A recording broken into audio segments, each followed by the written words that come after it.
Good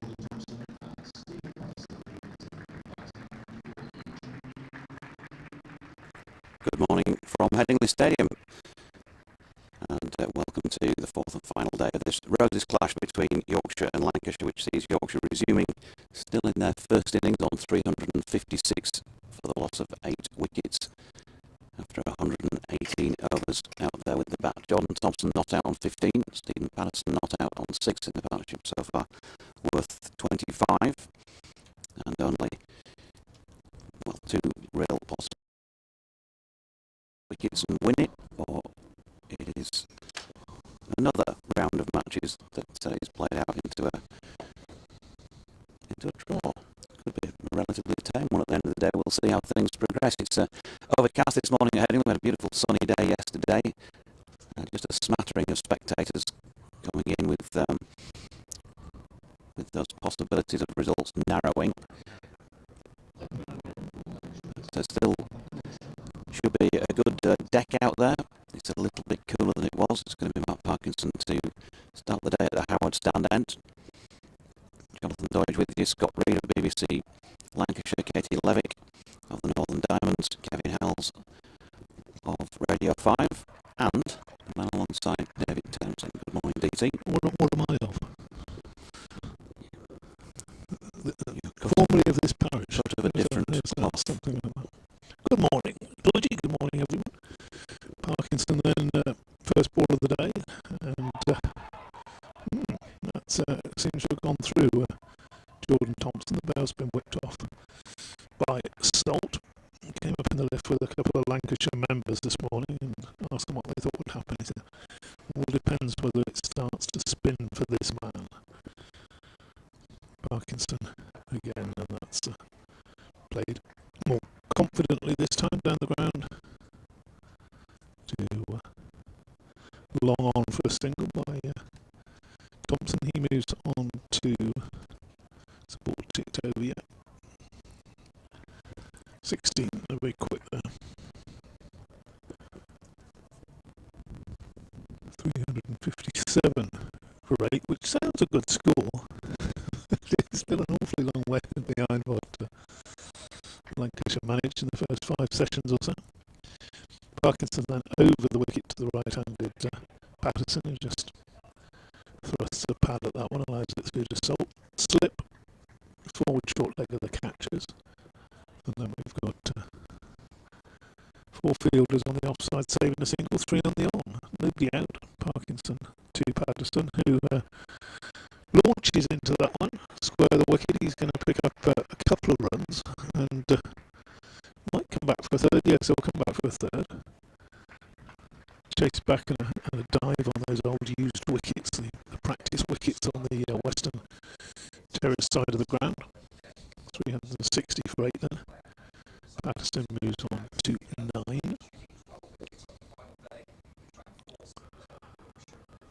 Left-handed Thompson now. So Parkinson around the wicket. Leg spinner bowls, and that's just watchfully pushed into the onside. I think when he got up this morning, whether he was a bit stiff from his 30 plus overs yesterday, Parkinson probably realised he's got a similar amount of bowling to do today if Lancashire are going to win this one. Bowls outside the off stump and thrashed through the offside, but there is a defender out there on the boundary. 361 for 8. Thompson on to 17. How do you see it going today, Georgie? That's the end of the over, by the way. Yeah, I think you'd be disappointed from the White Rose perspective. They couldn't hold out for a draw.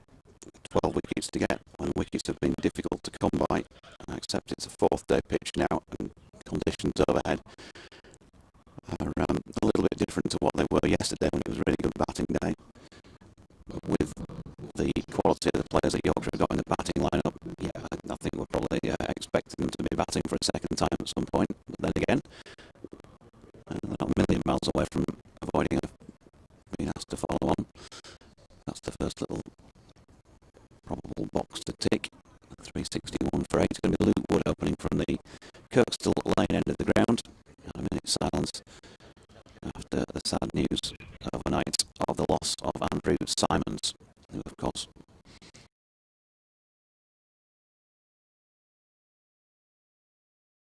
English born, 26 test matches, 198 one-day internationals, and some T20s as well.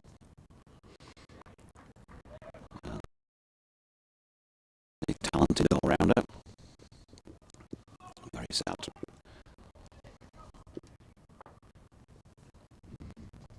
Players wearing black armbands as a mark of respect. Wood has one on and is in and bowling left arm over the wicket to the left-handed Jordan Thompson, who steps into that and pushes out into the covers, and there's no run. You can get in touch, BBC West Yorkshire Sport at gmail.com.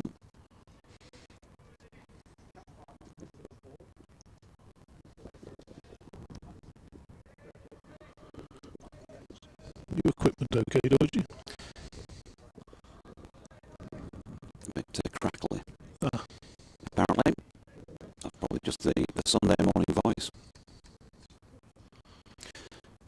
Here is Wood, number 14 on his back, passing umpire Saggers, and Jordan Thompson pushes out into the onside and scampers through for 1 with support from his captain, so 18 to Thompson, 362 for 8. Captain Saggers might be getting a bit sick of the sight of the Howard stand from his position. Has been standing there for 3 days, probably knows each seat number by now. Splendid stand, isn't it? Yeah. Yeah, great view. Panoramic, I'm sure, from the top. Not that I've been right up to the top. Been in the banqueting suite at a second floor level. Here's Wood then, coming round the wicket to the right-handed Patterson. And he chops that into the turf. Bounces up to Tom Bailey for a comfortable take at point.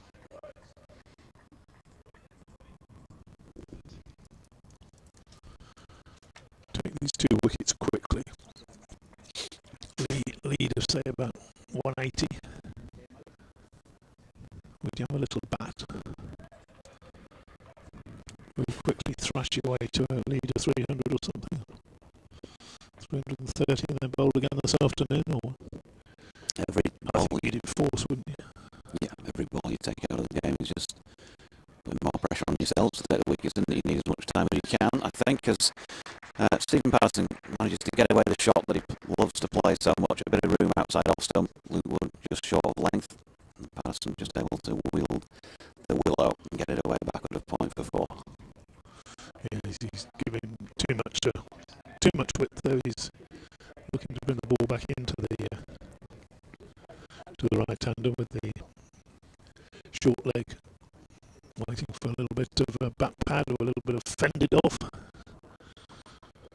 Still that one, far too much width, and now he's going back over the wicket.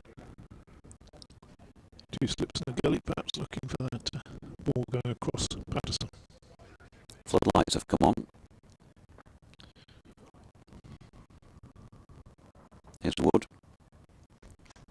So over a wicket short. Patterson gets on top of that. Played it reasonably comfortably, and it's angled away down towards the taverner stand. I'm going to pick up a couple. Yorkshire captain. But he's gingerly chased after that by Tom Bailey. Tom Bailey. He's now being asked to stay down that 3rd man. So 368 for the loss of 8. 2 slips in the gully. 3rd man then, point. Wide-ish mid-off. Gap through the covers. Keaton Jennings under the helmet is about 2 strips from the batsman at short leg. There's a mid-on and a long leg as Wood's in again. Goes short. Patterson stepping away to leg and pushes that into the offside. That will complete over number 120 then of this Yorkshire first innings at 368 for 8. One way to avoid fending the ball off your body is to take a step towards square leg. 368 for 8, as Georgie said, 15 to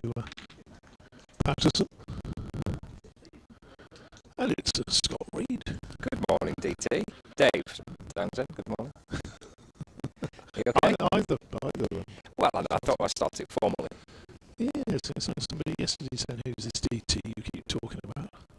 Well, no, I use a full name sometime. yeah, exactly. You don't get too clicky with it, do you? It's not good. Indeed.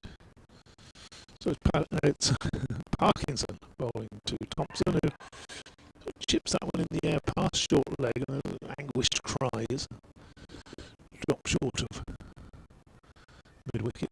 Just saying he's probably going to have to do an awful lot of bowling again today, isn't he, like Parkinson? The old shoulder will be sore by the end of the day. Bowls to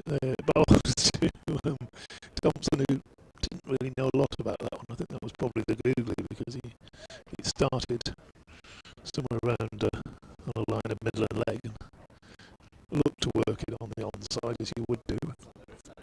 Came off a bit of a leading edge towards mid-off, and the result is no run. Bowls again, this time wide of off stump. Spoke to him last night, Matt Parkinson. He was a tired boy last night. Yeah. We bowled 30 plus overs yesterday, didn't he? He's into his, 36th over now? That's next ball to Thompson. Forward defensive that I think just the ball just dribbled back past the stumps, and Phil Salt picks it up.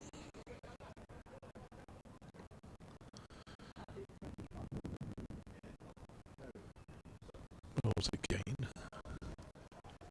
And this time, again, a defensive shot that goes nowhere. You get the feeling Thompson's not entirely at home against this, don't you? He'd like something a little bit more medium paced and easier to work out. Parkinson bowls, and that's a more confident shot back from Thompson. That's the end of the over. Defensive again. 388 for. 368 for 8. Getting ahead of himself. Yeah, he said he enjoyed the challenge last night, but he was a bit knackered. When I spoke, he wasn't really a massively standout player to speak to. Everyone stuck at it and battled on and kept plugging away on clearly a flat pitch, and the bowlers did all they could and all the rest of it. It's a long old day in the field. The last thing that some of the lads want to do is come out and have to talk about it, but in his chirpy way, Matt came out and gave his views on the pitch and perhaps what the fourth day has in store. Oh, so we've lost the line of it. Woody in and bowling, that's carved away out through the offside for 4. 4 runs, 372 for 8. Yeah, I think our BBC Sport listeners are no longer with us, but those watching on the live stream will still be with us. But I think we've got a slight issue with the line connecting back to the BBC Sport website and the app. But the viewers should be okay. That's a good shot before. You can always let us know if you're hearing us all right on the stream. The usual Twitter addresses. That's 372 for 8 to Yorkshire trail by 194. Wood balls to Patterson. Getting leg side of everything, isn't he? Worked out this way of not getting the ball into the ribs, Steve Patterson. This is the period, isn't it, that's going to define the day. If Lancashire can take these 2 wickets and put Yorkshire back in. It's going to be a hard old slog, though, to take 12 wickets today.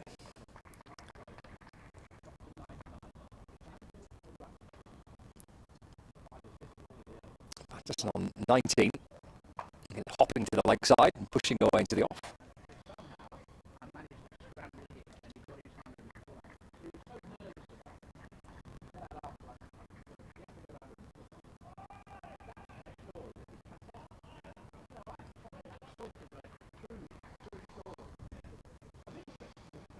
A few little gremlins to sort out this morning.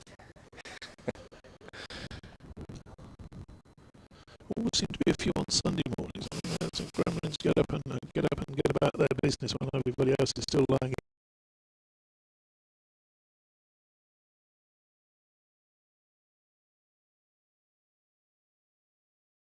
That would be a bit dusty. Were you on the? No, which is very disappointing. If I deserved it, if I'd earned it, then. Wood short to Patterson, who's hopping again to the leg side, just turns the ball down towards forward short leg, and there's no run. Just a very quiet night last night. Slipped out to the old Cardigan Arms for a pint. Read a couple of chapters from my book. It's a bit sad way to spend a Saturday evening, isn't it? Yeah, I felt a bit guilty, just deserting you ahead of the commitment. Back the other side of the Pennines for you. Yeah. You're bright-eyed and bushy-tailed this morning. I'm okay, yeah. Well, I'm okay after me egg and bacon butty. In short again. Patterson keeps it out. Angling it down into the onside, and Keaton Jennings is at short leg, and there's no run. Ugly Mug's not as busy this morning as it has been previous mornings. There's not such a big crowd today. You were there before anybody else? Well, I was actually. They were setting up when I got done. About 9 o'clock. I drove past and there you were, sat outside. Like, blimey, he's there already. Yeah, my cup of tea waiting for you. You come in and say, "Oh, I'm taking away. I'm not eating it." Yeah, no, I did. Well, Howells wanted some as well, so. Fair enough. Wood to Patterson, and step to the leg side and playing the ball out into the off, and picked up by Bohannon, and there is no run. That's the end of the over. So Patterson's on 19 and Thompson's on 18, and these two put on 41.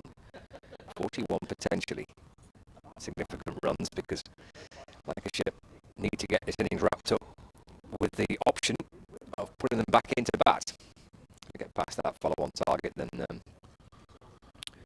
we're done, aren't we, really, for the day?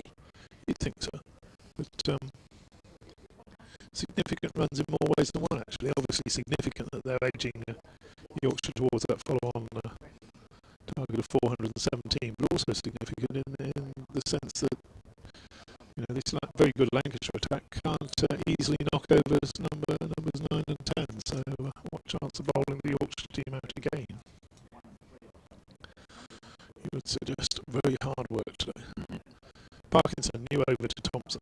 Thompson drives that down to long on for a single. Floodlights are now on here at Headingley. It's not that dark. I don't think there would have been any danger of going off for bad light. No, it's a little overcast today, isn't it? It's certainly not as nice as it was yesterday. Over the wicket now.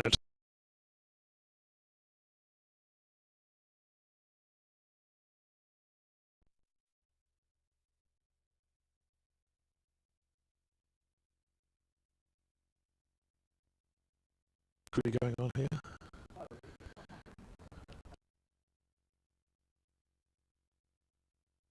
Big stump, spinning back in towards him, just let him hit him on the pad. What's Doherty trying to do there? Next ball.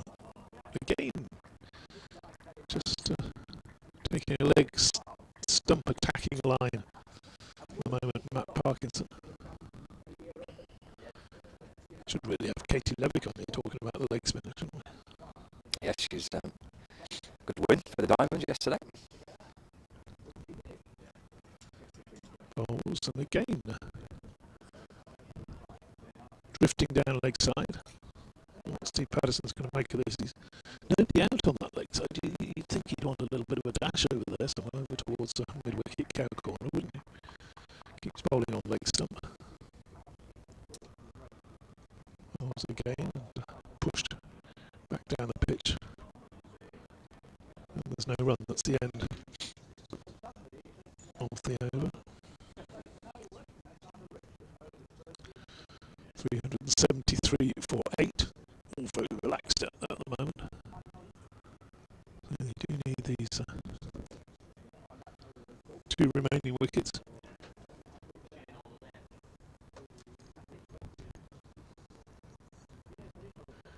we'll see how the game unravels. If it was been a 5-day game, it would be an interesting position at the moment. Of course, it isn't.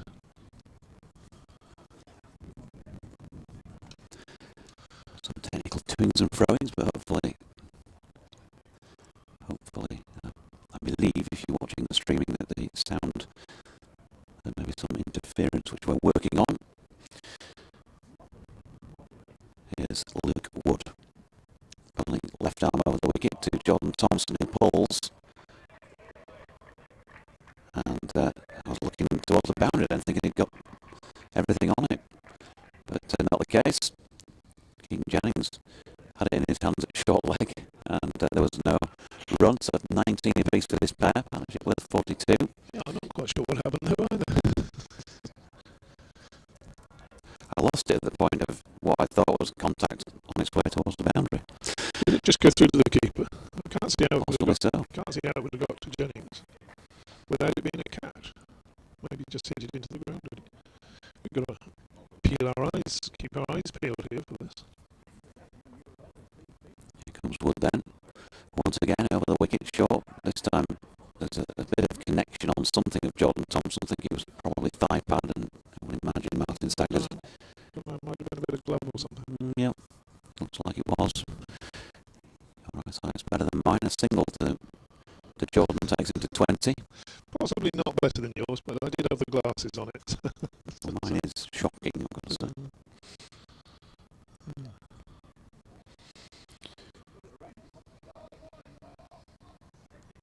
Deficit 192. And they've got another target before that, which is the avoidance of follow-on. Parkinson dances a stride or two to his right at mid-wicket, and in comes Wood, and Patterson has dollied that one up in the air and has been caught. He didn't know much of anything about it, and he's gone for 19. 374 for the loss of 9. Yeah, Patterson's been edging towards square leg and playing.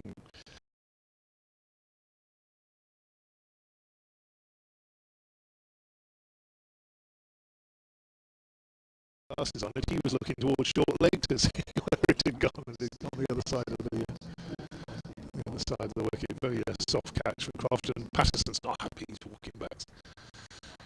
So chuntering away to himself, no doubt.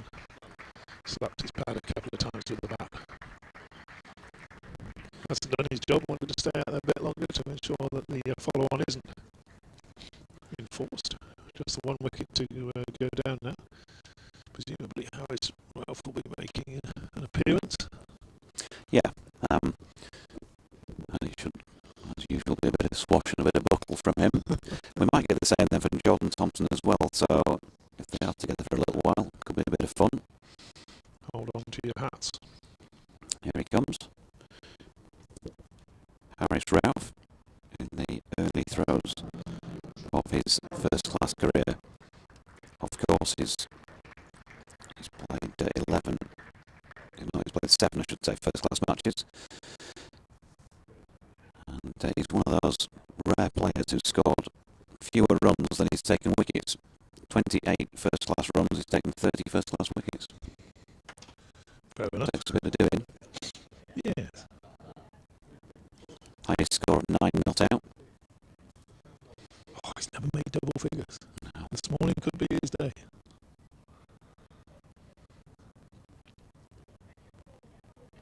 Jordan Thompson receiving a bit of treatment or something. There's one of the backroom team on the pitch is having a drink. That could be that last delivery where he just, I think he just got it on the glove. Maybe he's having a bit of a spray or something. Bang on the hand. Yeah. Not the nicest feeling when the finger's trapped against the bat handle.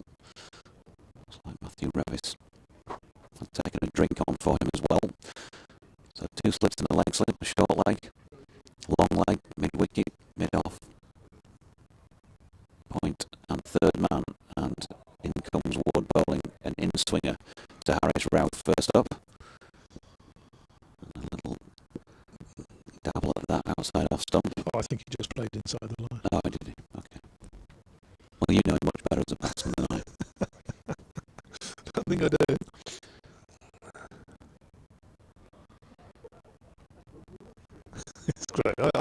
of number 11. Looking forward to the forward Mo, which, who knows, could come this delivery. Here comes Wood then, the coastal lane end. Left arm over. Oh, Beautifully in line this time, Ralph. It was up there and aimed right at the middle stump. Just worked it into the offside, there's no run. needed to get the bat on that. That was, as you say, that was hitting the middle of the middle, that one.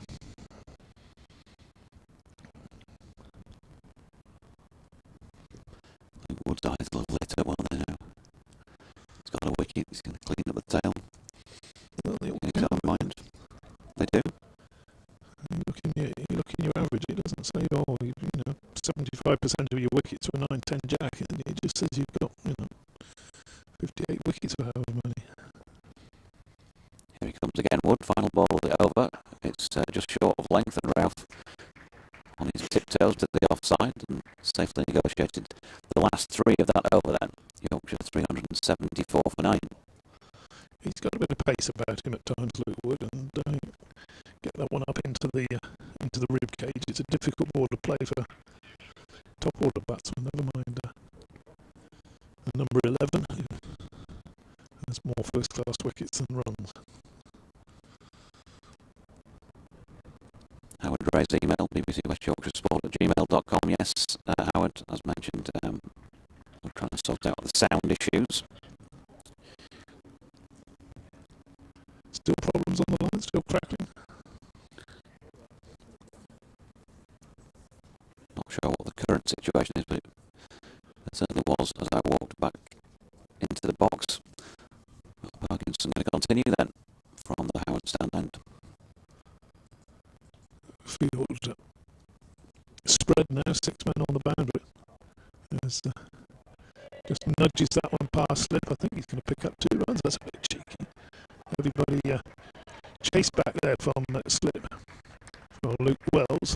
Sends his throw in, and the field spread, offering Thompson one nearly everywhere. He's managed to find one of the few spots where he can run 2. I suppose the other one you can just paddle it, can't you? There's nobody down at that sort of fine leg. That'll be a chase round. Bowls again to him, and a reverse sweep this time. He's hit it firmly out to deep backward point, and a 1 run, and he takes the run. I thought I heard a shout of no then, but Harris Ralph wasn't having any of it. He was having the single there. He wanted to get on strike. This could be interesting. Could it? You think that Harris won't be able to resist? Will Parkinson tempt the right-hander? He tosses it backward a point. Wanted the single as well. Oh yes, I mean when you've only, what did you say, he's got 28 first-class runs? I mean that's almost a sort of 3% increase in your total career runs, isn't it? Next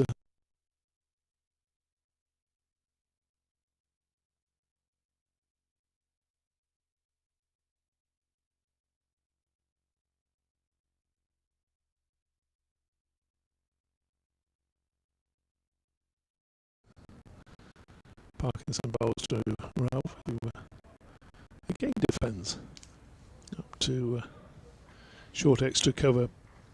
Lancashire tempting him. There was nobody out in the deep. Cover is now going back for this final ball of the over. In fact, they've now realised it's the final ball of the over, and they're offering a single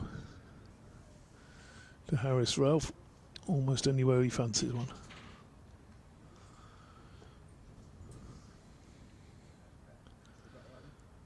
Bowls, and just struck him on the pad. Pops up to second slip. No bat involved. Thought for a moment that was it, because Harris turned round. He looked as though he was going to walk off. He didn't. 3-7-7, 4 and 9. I don't think they're going to say the follow on, Dodgy. 30 runs away. Yeah. No, sorry, 40 runs away. Take some doing. It will. got a good striker of the ball out there in Jordan Thompson.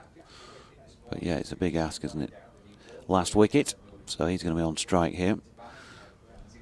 And we're going to see Wood continuing at the Kirkstall Lane end. We'll have a change in the box as DT will step aside, and Lev. She's straight out of the blocks there. I should hope so. She didn't expend a lot of energy yesterday, only bowled one over. That been a 100-metre sprint, that would have been a false start because she reacted too quickly for the gun. Here's Wood coming in, and that's an attempted Yorker down the leg side, though. It hits Jordan Thompson on its way through to Salt, who was stepping across to his right. And there is no run. 377 for 9. Good morning, Katie Levick. Good morning, Doiji. Fresh from a win yesterday to kick the season off. Yeah, fresh is one word. Felt like a long old day yesterday in the heat in our first game of the season, but fantastic start for us. So Wood just receiving the ball, and then he's going to turn and make his way in once again. Just the one slip and a leg gully, come leg second or third slip in place to Jordan Thompson. Wood's in again, he's gone full. Wraps Tomo on the pad and drops back up the pitch, no run. You make a half century, something like that. Hat trick. Yeah. No. Yeah, quiet day for me yesterday, but it was great to sit and watch Laura Winfield Hill did the business for us, got a great 96 off not many balls, I think about 50 odd, and really happy to see her do that after a troubling winter, not really being in the England stuff. Posed their intent for the season then, as Wood's in and Thompson gets another one round about the rib cage, drops it down to that man who's round the corner at about a sort of leg third slip, not quite wide enough to call him a gully, I don't suppose. Be a little bit finer than the orthodox gully on the other side. Nice to see Harris there practicing what he would have done in that situation, and he's guiding it up and over the slips. Love the optimism. Great player of the ramp shot. Jordan Thompson, 23 off 37, batting for virtually an hour so far, and he's on his toes and dropping another short delivery into the pitch.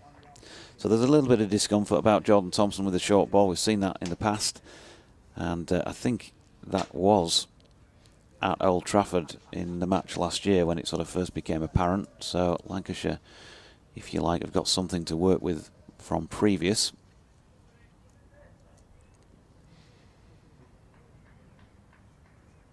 So you've come back again to a match that looks like being a draw.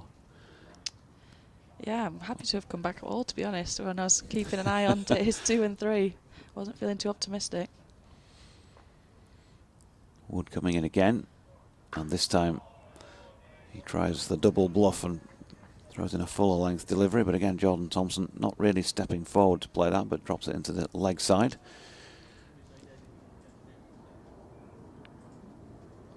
Couple of boundaries to his name so far, and Luke Wood with that most recent wicket. Stephen Patterson caught by Stephen Croft for 19. Useful little contribution, but as DT was saying, it's hard to think that they're going to be able to avoid the follow-on, but you never know. When you've got a wicket, I often see the tail wag in these sort of matches. Here's Wood again. Ooh, now then he's gone short, and Jordan Thompson again struggling to deal with that with any comfort. Wood stands and gives him the glare, maybe a word or two. Did it hit him on the helmet? Did it hit him on the bat? Yeah, I'm thinking that looked like helmet, but not seen anyone run on yet. No. I thought there was protocols that you have to, if you take a blow to the head. Yeah, you're right, and it doesn't appear that that was the case. It must have been splice, maybe handle even. It was high up on the bat, wasn't it, or somewhere near the helmet. Yeah, lucky not to shoulder it to one of their in-close fielders there. They're still looking to not give him the one at the end of that over and bowl at this man, Harris. 2 slips in place and a short leg for Harris Ralph, who's going to be facing Parkinson as a point. Man around about 45 behind square on the leg side, and then 4 fielders in a ring, 2 either side. Parkinson walked up and then didn't bowl, and Ralph now walks away and then steps back to set himself once again. 377 for 9 as Parkinson's bowling to Ralph, who dabs it into the leg side, no run.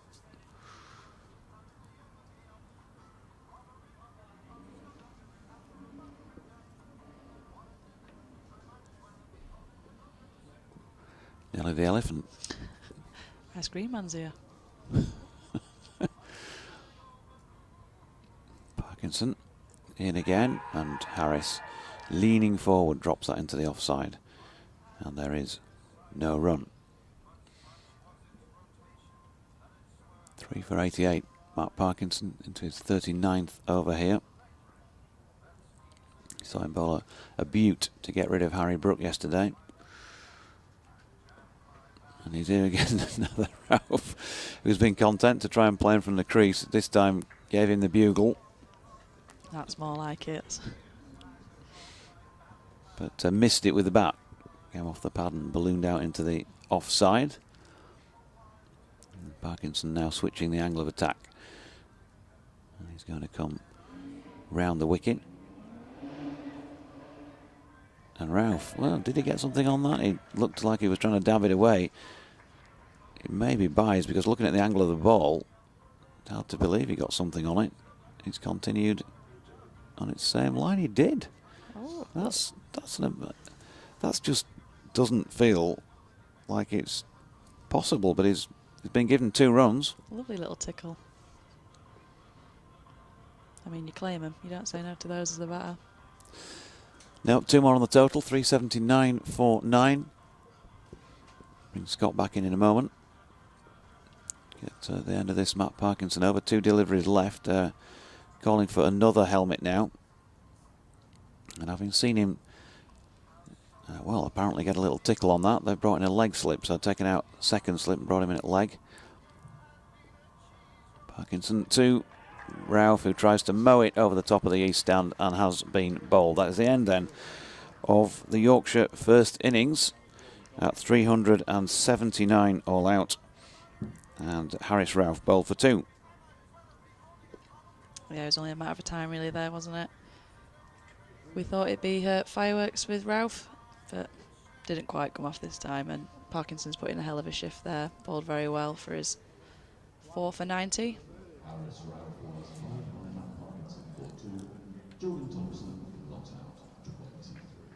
Jordan Thompson with a red inker, not out 23. So the Yorkshire batsmen leave the field of play for the moment. There'll be a short break between innings, of course, and would be fully expecting, I think, that Yorkshire will be asked to bat again. We'll bring you details of that as and when it comes through. And let's just go through, if we can, the Yorkshire card there. Adam Lyth seems a long time ago since he was out. LBW to Tom Bailey for 10 when the score was on 11. David Milan, second man to go. Caught Parkinson, bowled Balderson for 23. And then Tom Loughton, LBW to Tom Bailey for 6 yesterday morning. George Hill followed him fairly closely afterwards. George caught Villas, bowled Anderson for 25. Harry Brook came in and played blistering little 41 before he got a beauty from Mark Parkinson, was bowled for that score off 33 deliveries. 6 man to go was Harry Duke after a long stay at the crease. He'd been out there for 60.2 overs before he stepped right across and was bowled round his legs by Parkinson for 40. Tremendous stand between he and Joe Root. Don Bess was next to go when the score was on 337. He was LBW to Bailey for 17. And then Root himself caught Wells, bowled Parkinson for 147. Stephen Patterson this morning, he got to 19 before he ballooned one up off a short ball by Luke Wood and was caught by Stephen Croft for 19 off 41. And then Harris Ralph bowled Parkinson for 2 from 12 deliveries. So it took 126.5 overs to see the back of that Yorkshire first innings at 11:38 in the morning on the final day. 379 all out. So Yorkshire 187 runs behind. And the Lancashire bowling figures. James Anderson 24 overs, 3 maidens, 1 for 83. Tom Bailey 25 overs, 6 maidens, 3 for 56. Luke Wood 19 overs, 2 maidens, 1 for 65. George Balderson 17 overs, 1 maiden, 1 for 58. Matt Parkinson 38.5 overs, 4 maidens, 4 for 90 in the end. And Luke Wells bowled 3 overs for 8. They're doing the usual stuff out there between innings. And while they're doing that, we'll take a short break. We'll be back as soon as they walk out again to the middle.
Okay,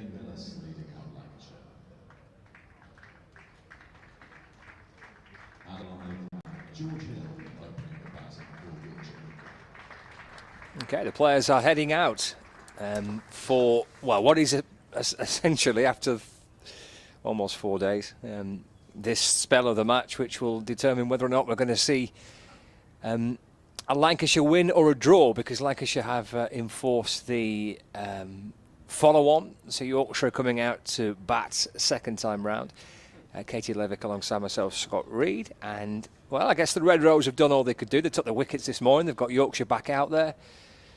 They'll see whether or not Anderson and Bailey and Wood and Parkinson can take 10 wickets on the final day. Yeah, it's a big ask, but stranger things have happened. Hopefully, from a Yorkshire perspective, the pitch stays true as it has been for the last 3 days, but it's still time to dig in and try and bat out this draw again. It does feel like it's quite a challenge that is in front of Lancashire, but they've given themselves the best possible opportunity to try and see if they can force a victory. But it continues to look an absolute belter, doesn't it, to bat on? I mean, Yorkshire will back themselves here to see this through and to bat through the day. Yeah, certainly. If they lose 12 wickets on this last day, that's a massive loss for Yorkshire. Well, here we go.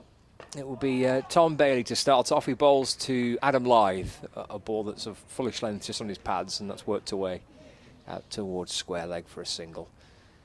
And in fact, he comes back for 2. So Yorkshire up and running for their second innings. 2 without loss following on. Lythe has the 2. We've still got the cloudy conditions. We've still got the floodlights. It feels like it's of the days that we've had so far, perhaps this is the most challenging. Maybe aside from that first morning, it was quite tricky, wasn't it? First half an hour, 40 minutes on day 1. Bailey bowls to Lythe, who's forward in defence, and there is no run. So a bit of cloud cover. So it's an older pitch. It's a brand new ball. There'll be a little bit of pressure here that Yorkshire have to try and negotiate and deal with and get through. Yeah, you'd think with how the pitch has played so far, it'd be more of a mental game for the Yorkshire boys here to try and bat through and just back your skills and don't give away your wicket, basically, and you should be okay. We've got 2 slips and a gully to begin with. Lancashire. Bailey right arm over. Big appeal for LBW. It's a perfect start. Adam Lythe has gone.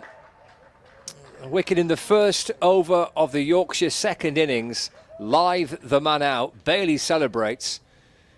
And it's the ideal start for Lancashire. It's the worst possible start for Yorkshire as they try to avoid the prospect of being right under the pump on the 4th and final day. They have lost a wicket.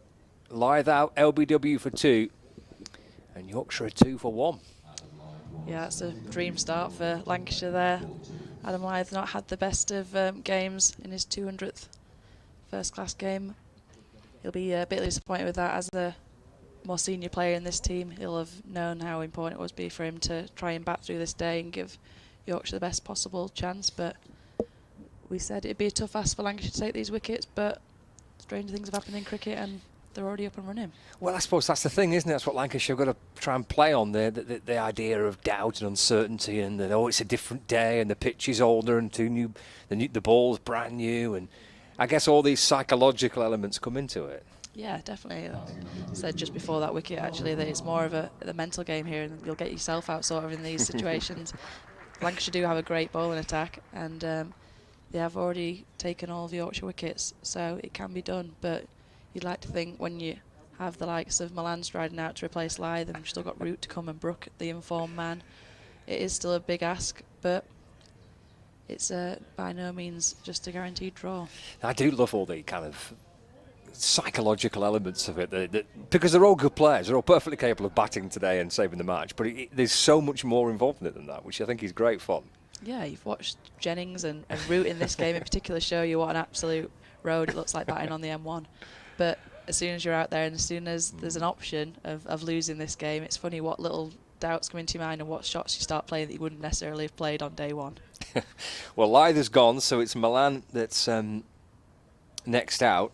Milan falling for 23 in the first innings, and it was right at the very end of the day, wasn't it? Bailey 2, Milan. He's leaving the ball that just shapes back in. wasn't a million miles away from flicking the pad or indeed clipping the off stump taken by the keeper. There's no run. That's a brave move. That's a hell of a leave first up. I just unclenched. He did it in a manner of utter calmness, didn't he, Milan? So very casual. He obviously knows where his off stump is, and he was never in any doubt. But then, like we said, there is cloud cover and the floodlights are on, so you need to be careful of those leaves. Bailey back into Milan. That's jabbed away towards square leg for a single, and he's up and running. He gets his first run of this second innings. It's a 3 for 1. We're into the final ball of the first over of this Yorkshire second dig. And Hill, who batted with a bit of grit in the first innings. I think in the end he was undone by perhaps even a little bit of a mental battle with Anderson. He kind of got peppered with short stuff yesterday, did Hill, from Anderson.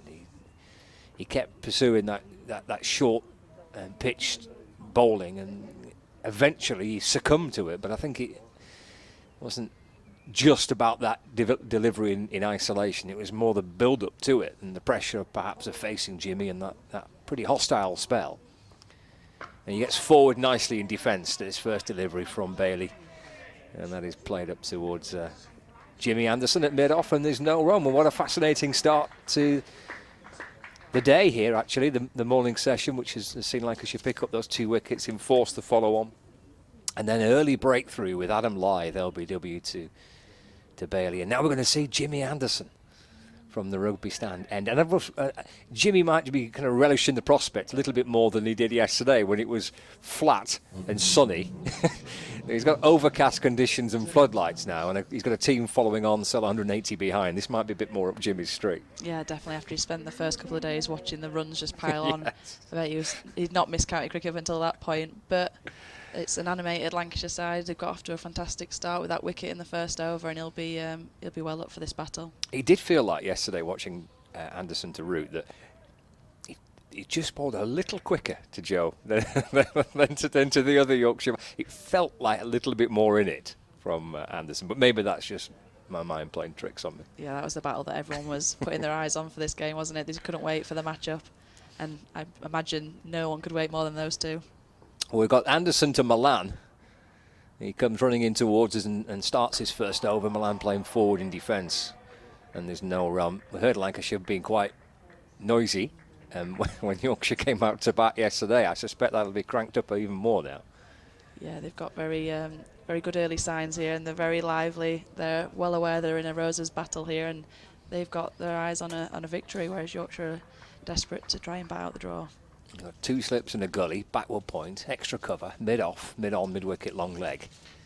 Anderson bowls and Milan drives, and it's a good tumbling stop by Luke Wood at mid-off for no run. 3 for 1, under the lights, cloudy conditions. The crowd is thinned out. It was first 3 days were excellent.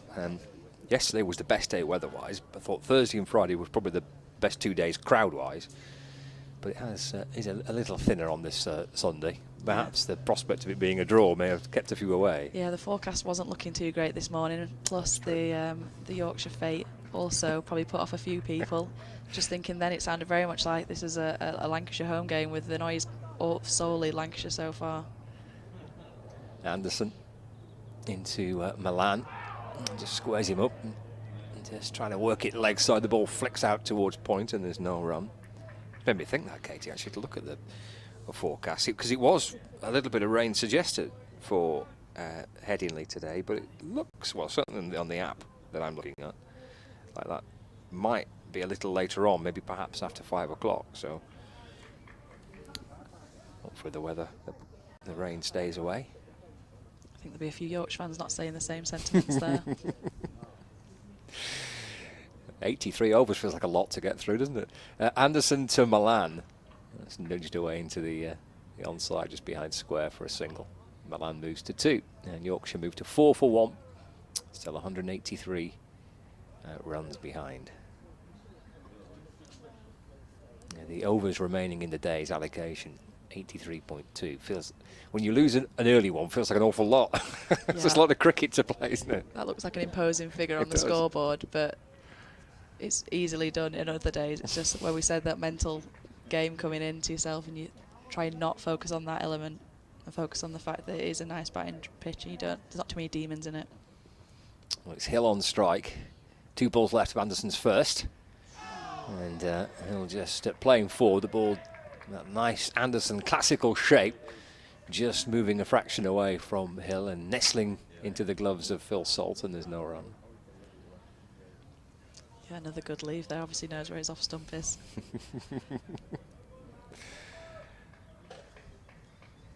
Luke Wells at first slip and Keaton Jennings are at second. Stephen Croft at gully. Anderson to Hill. Oh, it's a terrific delivery. That beats him. And through to Salt, who kind of peels away to his left and looks up to the skies and takes in a big breath of air. The Lancashire keeper to think and saying to himself, how on earth has that not found the outside edge? Or indeed, the top of off stump. End of the over, 4 for 1 Yorkshire. Hill on 0 and Milan on 2. And they've been asked to bat again. Lancashire enforcing the follow on. It was the only option available to them, really, if they are to get their Rose's rivals under pressure later on today. They've had a good start with this new ball. This man Bailey with the first wicket of the second innings. He's got Milan on strike. That's just short mid-wicket in position now. Bailey over the wicket to Milan, who has a little go at that. Just ball into the gloves of the keeper, and there's no run, but that will give a little encouragement to the bowler. Yeah, it's been an unconvincing start from both Yorkshire batters, really. Both just playing a couple of wayward shots when you're trying to see out a draw here. You can certainly understand why the Lancashire lads are so talkative out there. There's signs here that they can take these 10 wickets. Bailey, Kirkstall Lane end. He's moving into Milan. It's just deflected down towards fine leg. The keeper will get to it. Milan gets through for a single, little edge off the bat, takes his bottom hand off it and just flicks it down towards short fine leg. And moves on to 3. The score moves on to 5 for 1. Yeah, you can certainly understand why they brought that catcher in on the leg side. It's a couple of times now he's just taking his hand off the bat in a very casual shot, just tucking it away when you think he's trying to bat out a full day. Hill back on strike, 3 slips in the gully. Bailey to Hill. And that's a defender back along the ground, gathered by Bailey off his own bowling, and there is no run. I need to leave you for a quick update, Katie, if you can assume control. No problem. Yeah, the young man Hill, he has got a big ask. He'll be keen to put down a marker and try and bat out this whole day and stake a claim in this strong Yorkshire batting lineup. I'm joined by Jonathan Deutsch. Here's Bailey, Kirkstall Lane end, up there. Possible drive ball, but George Hill didn't have the drive in mind. Just leaning into that, passes the outside edge, no run. Bit of gardening from David Milan. Just saw the live dismissal the once, but it looked a pretty good shout. Yeah, it looked very full right up there. You can understand why it was given. 3 slips in a gully. Waiting for an opportunity perhaps from the George Hill outside edge, but Bailey not finding it with this ball. Full length and pushed up to mid-on by Hill. No run. I think giving it large out there, the Lancashire fielders at the moment. And why wouldn't you as well? Got the opposition on the rack. Got to be chipper. Yorkshire still 182 runs behind. It's the only decision really, wasn't it, for Lancashire captain Dane Villas to make. 5 for 1 as Bailey's in again, and Hill plays the original line to a delivery that again just leaves him slightly off the pitch. He's survived it and yet to get off the mark. Milan on 3. Yorkshire 5 for 1 off 3. It's a worrying start to watching Hill. His leaves don't look all that convincing. You can tell he looks nervous. There's still 82 overs remaining in the day to try and bat out. But great signs for the Lancashire bowlers that they can find that outside edge, because he's been offering it up willingly so far.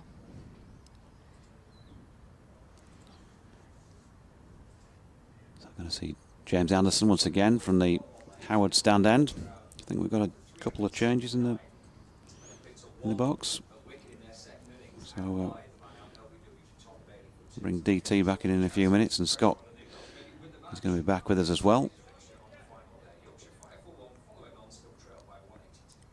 Anderson in towards us then to Milan, across the face of the left-hander. There is an appeal all over everything at the moment, Lancashire, but Milan didn't look too perturbed as it passed the outside edge.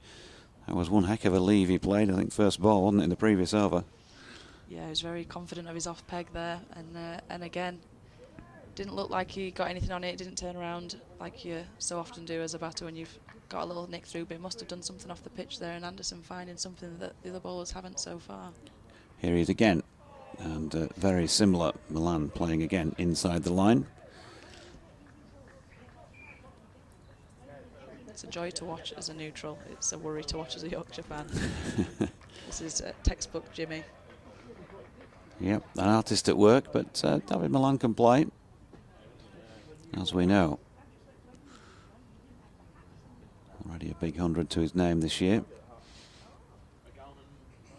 Flexes at the knees as Anderson comes in. Double sweatbands again. This one goes the other way, whereas the first two were just shaping back in towards him as they passed the outside edge. This one leaving the left-hander. It's a tricky period for the Yorkshire batters here. Jimmy Anderson on fine form, under the lights, under a cloud cover at Headingley. You need to just try and see out this period and hope he doesn't find that outside edge. Looks like the slips could be well in play here. Anderson again. Bit of purpose about that run up. Milan this time does play, drops it into the leg side, where it's fired into the gloves of Phil Salt by Dane Villas. There's no run. Just going for a little wander here. Milan probably having a little talk to himself. He knows he can see this tricky period through. Usually get an idea of conditions out there with the snappers, and one of them walking left to right down beneath has got the hat and coat on today. None of that yesterday. T-shirt order for the photographers as Anderson's in and bowling to Milan, who drops it into the offside this time. No run. Yeah, conditions for bowling here so far at Headingley. A chance of showers according to the forecast, but it doesn't look like it's rain clouds at the moment. Yeah, there were some on the satellite I saw on the breakfast forecast this morning moving through during the day, but they didn't look like they were going to be major, and nor were they definitely going to be overhead, just in the general area. Anderson, nicely driven this time by Milan, and a foot stop from the bowler. End of the fourth over, Yorkshire 5 for 1 with Hill on none and Milan on 3. We're going to have a double change in the box. DT coming in to replace Katie, and Scott will be taking over from yours truly when he's got his headset in place, which is done with remarkable efficiency. Welcome back, Scott. Cheers, Doji. Yeah, 5 for 1 then. What a potentially fascinating day we've got. We've certainly got a really interesting hour here leading up to lunch, with Lancashire trying to see if they can put both feet into the equation and really get themselves into a match-winning position, perhaps. Here's Bailey bowling to Hill. That ball does move away from Hill, but it did start wide and got a little bit wider as it got through to the keeper. And there is no run added to the score. Seems to be extracting a bit more movement than Anderson at the moment, doesn't he, Tom Bailey? Posing a bigger threat at the moment than the big man. Big man running up the hill. With 3 slips and a gully waiting. And Hill on strike. Ooh. Comes back into him and he works it off his pads. Flicked away through square leg. Parkinson will catch up with it. Hill comes back for his first runs. He moves to 2. Yorkshire 7 for 1. Is that my eyes, or did that just keep a bit low? We saw 1 or 2, didn't we, in the Yorkshire first thing? I mean, the LBW shout, Bailey to root, that felt like it kept a little bit low as well. All going well over the top, that's all. Yeah. Bailey full and brings Hill onto the drive, and a play and a miss. And Lancashire fielders, slip fielders, all got their hands either on their head, at the back of their head, or their fingers running through their hair, or the underneath, or covering their face up from a play and a miss from Hill. Not too far away from that one. Wells and Jennings and Croft, the three slip fielders, all waiting to pounce on such a chance. Bailey again, full once more and wide and singled as a no ball. Is that the first one in the match? I can't remember another one. I'd have to check. I can't recall. I was only thinking yesterday how good they've been with their feet and not doing. Probably missed one somewhere. It's inevitable over the 3 days when you're here and you're going between boxes and missing the odd delivery. And Bailey in and balls. Oh, he's going back Hill, trying to work it into the leg side. The ball deflects out into the off. Nothing from the ball. Slips went up. Yeah, I think the bowler saw quite a bit of wood on that one.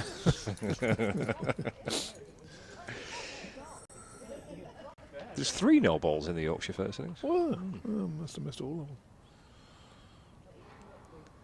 You're probably having your third sandwich of the afternoon or something. No, more than likely. Bailey to Hill, just shuffles back into the crease and doesn't offer the shot. Allows that one to go through to Salt, and again there's no run. 9 for 1. Following on Yorkshire. 1 ball left of Bailey's third over. He's got the wicket to fall. Adam Lythe, who's not had a great rose as much.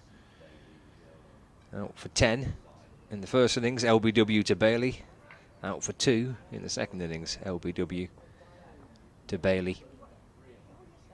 He's in to complete the over, and Hill flicks it up towards mid-on where Bohannon fields, and there's no run. That completes the over. 5 gone of the Yorkshire second innings. Still 178 runs behind at 9 for 1. Yeah, they've got 2 things to do really, Yorkshire. They would like to bat for the rest of the day and save the game that way. Equally, don't want to get too bogged down, because the runs that they score, as soon as sometime after tea they get past that, they get enough runs to get into credit in the match, and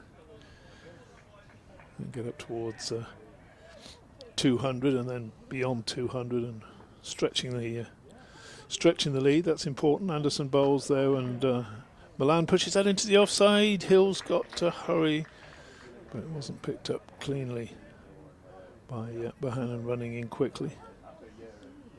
And the batsmen are through for a single. Another one to Milan. He moves to 4, 10 now for 1. But they've got 2 chances of saving the game, haven't they? One of them is to literally just bat through the day, and not lose all 10 wickets. The other one is to bat very deep into the evening session and have a lead of 100 runs or something, and only 5 overs for Lancashire to get them in. You know that equation. Get far enough in front that Lancashire can't catch them. It's the other way of doing it. Anderson to the right-hander, bowls, and what on earth has that missed? that looked for all the world that it was either taking the edge or it was taking the top of off stump, and somehow it's missed both. And it's gone through to Salt. That's absurdly close to the stump. It was hitting the middle of the 4th stump, wasn't it? It wasn't just clipping the 4th stump. Extraordinary.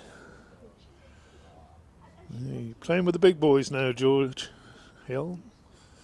Anderson bowls to him, and he gets an edge to that one. He's going to get runs. It's running away down towards the boundary. Again, this slow outfield prevents it going for 4. Wells chases back, sends his throw in. The batsman are back for 2.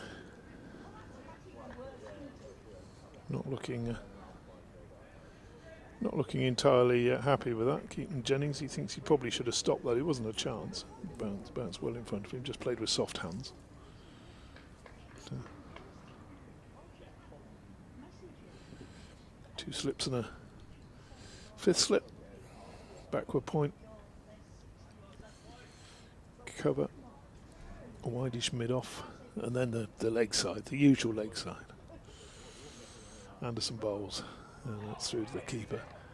No run, mid on, square leg just in front of the umpire, and man down there on the long leg boundary. I'm going to call that long leg down there, Scott, because long leg and fine leg, you know, you're never quite sure where one starts and the other stops, are you? You get that long leg, you happy with that? Yeah, long leg's good, I think. Yeah. Anderson from the football stand end. Bowls, and again, are we going to have to give George Hill credit and say he's just playing the line of these, or has he been beaten comprehensively twice in this over? Good bowling from Anderson. I came up in the lift with a couple of Lancashire fans. They said, Anderson pulls his finger out today. He's been a bit lethargic so far. I thought, dearie me, dearie me. You know. He hasn't had a great deal of luck, but that was harsh. Bowls again there, and that ball seams back in and is pushed into the offside and no run. Now, a hard lot to please. Well, those Lancashire fans must not have been watching when he was bending his back like no one's business the other day, doing all he could on a flat pitch. They must have disappeared for a cup of tea at that point, those fans. Yeah, I mean, he's been a bit... I don't know. Lethargic is not the right word, though, is it? You could say he's been a bit out of sorts or something, or he hasn't quite got it spot on. But lethargic, I mean, dearie me. Cricket fans, eh? It's just a little harsh, is that, isn't it? Blimey. More than a little harsh. He was absolutely putting his back into it, wasn't he, the other day? That opening spell yesterday. Well, the number of short deliveries and bouncers he bowled. You can't bowl a lethargic bouncer. Bailey bowls, and that's Milan pushing out into the offside. No run. I kept a straight face. Did you? Yeah, you did well. You did well with that. I didn't say anything. So, no, don't pass that on. Don't let Jimmy know his fans thought he was lethargic. I'm sure it would come to as a cruel blow to him if he found that news out. Bit of very vigorous ball polishing going on from Jimmy there. Nothing lethargic about that. He now throws it to Bailey, who's running away from us. Number 8 on his back bowls, and Milan just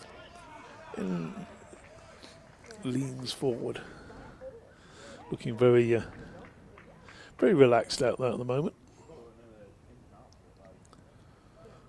Very in control of the situation he looks, doesn't he, Milan? He doesn't give that impression of being flustered at all when he's at the crease. Very organised batsman. Just offers the front pad to that ball coming back in. There's oohs and ahs again, but a good leave. Ball goes through to keeper Phil Salt. Almost, I was going to say almost identical field, but it's not, is it? It's a 5-4 field for Bailey. He's missing that cover. He's got the wide mid-off and the backward point. 2 slips and a 5th slip, but in addition on the leg side, he's got a short mid-wicket as he bowls to Milan, and Milan again waits for that one, plays it under his eyes. Pushes it up to mid-off. No run to be had there. So the story of the morning's play is Yorkshire having been bowled out, asked to follow on. They were 187 runs behind. Losing Patterson and Ralph this morning. Patterson getting one into the body that he spooned up. Ralph having a bit of a yahoo and being bowled by Parkinson. Bailey bowls, that's a good delivery. That's a little bit fuller, leaving Milan. He played at that one. It's gone through to the keeper. Tricky passage of play this for Yorkshire. It is, yeah. It's a fascinating couple of hours, isn't it, this morning session? I mean, the game's not safe for Yorkshire at lunch, even if they're still only one down, but A lot of potential damage could be done with this new ball in this morning session. Yes, I mean Yorkshire can't save the game in this session, but they could possibly lose it in this session as Bailey bowls to Milan, who just leans on that one, pushes it to the short mid wicket. And no run. That I think it was a maiden over, was it, from Bailey? He's bowled 4 overs, 1 maiden, 1 for 8. Anderson has 3 overs for 4 runs. Elsewhere in Division 1, they're not playing between Kent and Surrey. There's rain. Oh dear.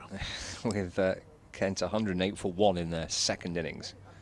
Trail Surrey by 333. 333. But Warwickshire and Northants are playing. And Warwickshire 442 for 4 in their first innings, replying to that big declaration by Northants. Are still 151 runs behind with 6 wickets remaining. Still only 10 wickets have fallen in that match. We're into the 4th morning. Ridiculous. Anderson bowls, and that's pushed back with a point, no run. Did I nick your last over? Yeah, Bailey's over? It's fine, mate. It's a very flexible thing we've got going on. In Division 2, Middlesex are 3 down, 123 for 3. So no further damage done so far today. They've got to bat all day, haven't they? Yeah, 390 more runs to win, but try and bat through the final Yeah, but day. just bat through to tea and then give it a go, I think. And Anderson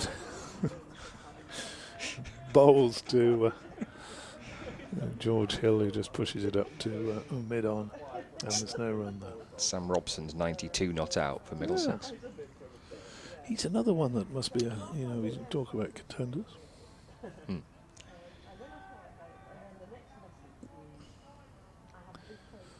12 for 1. Anderson bowls, and Hill gets a ball coming into him, plays it down back with a point.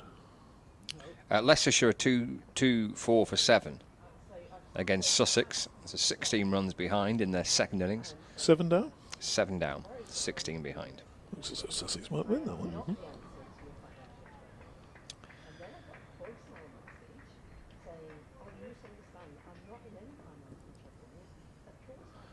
Anderson bowls, and again Hill watchful, but it's the middle of the bat on that one. Be a good win for Sussex, that wouldn't it? On the back Yeah, of a, they've struggled a bit this year for bowling, really, not for batting. They've plenty of.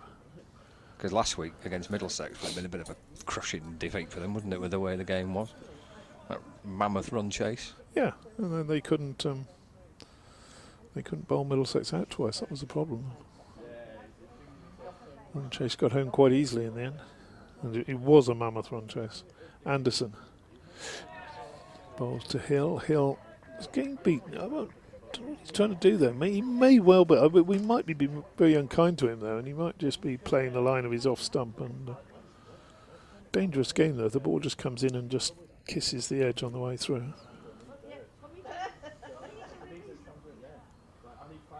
Glamorgan are 6 down in their second innings. They need 87 more runs to win. Ooh. Durham need 4 more wickets. It's a good finish. Away the lads. Anderson. Hill defends. No run. So that's another maiden over. Yorkshire just trying to see off this new ball. Slightly gloomy conditions. The lights on. I don't think it would have been gloomy enough to go off a bad light without the lights, but it's not the bright sunshine of yesterday. Are there any more? Yeah, there's one more. That which is Derbyshire against Worcestershire. So Worcestershire second innings, 116 for 1. They are 81 runs behind Derbyshire with 9 wickets remaining. Haynes getting runs again? Yeah, he got 133 in the first innings. Well, yeah, but what's he got this year? He's not batted yet. Is he not? No.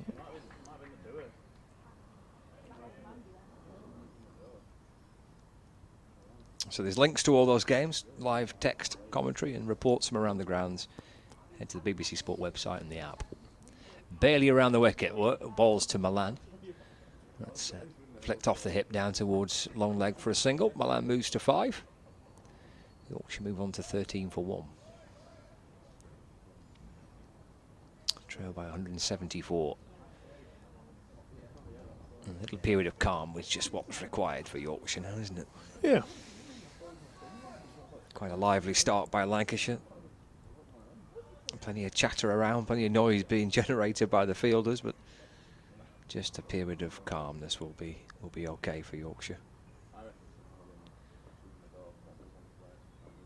Try and put the doubt back in Lancashire's mind that it is a flat pitch and it's going to be pretty difficult. Bailey in, bowls, and Hill defends. He defends right back down the pitch, and I think Bailey may have just flicked it with his fingertips on towards the stumps at the non-striker's end, but Milan was in his ground. He got his bat firmly down, didn't he? He did. It was very delicately done, wasn't it, by Bailey? Yes. It's a skill in itself, that, isn't it? To get the right angle to flick it back onto the... It was some way down. He's probably, what, 4 or 5 paces down the pitch at least. You ever been out that way? No. Don't think I have. I remember running somebody out that the Oppo star batsman as well. Handy. Bailey to Hill, who's back in defence. You know when you turn up to play a team that you don't know much about, or they're number 4. You know, he's minor county's second 11 or something. You know, he's come out and he's got all the gear, and you know you can tell he's a class apart. And then I'm sort of going in, bowling a few dobbers, and drive back to me, deflect into the stumps. And, sorry, mate. He was not a happy bunny. I think he got 2 runs. Horrible way to go. Worst way to get out. Bailey.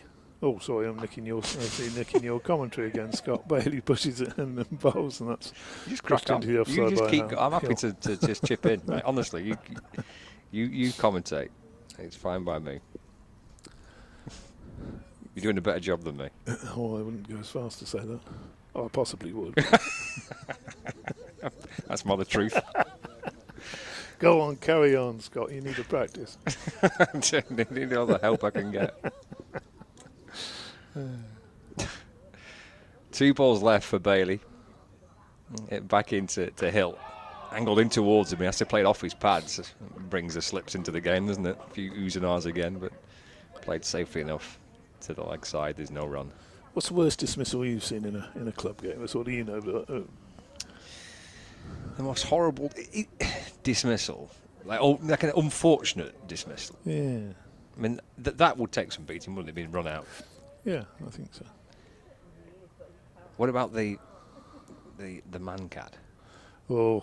What's your view on that? Bailey in, bowling to Hill. That's nicely played, just to the right of mid-on. And Bohannon does ever so well there, because he's got to the ground, across the ground quickly, probably 10 yards to his right, and then scoops the ball up and all in one motion with his feet off the ground, throws over the stumps where Salt takes it and flicks off the bails. They've got through for a single, but that was impressive fielding by Bohannon.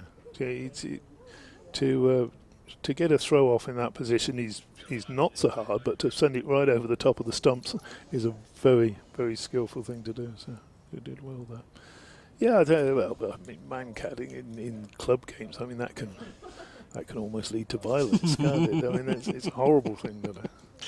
I have this debate with a leading journalist in associate cricket, Peter Della Penna, and he's a big fan of the man-cat. There's that next start of a new over from Anderson, pushes up towards mid-off, no run. He's American, right? And as you would probably know, or probably guess, he's just about the only American guy who makes a living out of writing about cricket, and he's very, very good. He knows he does all the teams, the teams like America, Canada, Nepal, all that sort of level of cricket. He's excellent.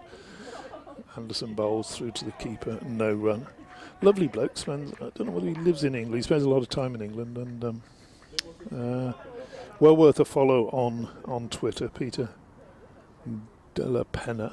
And he's a big fan of man-catting. It's a bit. I think it's a bit like in baseball where you sort of the pitcher can try and throw somebody out at first base or whatever. And he's perfectly legitimate. The batsman shouldn't follow up too far.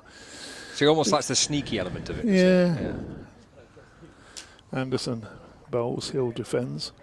No run. Still 14 for 1. But you can't really explain to him that the spirit of cricket. Idea that you don't. There are certain things that may be in the laws, but you don't do them. And a man-catting is one of them. You warn the guy. If you've warned him, fair enough, and then you man-cat him after that. But just to suddenly do it out of the blue, and the guy's a couple of inches out of it. Nah, that's not. I'm not having that. Driven firmly by Hill. This next one up to mid-off, and no run. But. Delapana says, it's in the laws and it's a dismissal, and club cricket though can lead to violence. Yeah, well, I'm surprised. Bad feeling between clubs for years. Yeah. Well, it's just that sneakiness to it, isn't it? That kind of slightly. It's not underhand, is it? Because it is in the laws. Yeah. But it just feels like it's a bit. Yes, it's the feel of it. Yeah. Anderson bowls through to the keeper, no run.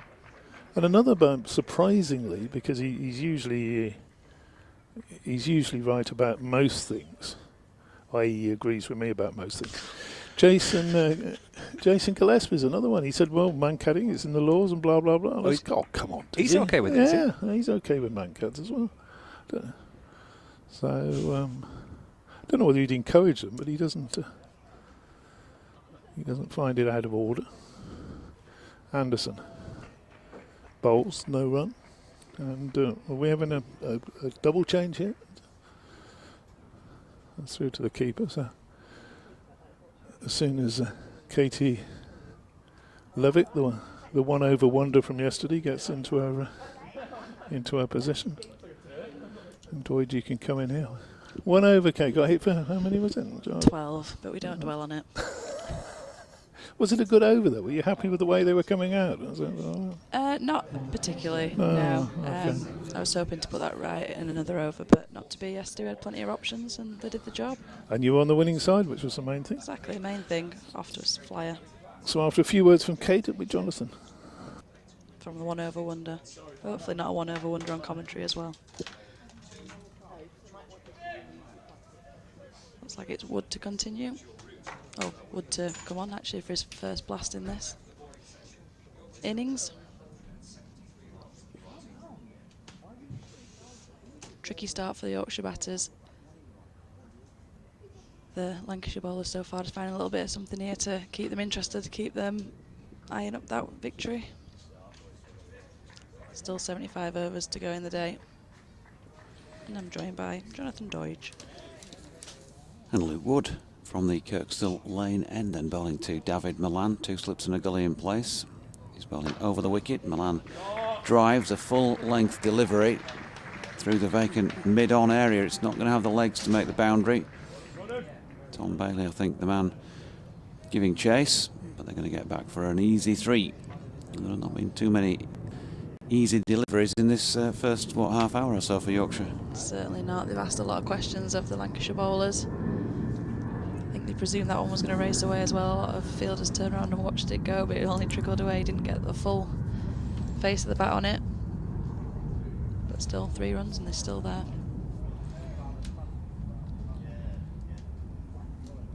A few bat twiddles from George Hill. Not out on 5.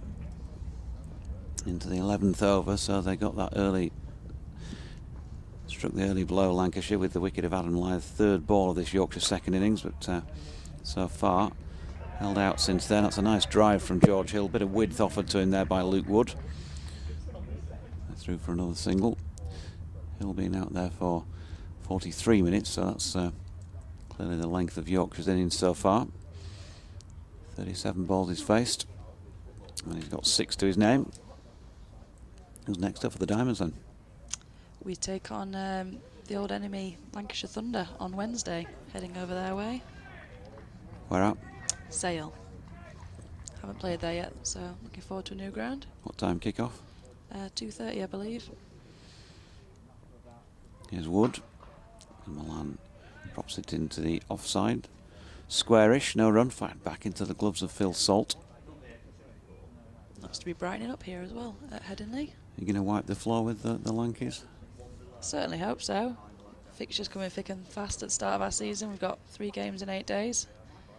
We'll be feeling confident after that victory yesterday, and the Thunder lost their opening fixture against the Vipers, so they'll be wanting to change that. It's always a good contest.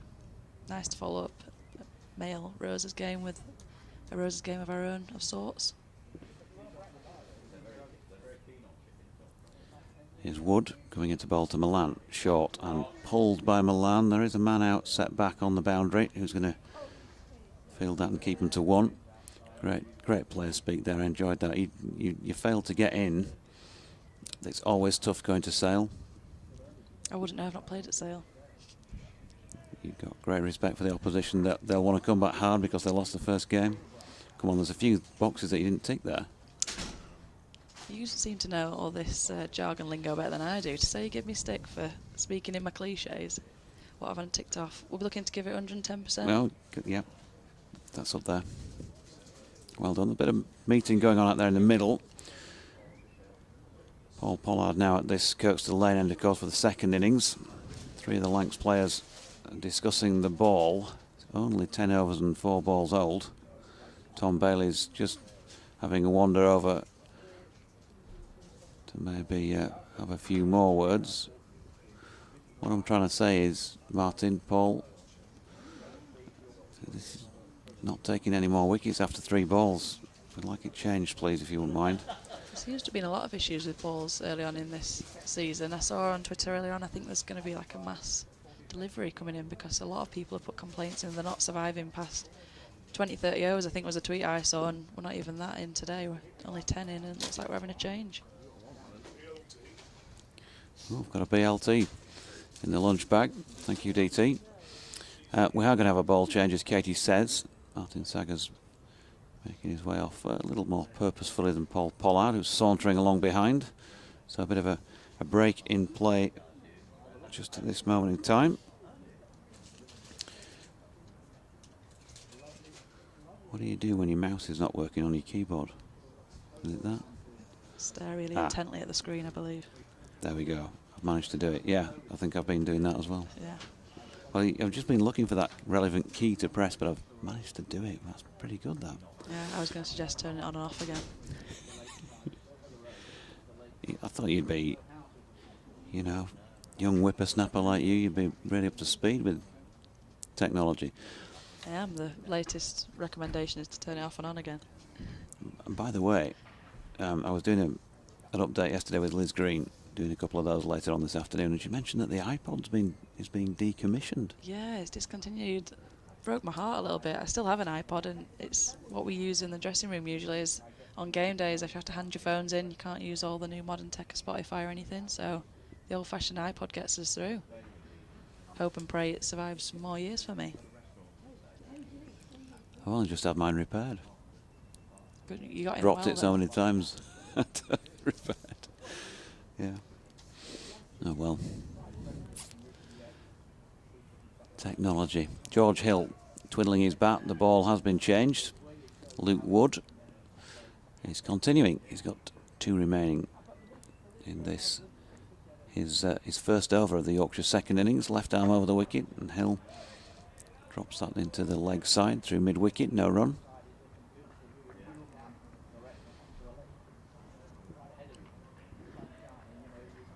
Bit of chit-chat on the balcony beneath.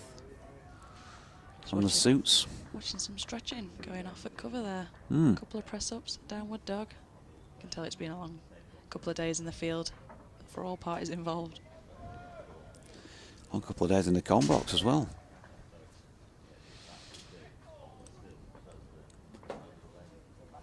Here's Wood then.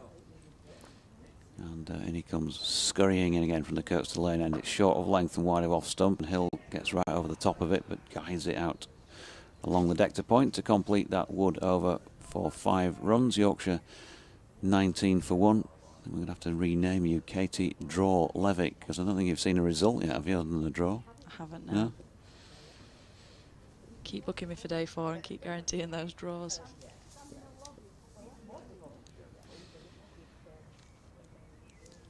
You mentioned Lauren Winfield Hill getting all the runs yesterday. Saw the scorecard. Obviously played well. Should she be playing for England this year? She certainly put a marker next to her name yesterday. To say T20 is a format they've not really been favouring her in over the years. She'd been drafted in for the ODIs and the Tests. Yesterday she just some brutal hitting. Yeah, Loughborough is a nice deck for batting, but she She was chanceless in that 96, and we all presumed a ton was guaranteed. It was a shame she just fell short, but it's a hell of a way to declare your season and your intent that she's not done yet, and put her name in the hat for that Commonwealth Games squad. Yeah, big stuff, of course, that this year. Great opportunity that many cricketers have not been afforded in the past, as Anderson's first delivery is pushed into the offside by Milan. And there's no run.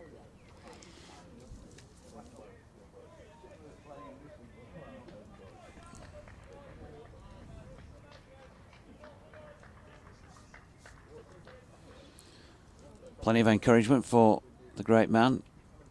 He's on his way back to his mark. Milan flexes at the knees, waits, and Anderson is in and driven back down the pitch by Milan. Good piece of fielding off his own bowling from Jimmy, who turned to throw down the wicket and just had David Milan scampering back to get his bat down in his crease. Phil Craven, good morning to you, says missing Cali, nailed on win for Yorkshire. Reference my last email from last year. Phil from Bolton. Can't remember what that was, Phil, I'm afraid. Here's Anderson again, and Milan drives that into the pitch. Back up through the offside, no run. He goes on. Again, sound on the stream only on one channel. Right, always from any broadcast from Leeds. Maybe cheaper in mono.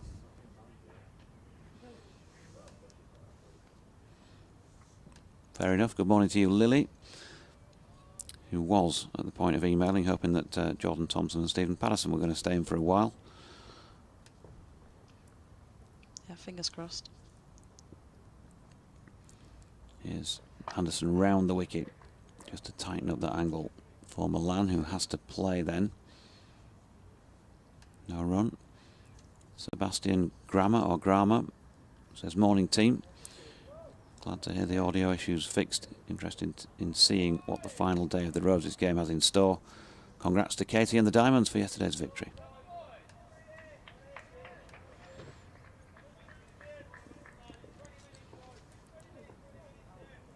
$19 for 1. Slow start. Going at 1.63 and over, but it's not about run rates, is it, on this final day as Milan leaves another one. Good afternoon to you, Mike Baker. Hi JD, long time no see. Regarding Yorkshire County Cricket Club, I've watched all of the matches this year on the feed and come to the conclusion they can't bowl, they can't put two balls in the same postcode, they can't bat, they can't field, and they make terrible on-field decisions. Sadly, this disease is not just affecting Yorkshire, but seems to be rife throughout English cricket. Really enjoying the start of the season there, then. Anderson to Milan, who drops it into the offside. No run, end of the over, 12 of them gone. 19 for 1. He goes on, having watched league cricket for some 60 plus years, this is the worst I've ever seen, and sadly a severe decline in English cricket. What the answer is, I don't know, but the problem requires addressing before the decline is terminal. Wow, strong stuff.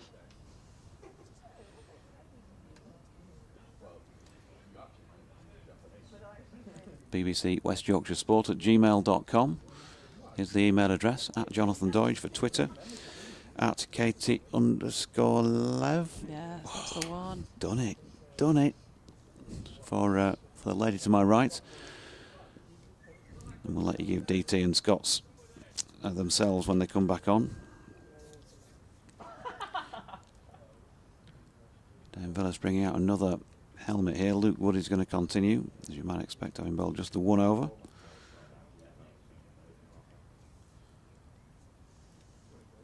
Can imagine they're going to continue with a bit of the short stuff here to the youngster. Get someone in the eye line under the lid, try and unsettle him. He's been battling away all morning. 53 minutes at the crease so far. It's not looked wholly settled, but he'll be hoping to dig in and put in a good performance here. Yeah, trying to tickle the ribs. The man's in at short leg. Keaton Jennings under the helmet. Here's Wood. Doesn't go short with his first delivery though. Good length ball and just safely played back to the bowler by George Hill.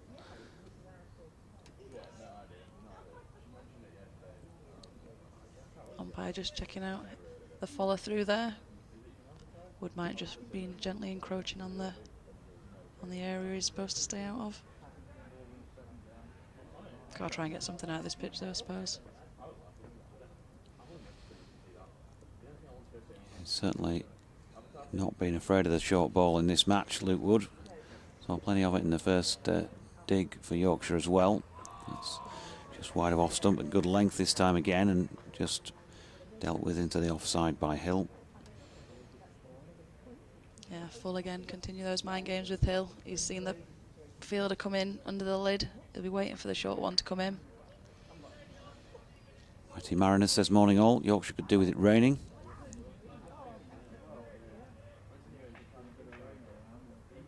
It looks like it's getting brighter, if anything. Don't think there's rain on the cards. Hoping for a commentator's curse. I think I made a major one of those yesterday. Here comes Wood. Left arm over. Now then, George Hill did play at that. It was aerial for a moment. And Keaton Jennings at short leg was interested, but he dropped short. So this curse then, what did you do? Just said what I saw, which was that for the first time in the match, it looked as though the challenge had flipped from Yorkshire having the challenge of the Lancashire bowling to Lancashire's bowlers being challenged by the Yorkshire batsman. And the next ball, Harry Brooks middle stump was taken out. Good delivery though. Here's Luke Wood, short ball, easily dealt with by Hill, who's ducking underneath it. It was wide of him anyway. Was of course hit in the first innings. So getting on towards lunch. It's all pretty quiet stuff at the moment, and Yorkshire would like to keep it that way, of course. That early enthusiasm following the wicket just dampening slightly now in the Lancashire rank and file out there. Yorkshire wouldn't want to let them back in with a second, would they? And a burst of energy again, 15 minutes before lunch. Wood again. It's not a bad aim in terms of direction, maybe just a little bit further up the pitch than he wanted to pitch it. And so Hill's able to get over the top. It's just that one a little bit shorter that's going to be in the area from, you know, between waist and armpit. Could bring Keaton Jennings into play, and noticeably now he's stepped more than a pitch length in from where he was. So he's about 3/4 of a pitch width, not length I should have said, width away from the batsman, just in front of square at short leg. The sort of area that delivery earlier in the over went through aerially, and he's trying to pepper him again, but again just a little bit too full, and this time working off the legs. George Hill picks up a single backward of square. End of Luke Wood's over. Hill 7, Milan 9, 24-1. Yeah, it'd be interesting to see if that in close fielder stays in for Anderson as well. George Hill obviously the one they're targeting, Milan the experienced batter here, being in this situation many a time. Hill looks like the wicket they can take. Oh, got to change of bowling. Yeah, Matt Parkinson, who you'd expect on the day 4 pitch to have a pretty major say. I think we'll see quite a lot of him today. Once again, first innings figures were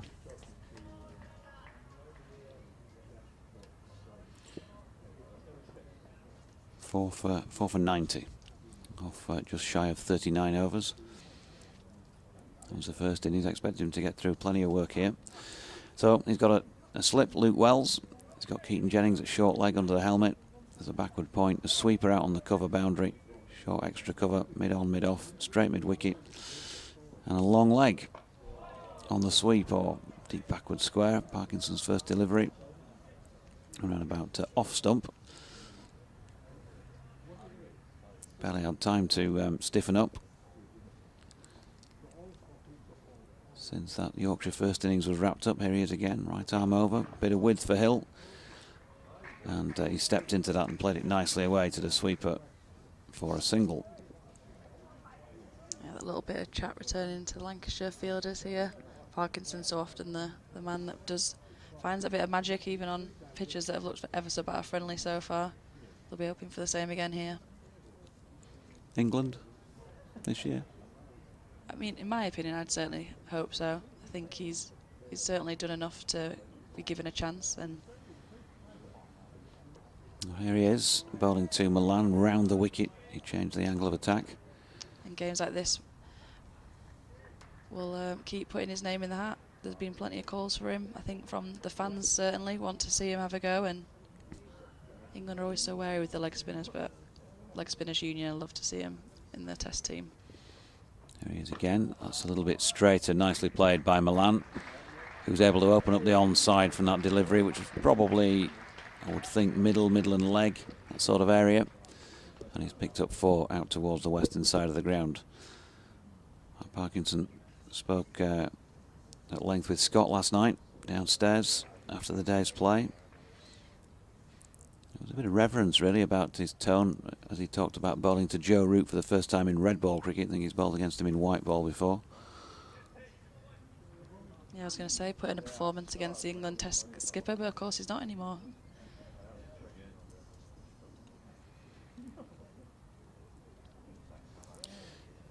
So Parkinson again. Passes umpire Saggers. Gives that one a fair bit of air, and that's swept by Milan. There is a man out there to keep him to 1. Parkinson with 35 first-class matches to his name and 119 first-class wickets. Played 5 ODIs and 4 T20 internationals.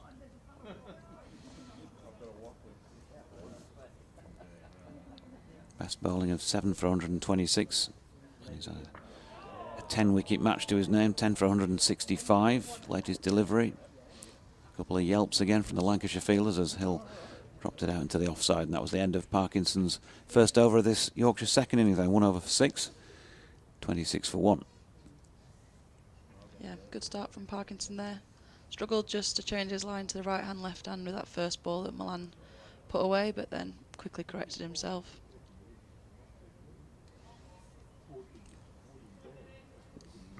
So 10 minutes to go until the lunch break. Goes without saying that Yorkshire will want to ensure that this pair are unbroken by then. Dr. Chris Whitaker says, Jonathan, we spoke about your commentator's curse in the last game. When will you learn? More seriously, thank you for the insights over the match, and let's hope Yorkshire can return to winning ways soon. Not many teams are returning to winning ways at the moment, are they, Chris, because of the pitches, or whether it's that and the ball that they've been using, or the balls they've been using. Plenty of theories being theorised so far this season. I'd love a conspiracy theory, but it's been a very batter-friendly start to the season to say all the talk was about how we can't produce batters to bat for long periods and put on big scores. That seems to be all that's happened so far at the beginning of this season. So just a slight adjustment in the field as they've brought in a man in a catching position at mid-wicket. Dane Villas has come across.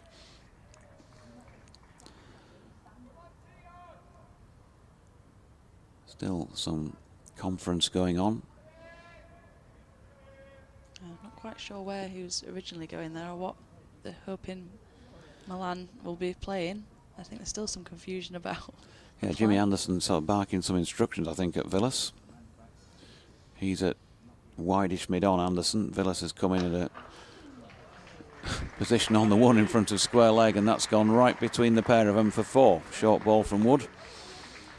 And Milan had all the time in the world to rock back and smash that away towards the northeast stand.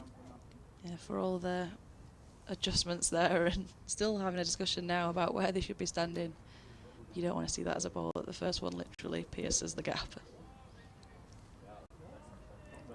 So further debate between Anderson and Villas, and he's now going to go back, Dane Villas, to where he came from. Dropping in at mid-off, and Tom Bailey being shunted round to the covers. So a big gap through mid-wicket. Wood in again. Milan gets a delivery wide of off-stump this time. He plays that shot very well, David Milan, and that's too loose from Luke Wood. Milan just swats it away through point for 4. Yeah, no real plan there from Wood. Short, unattacking short ball the first up, and then short and outside off second. No matter how much discussion these fielders have about where they should be going, you're not stopping those. So 34 for 1 after those 2 boundaries. Milan now moving on to 22. Into the 15th over of this Yorkshire second innings. Deficit still 153. Wood skipping in again from the coastal lane end, wide of off stump. And this time Milan chooses the leave. Floodlight's been on pretty much throughout. It's grey, isn't it, overhead, but not so bad. Certainly not like it was against Kent when they didn't get the opportunity to have a go at that 114 they needed to win. Yeah, it is picking up, but you can imagine the floodlights will still be staying on for the foreseeable.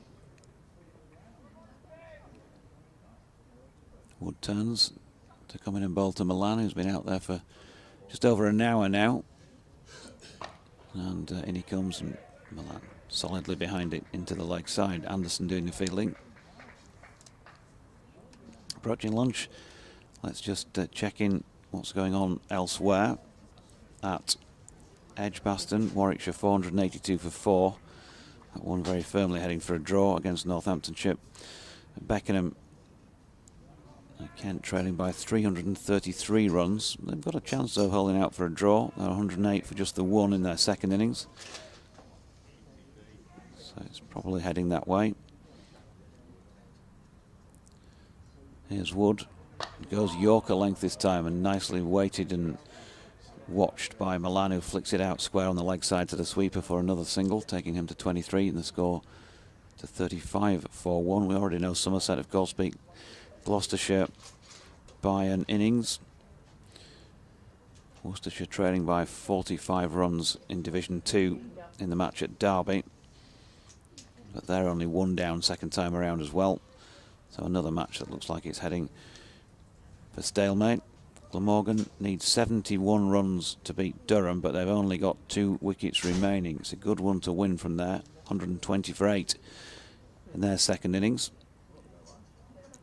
Leicestershire lead by 11 against Sussex in the match at Grace Road, but they've only got 3 wickets in hand in their second innings, so they're under the cosh against Sussex as the final ball of Luke Wood's over is pushed back to him by George Hill. There's no run. And at Lord's, Middlesex need 383 to beat Nottinghamshire, which ain't going to happen, is it, with a couple of sessions to go. Petering out into a draw. They've lost 3 wickets now, so Notts could press the foot on the pedal in the field and maybe win that one. That's your roundup. Lots of draws by the sounds of it. It's just the way of the season, isn't it, so far? Which is why it'll be so important if Yorkshire can see out this final day, not to let Lancashire have that victory. Matt Parkinson then. Round the wicket, bowling to the left-handed Milan. He pushes forward. The ball bobbles up in the air.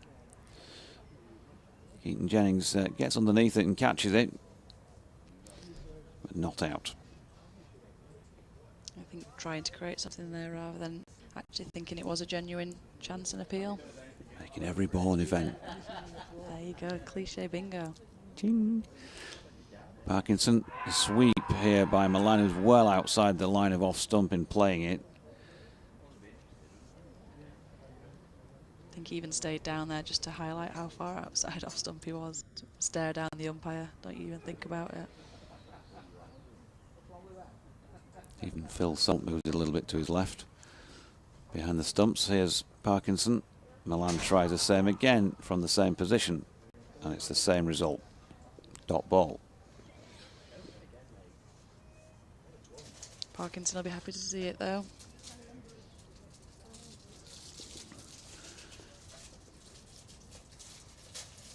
Here he comes again, and it's a similar line once more.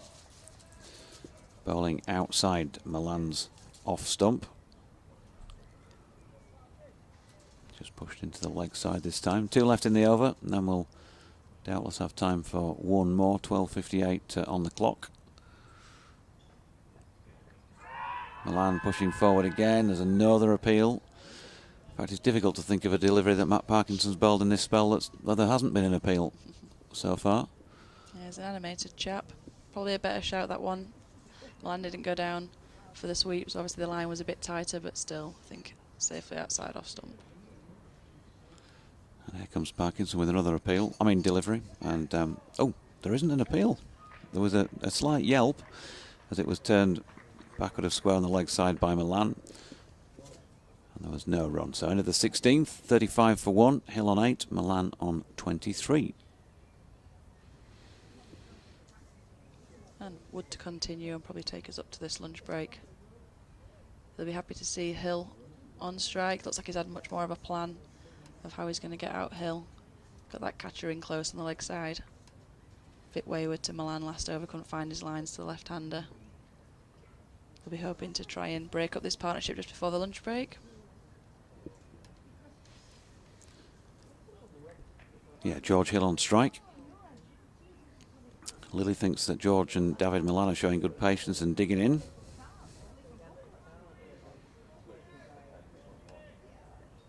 Change of angle for Wood is going to come round the wicket by the looks of things. Richard Brown says, quick mention for YCCC women's team, playing a couple of games at Harrogate CC today. My eldest lad Ben is part of the coaching team with them. Katie will know him as the only other Wednesday fan at Headingley. Great to see the development of women's cricket at Yorkshire. Luke Wood in, first ball of the over. That's nicely played by George Hill. Just leant on that and timed it away just in front of square on the offside for 4. Yeah, I do know, Ben. We bonded in the gym over the winter months over our unfortunate Wednesday fan status. Got better as the season went on, and then we consoled each other at the beginning of this week as we crashed out of the playoffs. Good luck to the Pudsey St Lawrence Grey Foxes this afternoon in their quest for that trophy, first game of the season. Here comes Luke Wood, bowling to Hill. That's dropped into the pitch, no run. Yeah, they nearly got a game this afternoon, Lev. Nearly got a game for the Grey Foxes, but this is why it's making it even more annoying. This is just going to be a draw because we know the result, and I could have gone and played. Were you doing the rain dance last night? Bit of that, yeah. I'm sure there'll be thoughts of Gary Verity as well.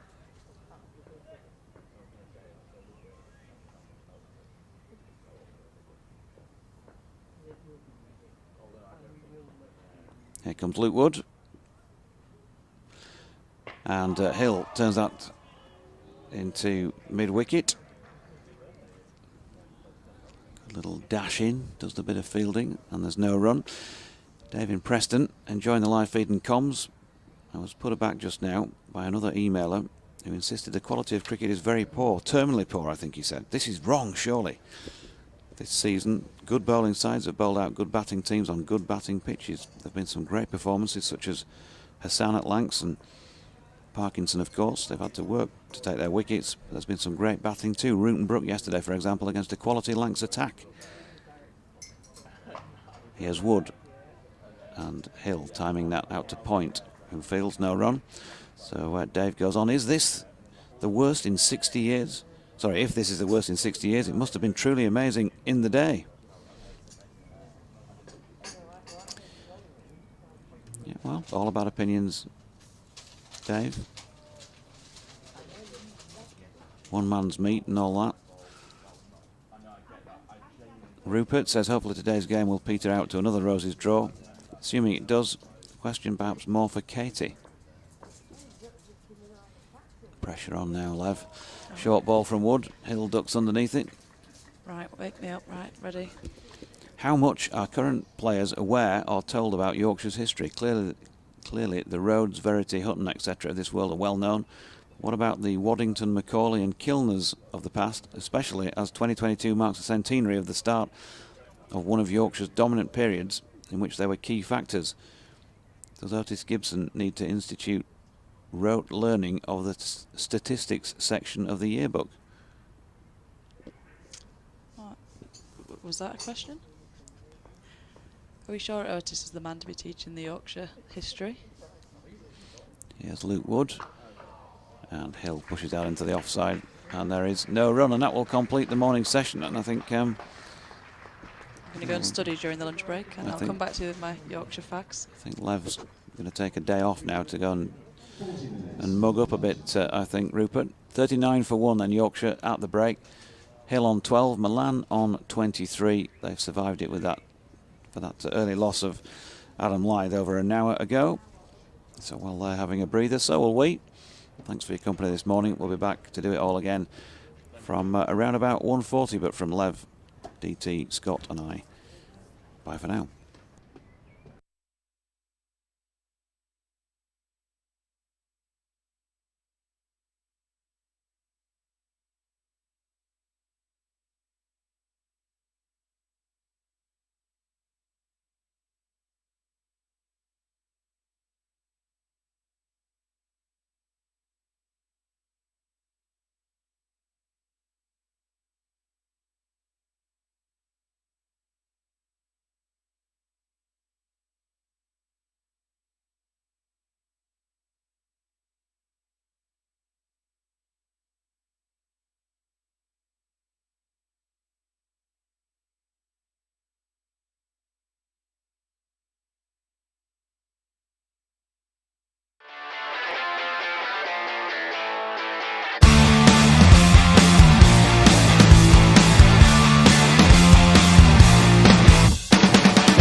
Or me. We completely messed this up, Scott. We're back. Anyway, we're back on. Outrageous, isn't it? Outrageous. A little bit of voices off there for you listeners. But back now this afternoon, Mr. Scott Reed of the parish of Burnley is complaining that he can't watch the last 15 minutes at the Tottenham Stadium. Oh, it's a big 15 minutes. Mr. DT from the parish of Swindon is even bigger for Swindon. Yeah, well, yeah. 2-0 ahead. They need to hang on. To that lead. Port Vale will try and get one back later on. Is that the first leg?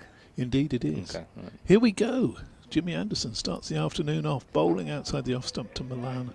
And there is no run there. Could you pass me my specs? Yep. My glasses down from the end of the... You mean these ones? My binoculars, aren't they? No run there. So we'll have to try and concentrate, Scott. Yeah, no problem. We can do that. Clarets are going to get beat. I'm resigned to that. Are they Clarets? Somebody told me that there was a question the other day on one of those quiz program things. Anderson bowls, and Milan thought about having a fiddle at that one and just allowed it through to the keeper. They've got a bird on their badge, Burnley. Is that right? Are they? I'm pretty sure they said Burnley got a bird on their badge. I didn't think they had. The official club badge. I'll have to have a look at this. Hang on. It was one of those that name. I think there were 10. There were. You have to name the 8 or 10 clubs with birds on their badges. Here's Anderson bowling. Oh, and that goes through Milan as he Ken played a sort of involuntary little shot. So they have. What sort of bird is it? Where's the Well, the top? thing, It's the top. It's like a duck. Yeah. So you covered them all this time and you didn't know that they got a bird on their badge. Just the 30-odd years. It was one of those questions, where you have to fill in a good beep, beep, beep, beep, beep, beep, beep, beep, beep, beep. One of those. What? Oh, a quiz. Oh, right. where you name it. And Anderson bowls. And Milan squeezes that one down to fourth slip. I don't know, where you have to name 8 or 10 or something, and it builds up the excitement as it goes up the board. Oh, you kind of racing against time. Beep, beep. No. Oh, right, you say Burnley. Yeah. And because Burnley will be near the top alphabetically, and it builds up the excitement as to whether you've actually got it right or not. And you get to the top of the board and it's not there, and it goes, well, doesn't sound very nice. Another absolutely cracking delivery, and Milan has gone. He can't believe it. He's looking at the umpire in amazement, a little tickle outside the off stump. He's surely not giving him LBW, has he? Maybe. We'll have to wait and see the decision there. That was very, very close to the off stump. It's gone through to... No, he's given it court salt, bowled Anderson, and Milan not amused about that at all. And swishing his bat as he comes off. It's a key breakthrough for Lancashire. It is, isn't it? I mean, it's just keeping the game kind of bubbling along. Milan's distraught, isn't he? Can't believe that. But if it was a little edge, thin one through to Salt, just the start that Lancashire needed. I mean, for the game to have a bit of extra life into it coming into the back end of the day, Lancashire need a couple of quick ones here, don't they? They need to get through as quick as they can. This fella coming out, Milan's just gone. Because the longer it drags out into the afternoon session, the nearer we are of the prospect of this ending in a draw. But just keeps it interesting, doesn't it? Wicket right after lunch. You get routine pretty early after lunch, but this is the man, isn't it? If they could. This is the key. He had a couple of little fiddles, didn't he, earlier in that over outside the off stump, but was not happy to go. Milan. He's looked at the umpires, if to say umpire Sager's at the fine. Well, what? And obviously, it's beaten him outside the off stump. He's Salt's taken it cleanly, so. Yeah. Finger went up. He did. He was not happy there. He was not a happy bunny as he walked off. 39 now for 2, and all of a sudden that makes a big difference. Okay, bigger difference if they can get root cheaply. Oh no, and that makes a big difference as Oh, well. no. Port Vale have got one back at Swindon. Oh, It's all going on. oh no, it's 2-1 now. A lifeline for Vale. Oh. Oh, Sense of despair from you. 83 minutes. Well, I know what Swindon are like. They'll probably concede an equaliser or something. Dear. Mind you, they're good away from home. Concentrate on this, David. 39 for 2. Oh, key couple of deliveries coming up. In fact, this is the last ball of the over coming up. Anderson to Root, 2 slips. Waiting for that, and he just pushes it out into the offside. Excellent first over after the break from Jimmy Anderson. He's taken the wicket, key wicket of Milan. Milan, you'd have thought, could have quite easily batted here for the next couple of sessions if he got in. And that was a vital one. 1 for 4 off 7 overs from the lethargic James Anderson, as he was described earlier by a Lancashire fan. We actually got a tweet about that. I'm not surprised. From a Yorkshire fan who's sitting up there in the newsstand. I'll have to see if I can find it. Where was it? He's somewhere. He's saying, Michael Hawley said, Yorkshire fan watching on in the newsstand, I would be happy for Jimmy to be lethargic. Looks to be just as challenging as ever to me. I think you're spot on there, Michael. Yeah. Well, he's got the breakthrough after lunch. Oh, this is interesting. Giving Parkinson a go from the other end. Hill's on strike, slip and a leg slip. And backward point is a deep extra cover, deep backward square leg. So Parkinson over the wicket, tossing one up to Hill, who brings the bat down, and it's played back down the ground and gathered by Parkinson off his own bowling. Actually, I think the ball actually then ricocheted onto the stumps at the non-strikers end. The bail certainly has been dislodged. It had to be relocated. Back in again, once more Parkinson, and Hill watchful, went onto the back foot, giving it a little bit of time to see the ball safely onto the bat. The ball pitching and turning away from Hill. Not vicious, sharp turn. A little bit of turn there for Parkinson, who said to me last night that it was spinning a bit yesterday. In once more, a little flatter this time. And again, Hill hopping back and turning it out into the onside. Picked up at mid-wicket and there's no run. Gathered by Villas. Hill and Root stuck around for a bit. Hill did yesterday, certainly. Victim of Anderson's short ball in the end. Reaches forward this next delivery, smothering the ball away into the offside. And there is no run.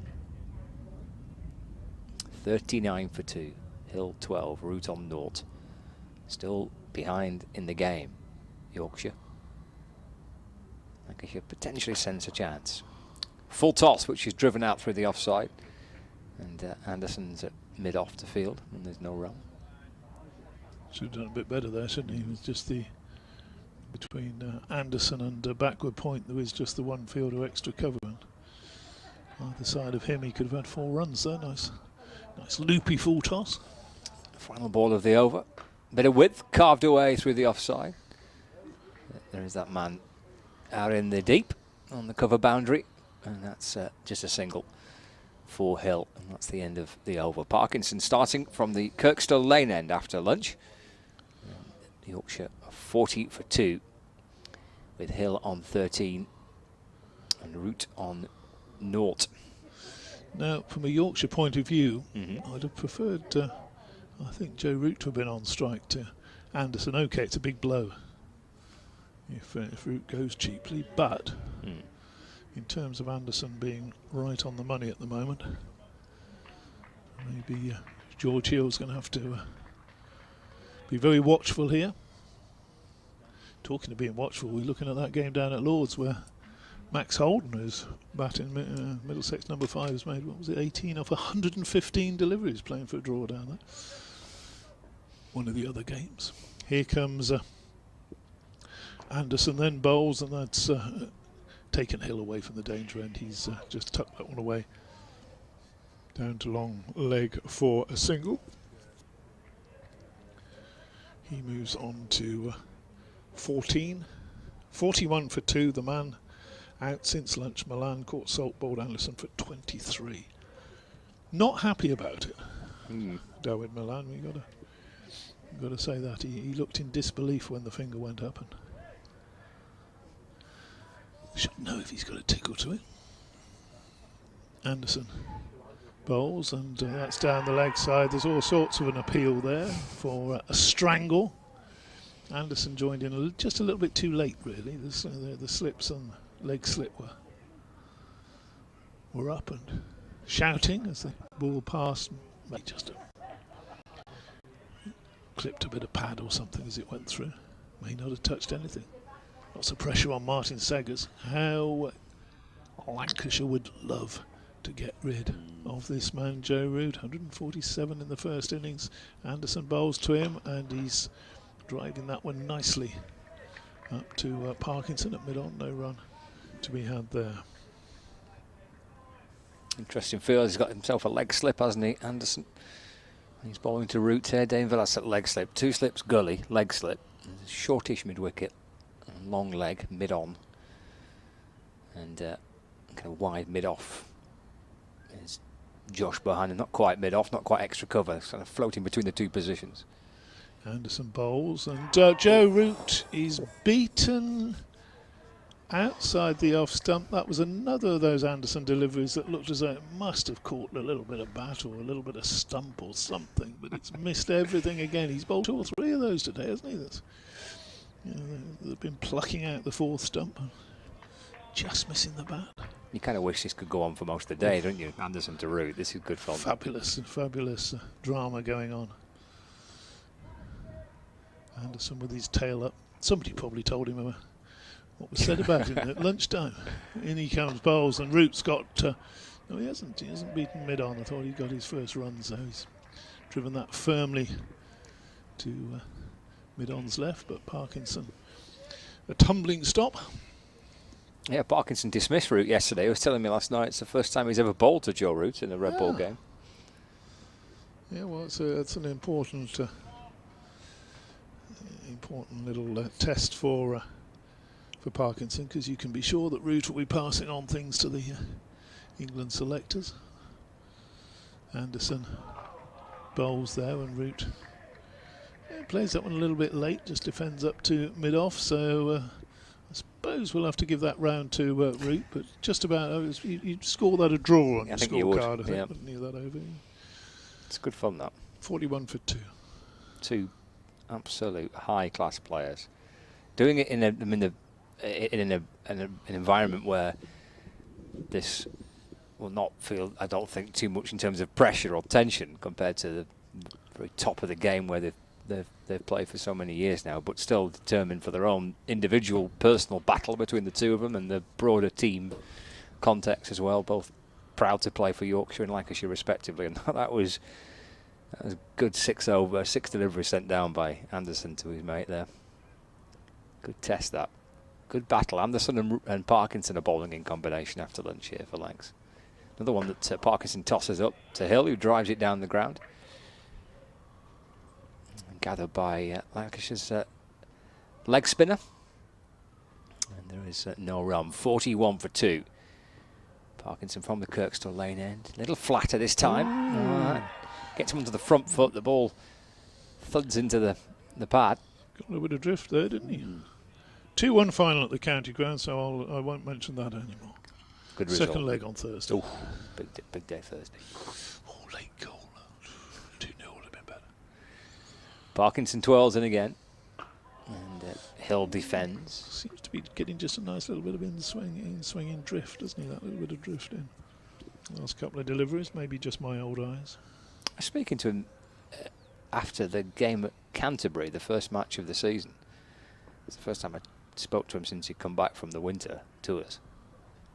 This is fizzed down the leg side and left. And he was talking about what, he was determined to try and take something away from the experience of being with England. Yet again, taking on a tour and just fetching and carrying drinks. And he certain aspects of his game, he's in and bowling to Hill, who's forward in defence, and there's no run. He has looked to work on. He's speaking to me about how he's really enjoyed working with Jeetan Patel with England. Right. Working on a googly, which he has bowled a few times now, and feels a little bit more confident that he can use that. talking about the use of the drift and trying to exploit that. Pitch is wide of off stump. It turns, but left by Hill and through to the keeper. And there's no run, 41 for 2, and trying to develop a top spinner as well, which is something he's looked at. So he said, "Look, I've not obviously." How were you bowling a top spinner then? I know the listeners at home can't see that. Well, he was kind of saying it was more. It's not a full-on top spin. It's more out the front of the hand type delivery. Is what he was saying. He's not kind of. These were his words. It's not kind of what maybe a leg spinner would call a top spin. It's more front of the hand type delivery that he's been working on. They just skid on. Yeah, and hurry through. It was quite interesting the variations he's worked at. And he says that he's getting as much pleasure from wickets that are not leg spinning dismissals. Yeah.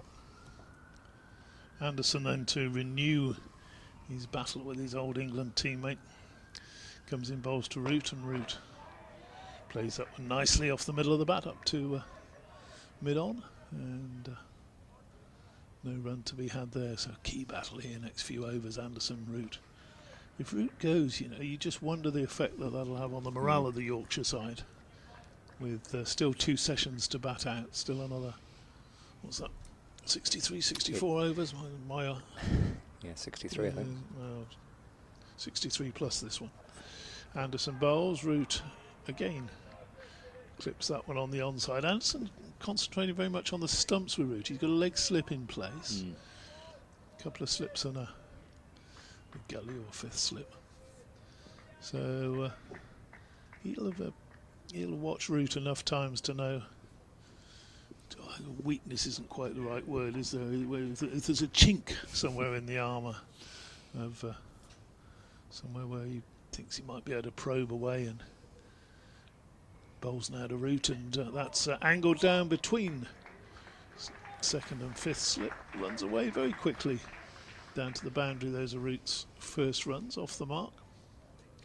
Not his most convincing shot, played it with soft hands, so it bounced well short of the cordon. And goes into the book as a boundary. Same value as glorious cover drive. Same grumpy response from the bowler. Anderson, that familiar approach, bowls and bowls Root, all ends up. He's knocked 2 stumps out of the ground. That delivery that's come back in, we've seen it today. He's just got that little bit of movement. Root has pushed forward. He's pushed forward down the Victoria line. That's definitely the Piccadilly line. And the Piccadilly line for Lancashire, that's for sure. Root has gone, bowled Anderson 4. Well. Blimey. Jimmy enjoyed that, didn't he? What a celebration. Well, it's one thing to get Root out, isn't it? Another altogether to knock 2 stumps out of the ground. Whoa, dearie me, Yorkshire in trouble now.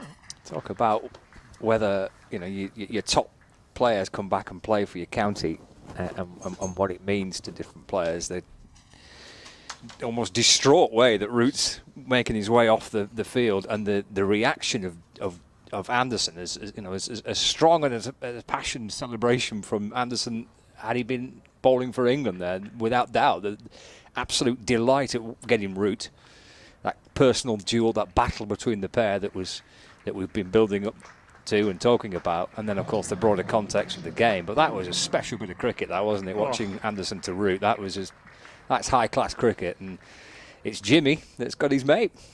Yeah, and that's the unfortunate balance as far as batters are concerned. You can win for 2 or 3 overs, but you lose for 1 ball and you're gone.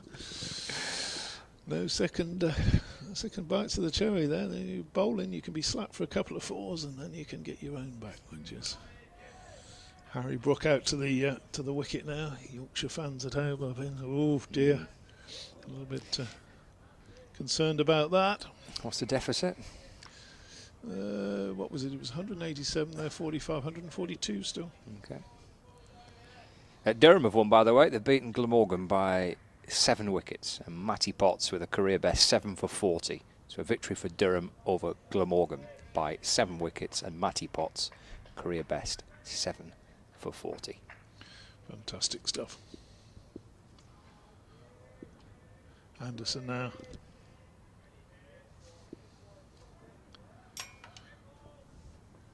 Two slips in the gully. Can he do the same to the inform Harry Brook? He's on his way. Bowls to Brook, and Brook just allows that one to strike him on the pad. Really, I'll be interested when the umpire actually allows this as a leg, but he does. Although he just allowed him to strike him on the pad there, but he's off strike. Is Harry Brook. Yeah. For all his great skills, Jimmy Anderson's not going to get Brook at the non-strikers end, is he? Unless, of course, we were talking about it earlier, he deflects the ball into the stumps or something, but he's not going to bowl him out down that end. Let George Hill see what he can do with the maestro. 2 wickets after lunch for Anderson. 2 big wickets. Bowls, and that's a short delivery. Oh, we're going to start this again with George, aren't we? We're going to pepper him with the short stuff. So it goes through to the keeper, no run. Not only has he removed Dawood Milan, but he's also got the big one. 2 stumps out of the ground. Joe Root bowled for 4. Parkinson putting pressure on as well. Yorkshire are going to do very well to just weather this storm, aren't they? They've got to just mind their work for a few overs, try and steer the ship to slightly calmer waters. 46 for 3. Well, Brook came out the other day and just well, it wasn't quite teeing off, far from it. I mean, they were outstanding cricket shots, but blimey, he got on with it, didn't he? Yeah. Will it be the similar approach? Well, I think I said to you at the time, he went a bit too quickly, didn't he? Hadn't quite got the tempo right for that. If he'd have stayed for 2 hours, it'd been one of the best innings you've ever seen, but it wasn't. It's Parkinson to Brook. He plays carefully. Do you know what I mean about that? You just got to sort of. There's a certain pace you need to go at, and if you go too quickly, you know it's not going to last very long. It's one of the laws of cricket, I think. One of my laws, anyway. Parkinson to Brook off the back foot, works the ball away to the onside. Stephen Croft at mid-on fields, but Brook gets 1 run, his first of the second innings. 47 for 3. I've heard some grave news from North London. It's finished 1-0, Scott. Oh dear. You could be traipsing around the championship grounds next winter. Yeah, could be. Could well be. Parkinson to Hill. And that's forward defence into the onside, and there is no run.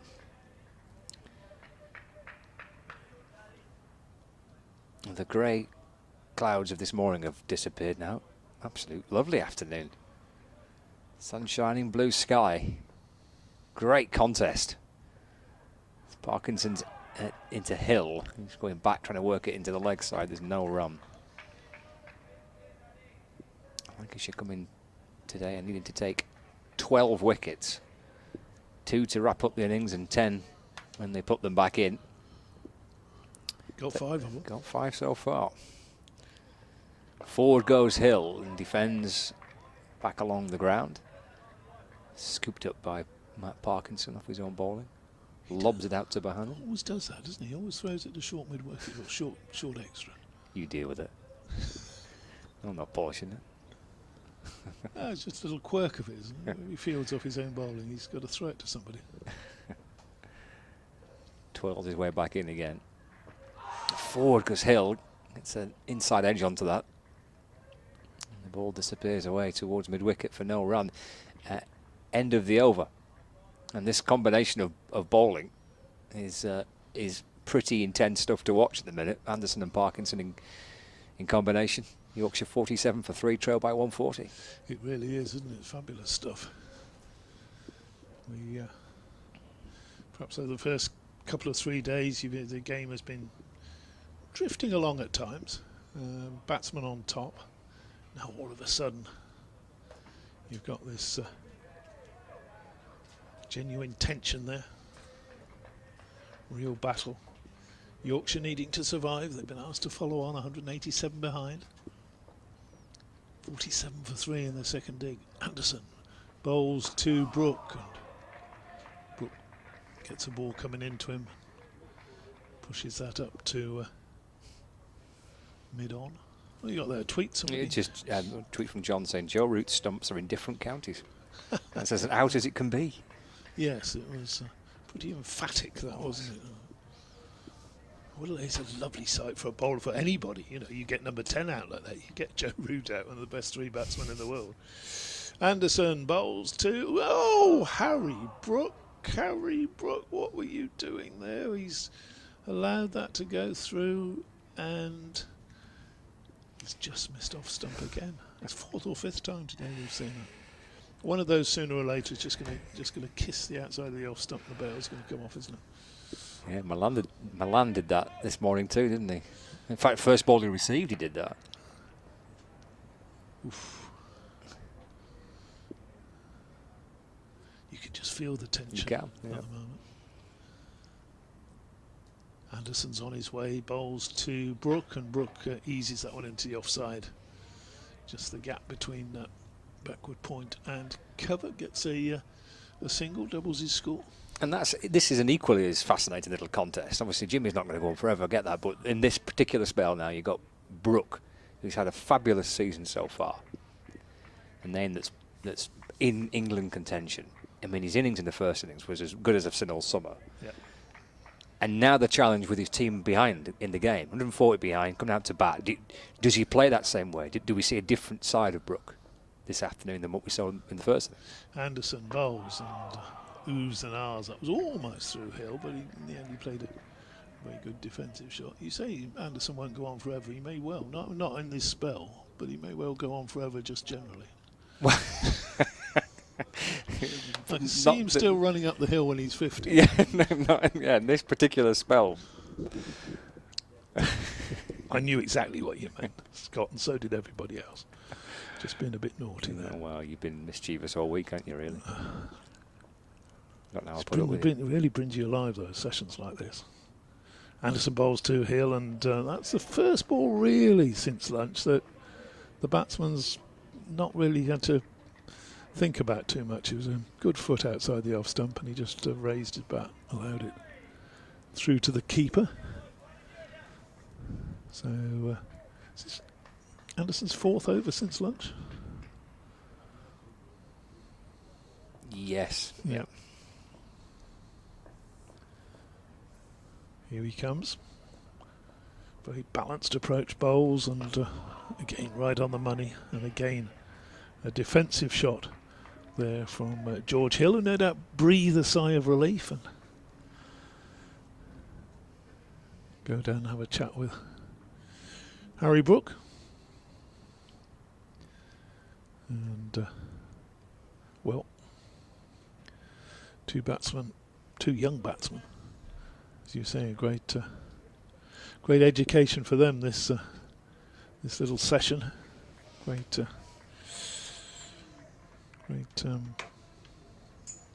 learning process, isn't it? You don't get too many of these. You may well have faced Parkinson and Anderson before, but in this pressure situation where he's still 140 odd runs adrift, can't afford to lose another wicket. Parkinson in down the leg side, and thank you very much, says Harry Brook. You can. It was down the leg side, and it was a little bit short, and there was nobody out there except a deep square leg, and he just helped it down into the corner of the ground. Big chase to retrieve that. And a bit of pressure relief there. The extra applause you might have heard was for the Yorkshire 50, 52 for 3. Jonathan Doidge is back with a more furrowed brow than you had before lunch, JD. That's because it's just taken me about 5 minutes to get a contact lens in. Next ball to Brook is eased out to deep square leg for a single.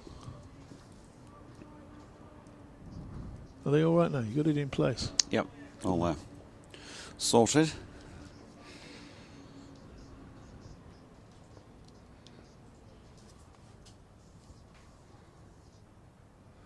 Parkinson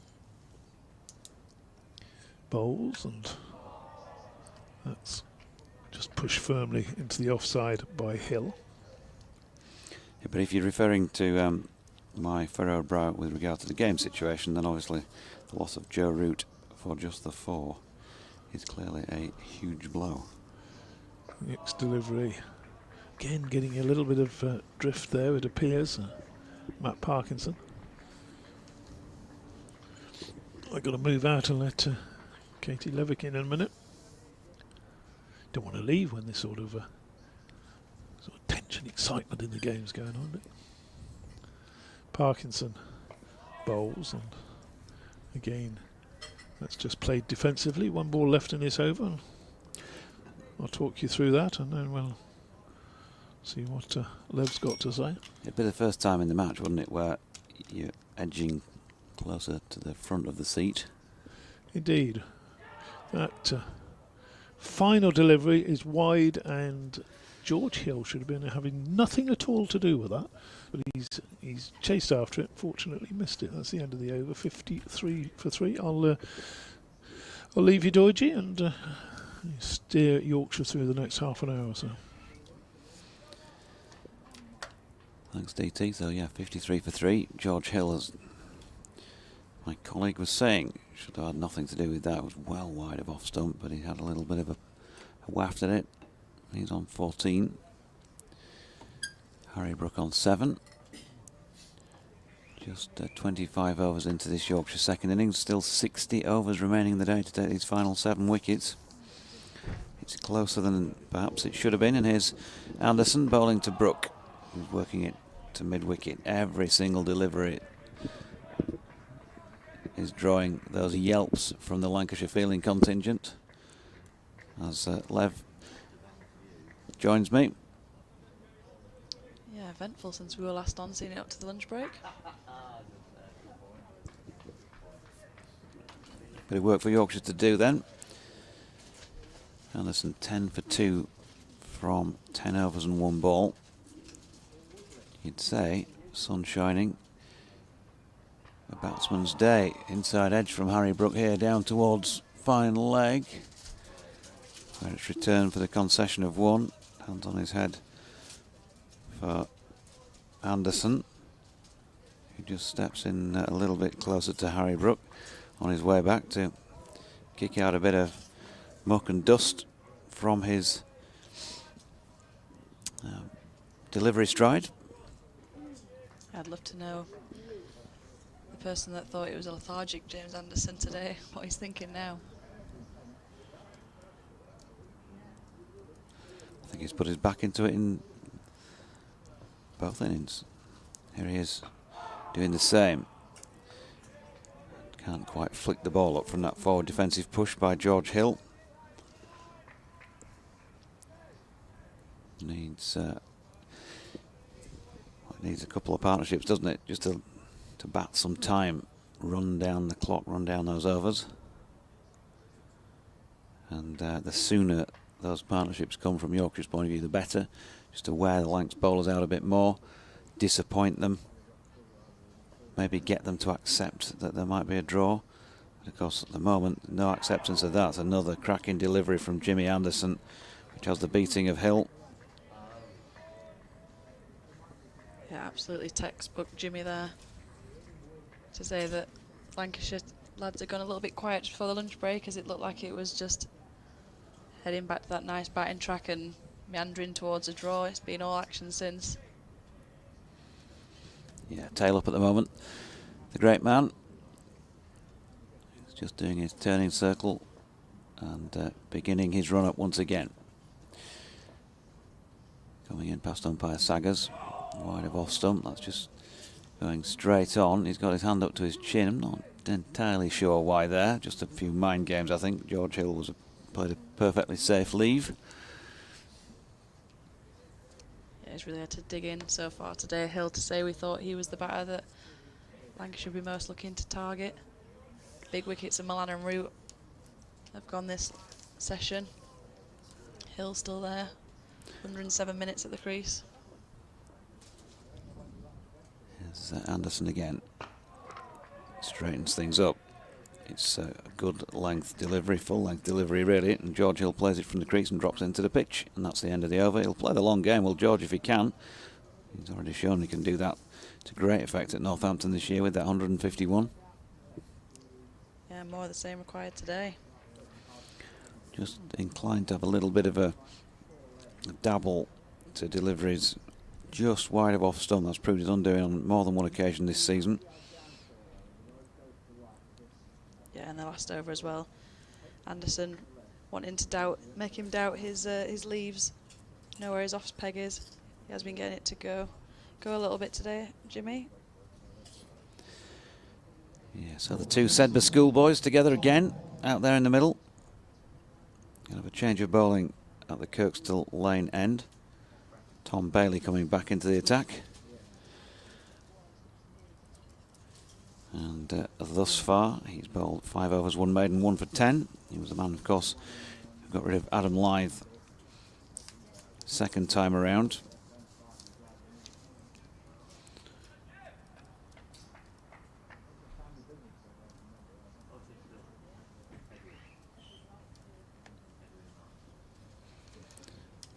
Getting the field sorted out here.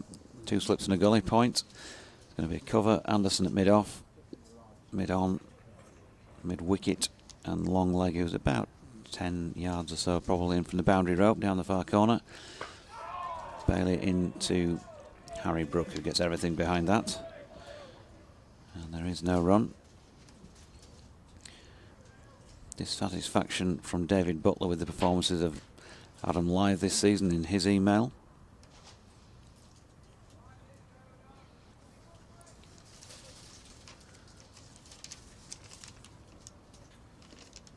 He made in this one 10 and 2. A couple of 50s, of course, earlier in the campaign. Bailey into his delivery stride and then pulls out.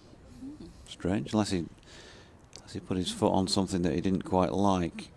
Yeah, he got all the way through his action there. Somehow managed to not release it. But yeah, they're looking at the kind of the start of the stride before last, where he would have put his foot as he went into the bound.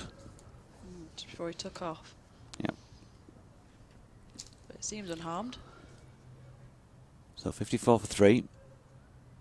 Beautiful afternoon at Headingley. And Bailey down the leg side of Brook has a flick at that one. Through to Salt. BBC West Yorkshire Sport at gmail.com if you want to get in touch with any comments.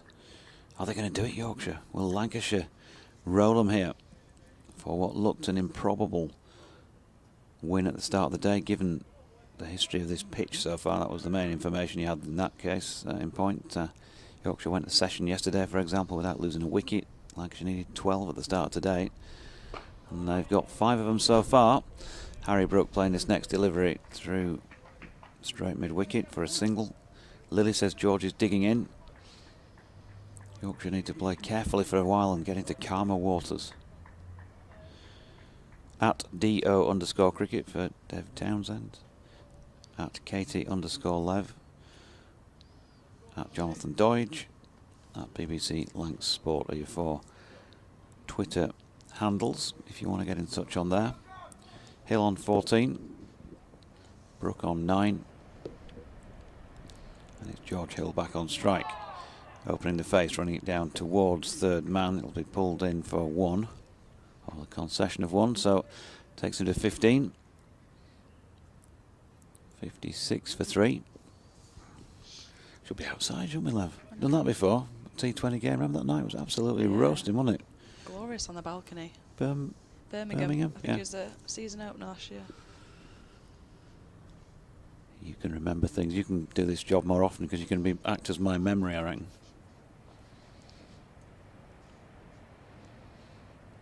Bailey in again, 1 for 11 to his name.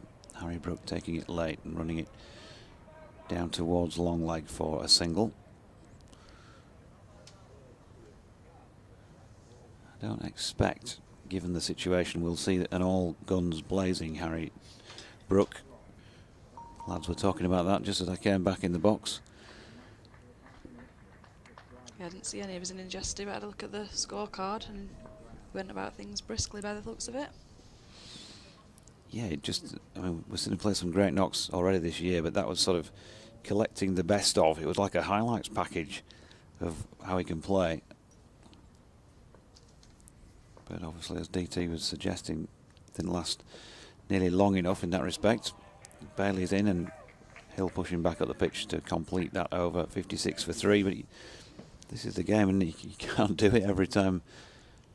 It's not humanly possible every time you go out there. And he's still got 41. Yeah, he's still got a start, so shows your form when you're disappointed with that score. Jimmy's going to continue. Already got through 11 this afternoon.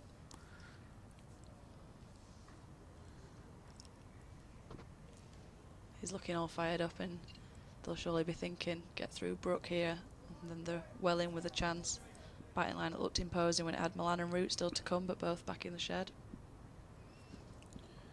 Anderson to Brook, right behind that, and pushes back to the bowler. Just a really important job if these two can knuckle down, as we know they can. Bat some time here, get through a couple of changes on the bowling. I'm not quite sure what their approach will be, over by over, ball by ball even. An hour and just short of an hour and 20 minutes still until the tea break. Anderson to Brook, again solidly behind it.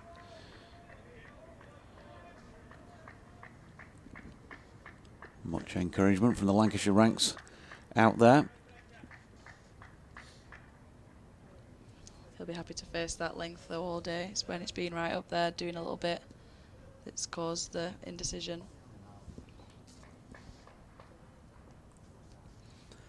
So Jimmy turns again. He's going to come in past umpire Saggers. Wide of off stump, just a little bit of nip back about it, but Harry Brook I think had it pretty well covered. Safely knew where his off peg was there, despite the yelps from the Lancashire slips.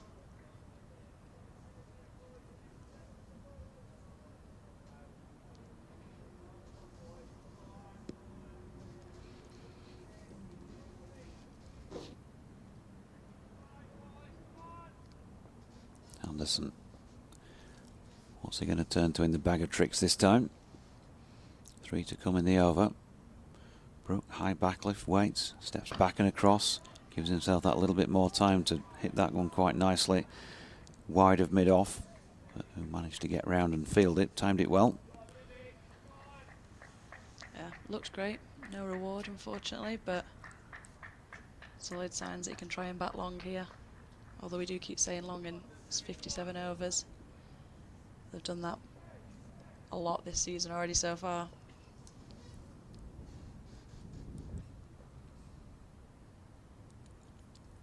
Here comes Anderson again. And good delivery. Again, just moral win for the bowler because Brook got an inside edge on it. It was no danger to the stumps. Salt round to collect and then threw down one of the wickets. And then I think rubs the ball on the back of Harry Duke's trousers there. Yeah, interesting. Mind games, just trying to unsettle them. So Brook on 10, 57 for 3. We've got a brief stoppage, well hopefully brief. Martin Saggers has just stepped across where Jimmy Anderson would deliver the ball from. And we're seeing some advertising is blown onto the pitch, I think.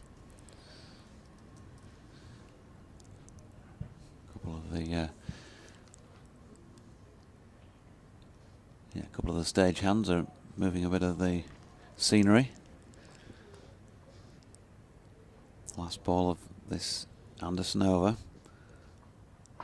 And Harry Brook safely negotiates a ball just short of length on the back foot. So 28 overs bowled. Yorkshire 57 for 3, Hill 15 and Brook 10. And Anderson with 12 overs, 6 maidens, 2 for 11. His figures in the first innings wouldn't have been the best of his career, but he's getting some reward now for all that hard work. Yeah, he's bowled a lovely spell so far in this innings. He's looked threatening on a pitch that's not offered much for anyone so far. Wonder how many he'll have left in this spell though, try and preserve him. But he looks to be still doing the damage. He's made Brook inside edge a couple. So as much as Brook is the informed batter, it does look like he can threaten his wicket here. Here's Bailey, bowling to Hill, around about leg stump and flicked to mid-wicket. Diving stop there, no run. Mentioned for Gary Longhorn and Patrington CC. Gary asked me to give him a shout out. Yesterday, he also tested me on a horse racing question, knowing that I mentioned that sport from time to time while on air. Could I name all the tracks in the UK that didn't involve the letters R, A, C and E in them? Bailey in, and that's pushed back by Hill, no run. And as I mentioned at the time, I said, not going to have time to be thinking about that tonight, thanks. I'll probably try it just live on air, but it's a tough one, that. That'd have been a good one to pass the time when we thought it was meandering towards a draw. 59 or 60 racecourses in the UK.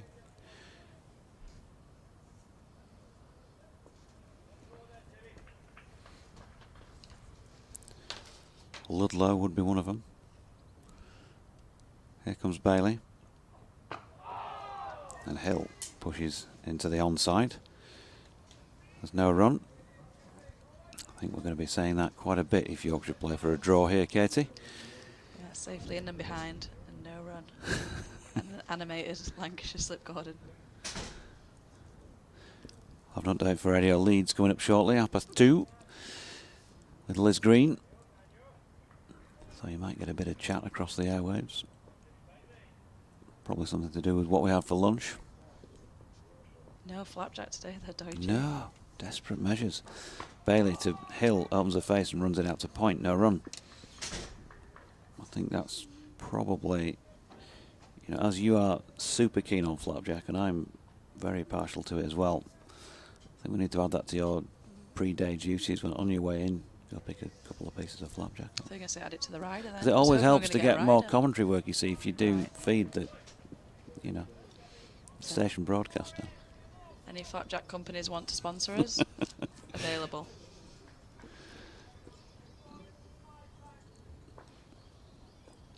So 57 for 3 and Bailey bowling here to George Hill. Right behind that one, pushing to mid-on. And no run. There we go. You're getting used to this ball-by-ball stuff, that's good. They're coming on. As long as he's always safely in and behind, I feel confident. Or shoulders, arms. Shoulder and arms, it's yeah. That's part of the cricket draw cliche bingo. Now, a man's just been sent out from mid-wicket a little bit squarer and deeper. Still back-pedalling to about 10 yards or so in from the boundary. There's also a long leg out there in the deep as well as Bailey comes in. But doesn't bowl the short one. And safely in behind. No run. It's end of the over. 29 of them now bowled. Yorkshire 57 for 3. And they're just having to be particularly patient here. Last wicket fell at just about bang on 2 o'clock, so they've managed to see off half an hour since Joe Root's stumps were splayed. By that Jimmy Anderson delivery. Anderson with 2 big wickets. David Milan for 23 and Root for 4. Well, looks like we're going to see a bit of a rest for the great man though. 12 overs, 6 maidens, 2 for 11. Matt Parkinson is coming back on at the Howard stand end.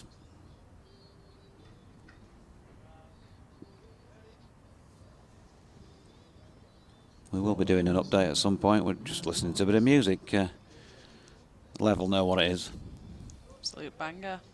Zed, I believe.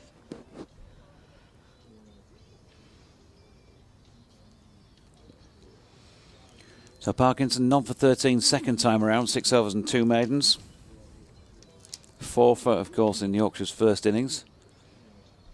And you'd be surprised if he doesn't trouble the wickets column again on this final day. Slip, short leg in place, 45 behind square on the leg side.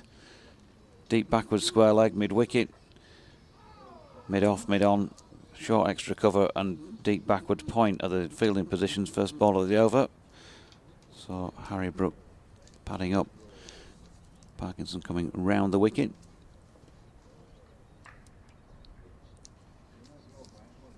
Update time. Parkinson to Brook. I'm pretty well, thank you, Liz, but just a few nerves from Yorkshire supporters now. They're following on. They were bowled all out earlier today for 379, and Lancashire asked them to bat for a second time. So Lancs have only batted the once. Yorkshire in for their second innings. They're still 130 runs behind what Lancashire put up on the board in their first innings alone, and that means that they're in a bit of trouble second time. 57 for 3. So they've lost 3 big wickets, really. Adam Lyth out the third ball of this Yorkshire second innings. LBW to Tom Bailey for 2. David Milan went for 23 to the great Jimmy Anderson. And then the great Joe Root, bowled by the great Jimmy Anderson. Wickets splayed all over Headingley. He went for 4. So, yeah, a bit of bother. George Hill 15, Harry Brook 10 at the moment. There's still 55 overs left in the day for Lancashire to take 7 more wickets, so they're going to have to play well here, Yorkshire, under a fair bit of pressure. And that word that we sort of use in sport, chelp, out there from the side who are dominating in the field.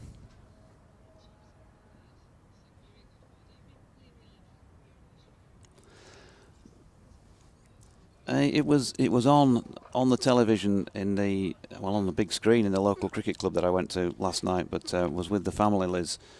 So it was kind of in the background. So to be honest with you, I'm not even sure who won it. Were Bucks Fizz in it? Oh, Cliff.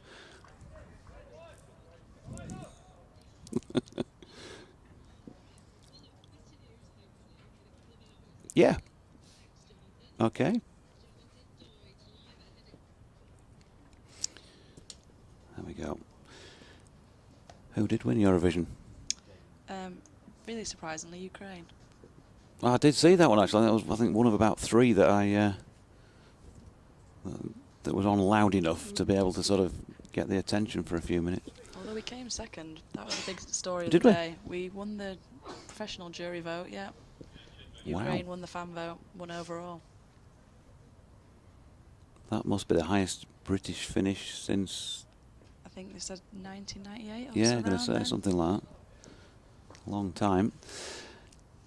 Meanwhile, Tom Bailey bowling to George Hill, who's right behind that and pushing back to the bowler, who can't reel it in.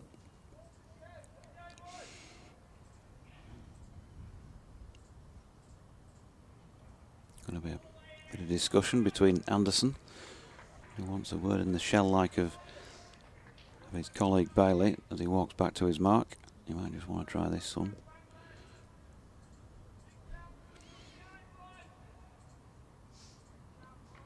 What a player to have at mid-off for you during your spell. Bailey then, with purpose, angled in towards George Hill and then just leaves him. Does that quite a lot, doesn't it? It's a feature of Tom Bailey's bowling. If he can just straighten that up a little, he might induce the drive. Yeah, even though that was wide of off stump, still made Hill think. Looked like he was thought about getting the drive in and then pulled out last minute. So that's what you want to be doing, trying to get him in 2 minds. Force a shot because don't think we're getting too much assistance from the pitch.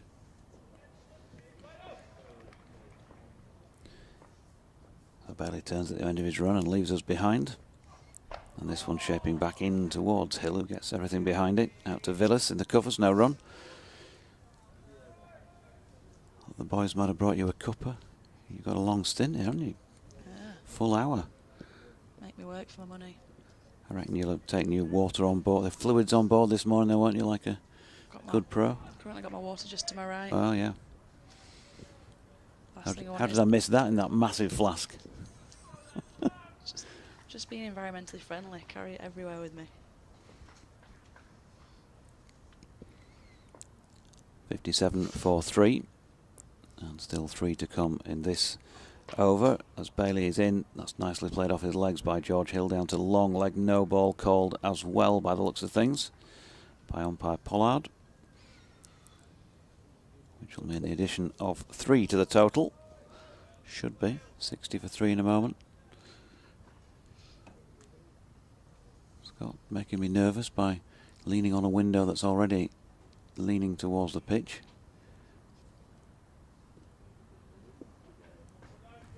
I'm feeling vertigo now, Scott, by the fact that you've stood up there on the window frame, I hasten to add. Here's Bailey, and that's pushed into the leg side by Harry Brook. There's no run.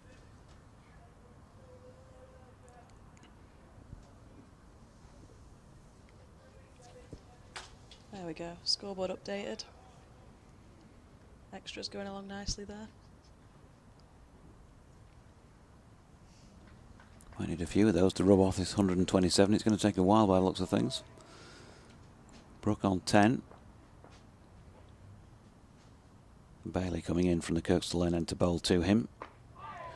And that's dropped into the pitch square on the leg side by Harry Brook. He'll move on to 11 with a single. 61 for 3.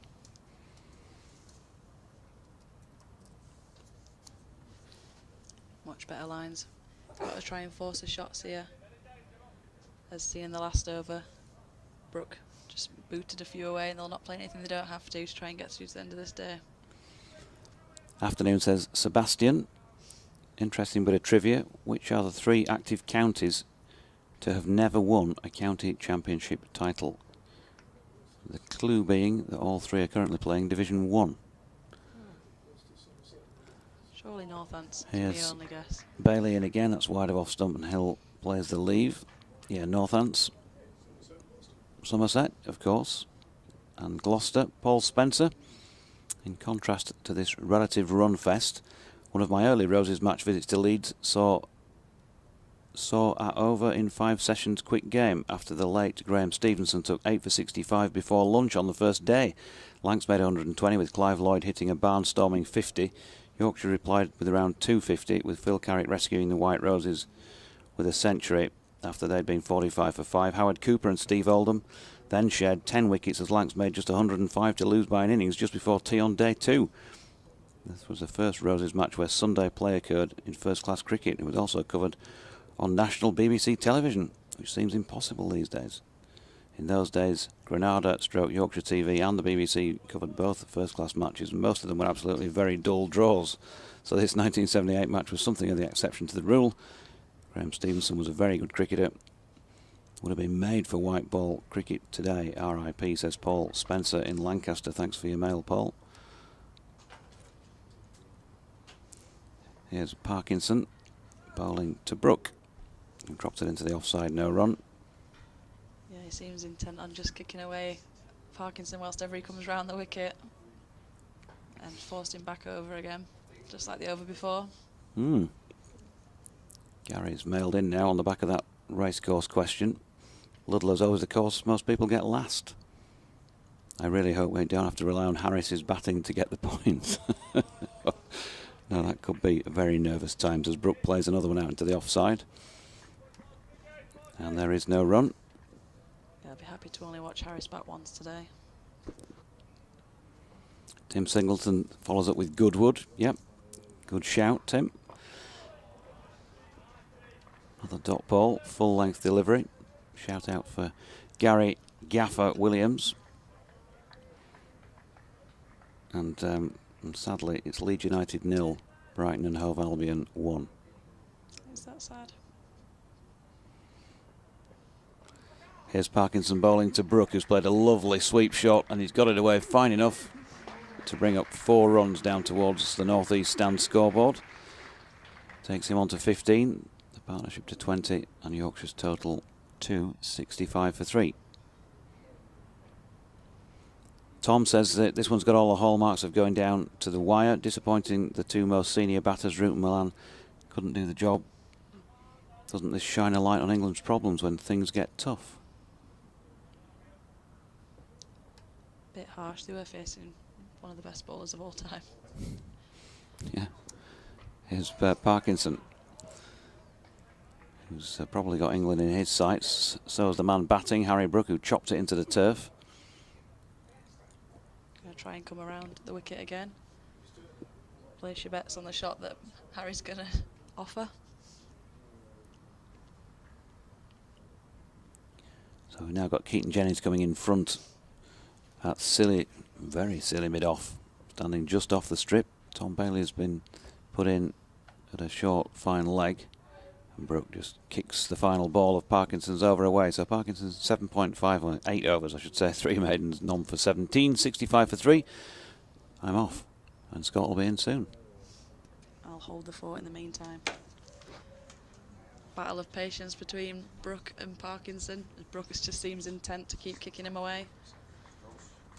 Parkinson's got to try and force a shot somehow. That early excitement. Straight after the lunch break, just petering. Lancashire players just going a little bit quiet again as we head towards that draw we thought was so obviously happening this morning, but still rather be Lancashire than Yorkshire at the moment. I think it's changed a bit, hasn't it, since me and you were last on together? Because it felt like it was probably going to be one outcome, but that little burst after lunch, a lot of work here for Yorkshire to do, isn't there, to get this safe? Yeah, it seemed almost like he was just going through the motions, like a bit of a open practice for both teams. But it's a concern for Yorkshire now with their really experienced batters back in the shed already. A lot falls onto these two. They won't want to make any of the lower order come back out again. The Anderson dismissal to Roots obviously got a bit of attention, as you can imagine. Yeah, it's not a bad one, is it? No. It was an absolute beauty from Anderson. It's been quite popular on Twitter. Well, it's done the rounds. Don't necessarily expect to see stumps everywhere on day 4. Luke Wood into the attack from the Kirkstone lane and left arm around the wicket to Hill, and that's played away to the offside for no run. Yeah, it's a popular video, is that? Yeah, there's some passion in the celebration was, as well wasn't from there? Jimmy. Yeah. Almost look what you've been missing. It's a great picture. I've got to say, Luke Adams, who's dotted around somewhere by the edge of the boundary rope with his camera, taking these pictures, and he's got a fantastic picture of Jimmy's reaction, staring, glaring at Joe, fists clenched. You can see it etched across his face, the joy, but it was the stare at Joe Root. As Wood's in to Hill. It's nudged out into the onside for no run. It felt like there was a bit of what you're doing leaving me out during the winter, Joseph, to it. Not that it was entirely his decision, of course. No, but you love to see it, even with Jimmy at that age. Still got a point to prove. It's fantastic. But if you can follow Luke on Twitter, and I think Lancashire off their official Twitter account, they've also tweeted that picture. But a great image to have got.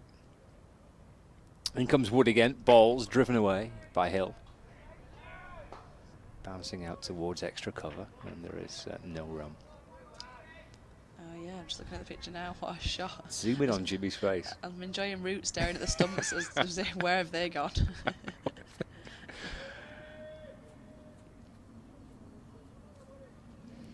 Yeah, I think Root was quite keen just to not make eye contact.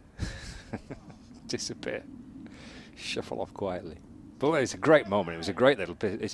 In a way, it's a shame it ended quickly because it was such a great spell between those two, battling out against each other. Wood to Hill again. It's played away into the onside, and there's no run. It's over to the other bowlers at the minute. Anderson starting up after lunch, and that decision from Villas, I don't know how tough a decision it is to start a new session with a particular bowler when one of them is Jimmy Anderson. I guess you're always tempted to give it to him.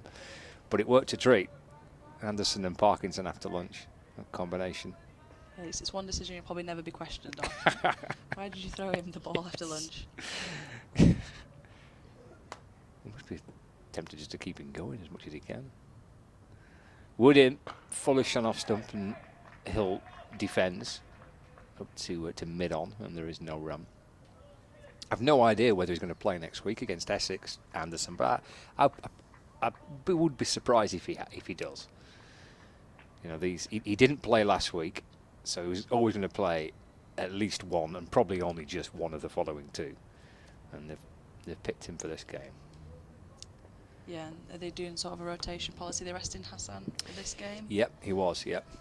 Yeah, Hassan Ali rested for this one, so he'll be back next week. Mahmood's had a bit of a shoulder injury. Yeah, he was in the squad for this one, wasn't he? He was. In fact, he was here. There's Woods in. It's full of length and off stump and driven again by Hill to mid-off, and there's no run. Great selection issues to be having, though, with that bowling attack. It's not bad, that, is it? That's the end of the over as well, 65 for 3. The game where Anderson played at Old Trafford the other week, they had Anderson, Hassan Ali, Saki Mahmood and Matt Parkinson, and David Lloyd was on commentary with us for the first day, and he rings. That's as good a bowling attack he has ever seen for Lancashire. Yeah, absolutely. It's been great, I think, the start of this county season to have so many of the internationals at the disposal. You always complain, there's always a lot of talk about the quality of county cricket, and we never get to see our England boys, and the overseas as well have been really taken to the county game all over the country. Been a lot of quality on show. There has, yeah. And the access to it via the BBC commentaries or the live streams is terrific as well. Anderson, Parkinson looping one in towards Brook, who drives away through extra cover, and there's no run. Sorry, there is a single. Gone through for one. So used to saying no run. It's ingrained. It's Brook on 16. This is good for Brook, isn't it? These are two young batters for Yorkshire. Brook's had a stellar season. He looks a fine player, doesn't he? And Hill is a different part of his career, perhaps, but this is a great challenge for these two now. Yeah, I'll put down a great marker for future selections, certainly for Hill, who's still establishing himself in the team. Silly pointing position and the slip. And Hill trying to whip it away through the onside, but just deflects off his thigh pad, I suspect. Just drops out towards square leg. And Phil Salt, the keeper, marches out to pick the ball up. Back with Parkinson, who's coming in from the rugby stand end of the ground. It's quite bright now. I should have put the sunglasses on. Blue sky and plenty of sunshine around. Forward goes Hill again. Just able to squeeze the ball out through point and get through for a single. And Hill moves on to 17, and the score moves on to 67 for 3. I was just thinking the sunshine's doing nothing for the crow's feet. I'm no, squinting now. Absolutely. Floodlights on this morning, and now it's glorious. Yes. Any hopes of rain for the Yorkshire fans? I think you're going to be disappointed. Seemed to have evaporated that, doesn't it? Brook off the back foot, playing it, and into the offside for no run. 67 for 3. The obligatory sunglasses being worn by most players out there. Everyone's got a pair of shades on. Do you bowl with sunglasses on? Have you bowled with sunglasses on? No, I can't. I think my action's too unorthodox. I'd smash them off my face. Yeah, you are a bit like a frog in a blender, aren't you? Yeah, my arm comes pretty much round the back of my ear, so yeah. I think I just take them off every ball. Parkinson around the wicket and bowling. Oh, well, that loops up off, I'm not sure what, well, I presume a bit of bat. It must have been. He's kind of not really committed into the shot there, Brook.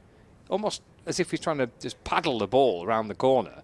Does that come off a glove or maybe the top edge? I think like shoulder. Okay. Yeah, it's shoulder of the bat. Yeah. It seemed to pop a lot more than all of the balls have so far. I think Brook expects it just to gently go into the pads again like all other ones have, and then it surprised him and he's had to force a shot and he's not really gone through with anything. Quirky one. Just pads this next delivery away from Parkinson, who's bowling around the wicket to him. Yeah, I think that's what he expected the last one to do, and he'd be able to just pad it away, and then it's climbed on him out of nowhere. But manages to get away with it, and he's still there. End of the over, 67 for 3. Hill 17 and Brook on 16. So still trailing by plenty. As he reaches for the scorecard to double check, because he's gone off the scoreboard. There's a lot of batting to do for Yorkshire. 120 behind. 51 overs remaining in the day's allocation. When's your first game here? When's your first of the double headers? That is a question I should probably know. I believe we're playing Thunder in it. Right, cool. I want to say next weekend. Right. Well, So you've got 2 here. We're in Sale and then Durham, and then we come here. Okay. Sale's lovely. Have you been to Sale Cricket Club? Never been before. Wood left arm around the wicket bowls, and that's worked away by Hill into the onside for no run. Yeah, nice little club is Sale. I was just asking about it in the press box, although everyone so far seemed to insinuate that rain's coming next week. Is it? I thought we were going to have a heat wave. I thought we were on a heat wave, but so far everyone's been talking about that we could be disappointed next week with fixtures. Hope they're wrong. I was convinced. I thought we were being promised unbelievable weather and warm temperatures. I mean, in England, I think we class a heat wave as a day of sun, don't we? So this is just a heat. we've This is a had heat it, wave. yeah. Okay. This is our heat wave. Heat weekend. This is summer today. Wood into Hill again. It's driven into the offside, and there's no run. Well, I hope that stays away. That's Thunder's first home match on Wednesday. So if you're in and around the area, Sale Cricket Club on Wednesday. So 1:30 start, isn't it, on Wednesday? And first home game for Thunder of the Charlotte Edwards Cup. Always a big one. Local rivals. Is there still a sense of that? Because obviously it's not under the Yorkshire, Lancashire name, is it? No. But there's still a rivalry, you think? Yeah, to definitely.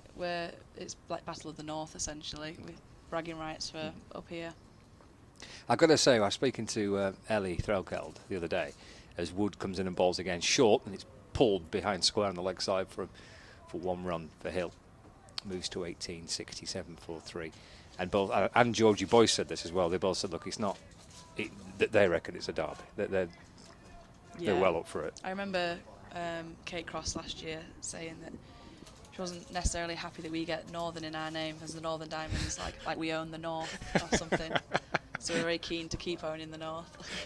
You own the North. We had a good win yesterday, and the Thunder they got battered really.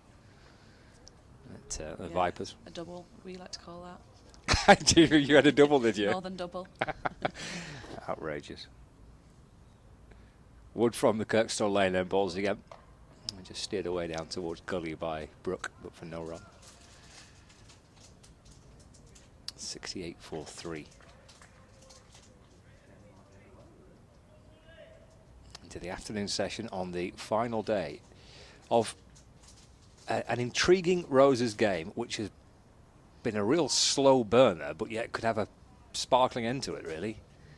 2 days of batting, effectively. Well, 3 days of batting, really. But albeit yesterday there was yesterday morning's contest felt like it was more even between bat and ball, because you picked up a few wickets in the morning and then Yorkshire batted through most of the day. But it's slowly built up to potentially a really good finish. Short by Wood, and Brook, I think, toyed with the idea of playing it and then decides against it. Yeah, I don't think it looked as aggressive as it initially did, especially with the grunt from Wood, and then it's not really carried through to the keeper, and I think Brooks realised that. Yeah, it's really peaked and troughed this game.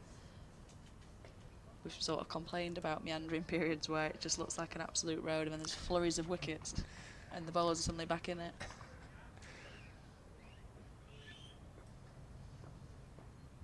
Final ball of Wood's 6th over.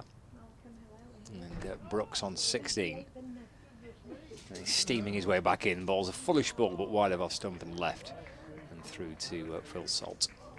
So 68 for 3, Hill 18 and Brook on 16. I need to disappear for a quick update. I think either DT or Doiji will come and join you for a few minutes. I think Kevin's on his way too at 3 o'clock. Are you still on? You've been on for a while. I'll stay here. Oh, okay.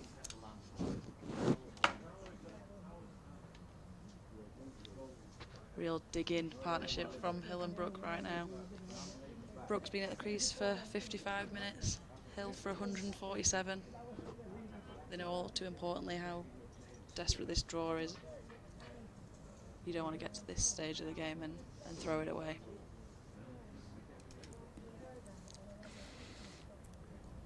Definitely not. Parkinson, 9 overs, 3 maidens, none for 19. The press room. I fancy the draw still. That's them where their money is on the way back out. Parkinson throws a wide one here with a bit of air to it to George Hill, who drives it to mid-off. Hanson fields. I think there's a really interesting battle between Parkinson and Brook, and I think that will be key as to whether the draw is inevitable or not. Wide ball. Wide. Down the leg side from Parkinson. Put that one in your diary. Very rare in red ball cricket to see one of those. It's a well wide of leg. It's penalised, as we always are.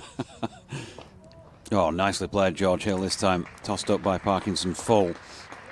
And he waited and took it just on the half volley effectively and drove it straight down towards the Howard stand end for 4. Just reminded me there are some people in still watching this. An appreciative flurry of applause. 14 overs just short of them being together, this pair now. Partnership 28. Just been enjoying a bit of chocolate.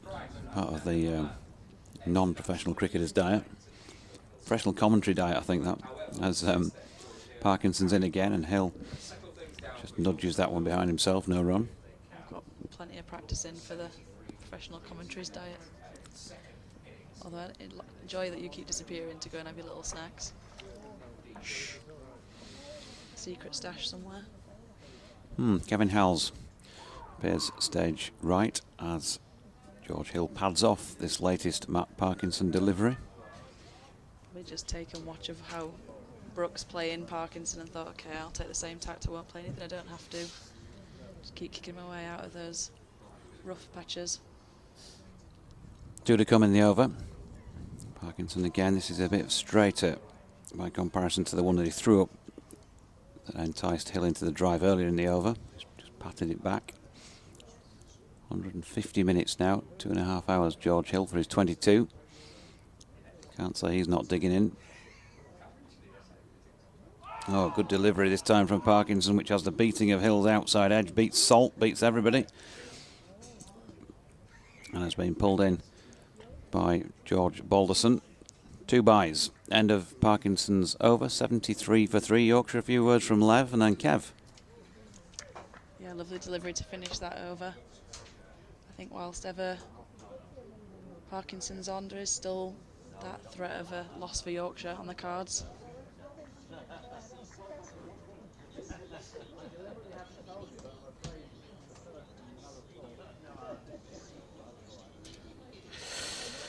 So it's the Kev and Lev show then, is that right? I don't think it's going to get very far, that dubbing, but we wait and see. Good afternoon. Good afternoon. I've heard plenty about you. Never met before. Always So a it's- worrying start when someone says that. Well, I find the same, but on this occasion I think it's okay. I know you've been some great work with Doiji and the T20s and whatever. For a couple of years now? Gosh, time has flown by with the COVID and everything. Maybe a bit longer than that even. A few years.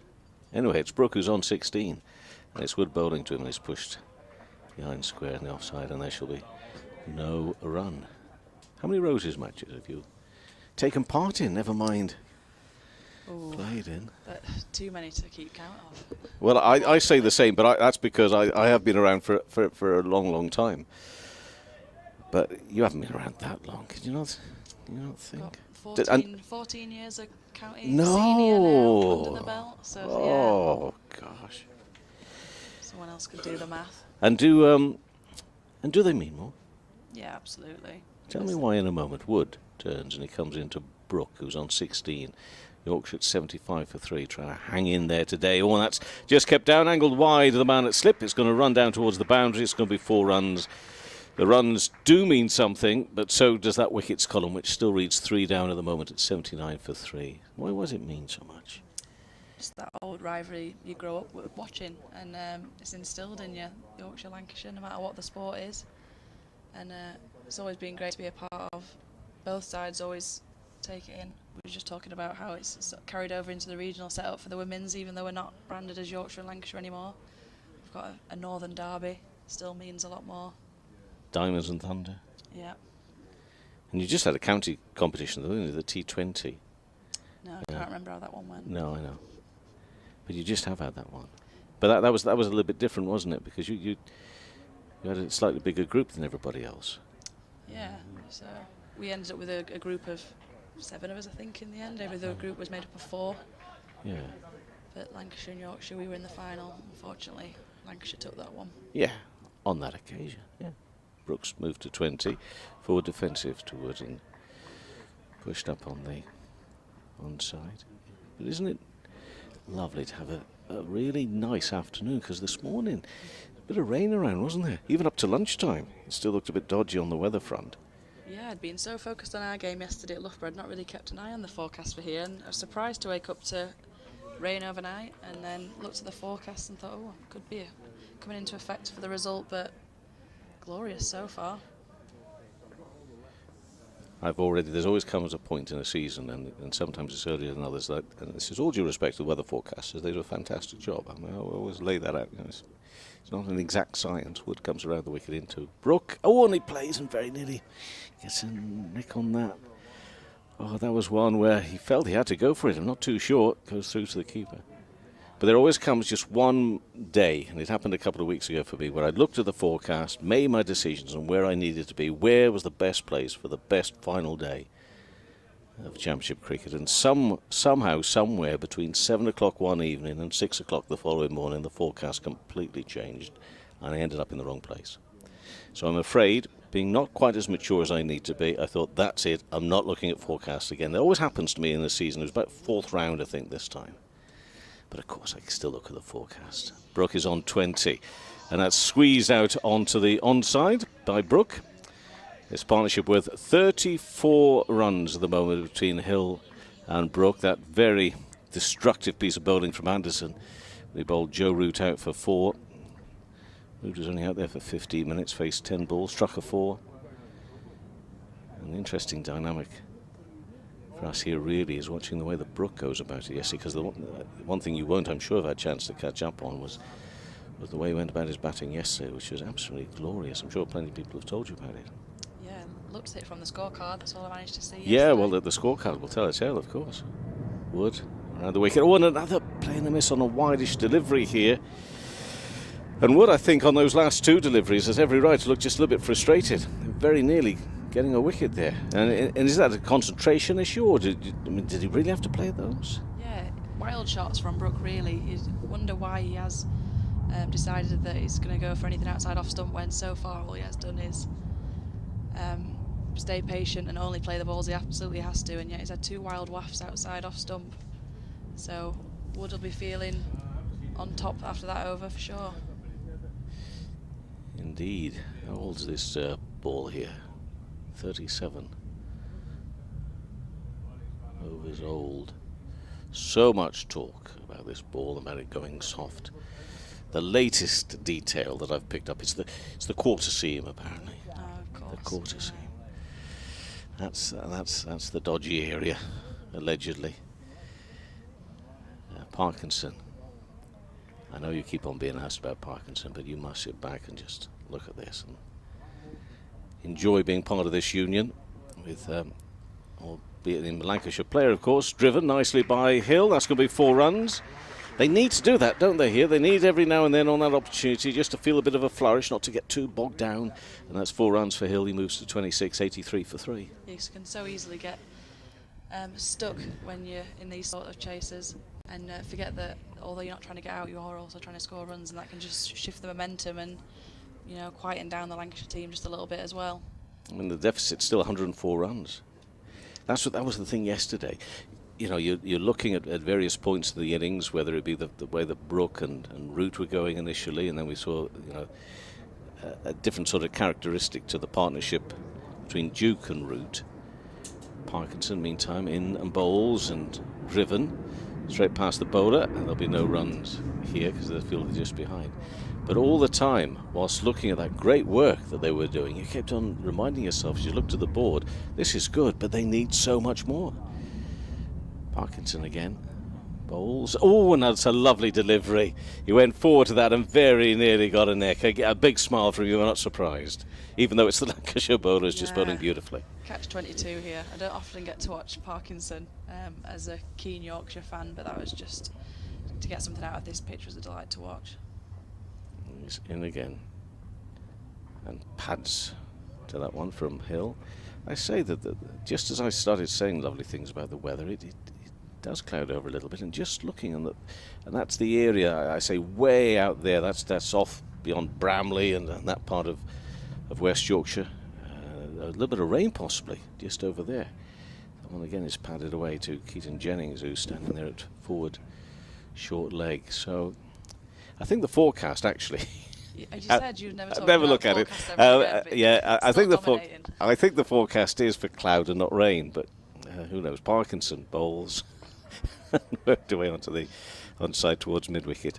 I'm well aware of my contradictions and hypocrisies. You don't have to highlight them for me, thank you very much. 83 for 3, trailed by 104 runs, but it does look just a little bit more hazy and cloudy over there. But yeah, Parkinson, as you say, you sit back and just wonder at him really, and also I guess you wonder why he's missing out on England. I wonder whether he'll get the call this week or not. Jack Leach was in the wickets, wasn't he, this week for Somerset? He picked up 8.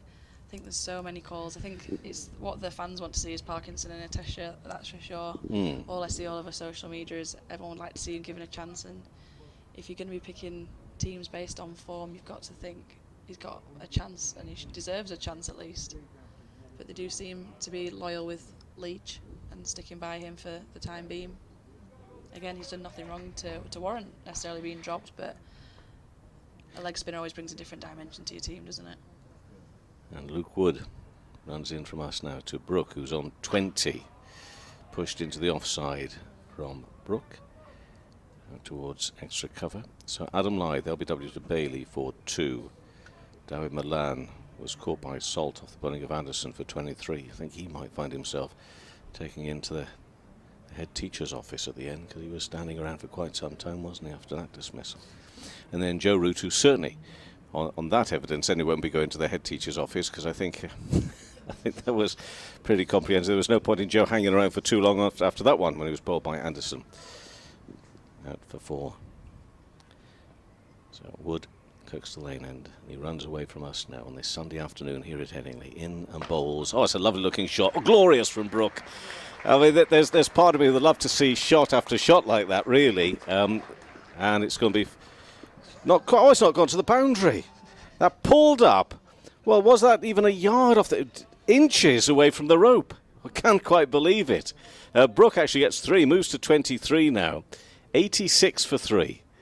This partnership of 80 for 41. That'll teach me. I just looked away. How did that? I mean, it was flying. I've said this before, flying along the ground. Can you fly along the ground? Racing along the ground there, and then just pulled up. Yeah, even the fielder was willing that to go. He didn't want to give chase at all. He thought he was just on a recovery mission there until it just stopped just short. Do you know what that is? That's a special Lancashire magnetic field somehow. Just inside the boundary rope, that's what it is. Hill's on 26, and a lovely delivery, which is not too far away from the off stump of Hill, but he actually, seemingly with some confidence, allows that through to the keeper, so there will be no run. Tom Bailey's got through 8 overs, 2 maidens, 1 for 17. Jimmy Anderson 12 overs, 6 maidens, 2 for 11. He will have enjoyed himself a lot more today, Jimmy. He wasn't a happy bunny yesterday. It sounded tough going. Luke Wood's bowling now, so he's in his 8th over. Matt Parkinson's got through 11 overs, 3 maidens, no wicket for 28. I made a bit of a mistake. I mentioned this to Sports Extra listeners earlier. I just mentioned it here now. With Jimmy last night, as we see Wood running in towards Hill on 26, in and bowls, short pitch ball. Does he get a little nick on that? Yes, he does. Looking to hook that ball. He's got something on it. Again, he puts his gloves up to his eyes. I don't know if that's in sheer disappointment at the fact that he played that shot, he got a nick on it, or he's certain that he didn't. But either way, he is out. He makes his way off the field. It's 86 for 4. And that is a wicket for Wood. Another catch by Salt, the keeper, and George Hill is out. Yeah, really hung his head for a while there. Hill's still bowed now.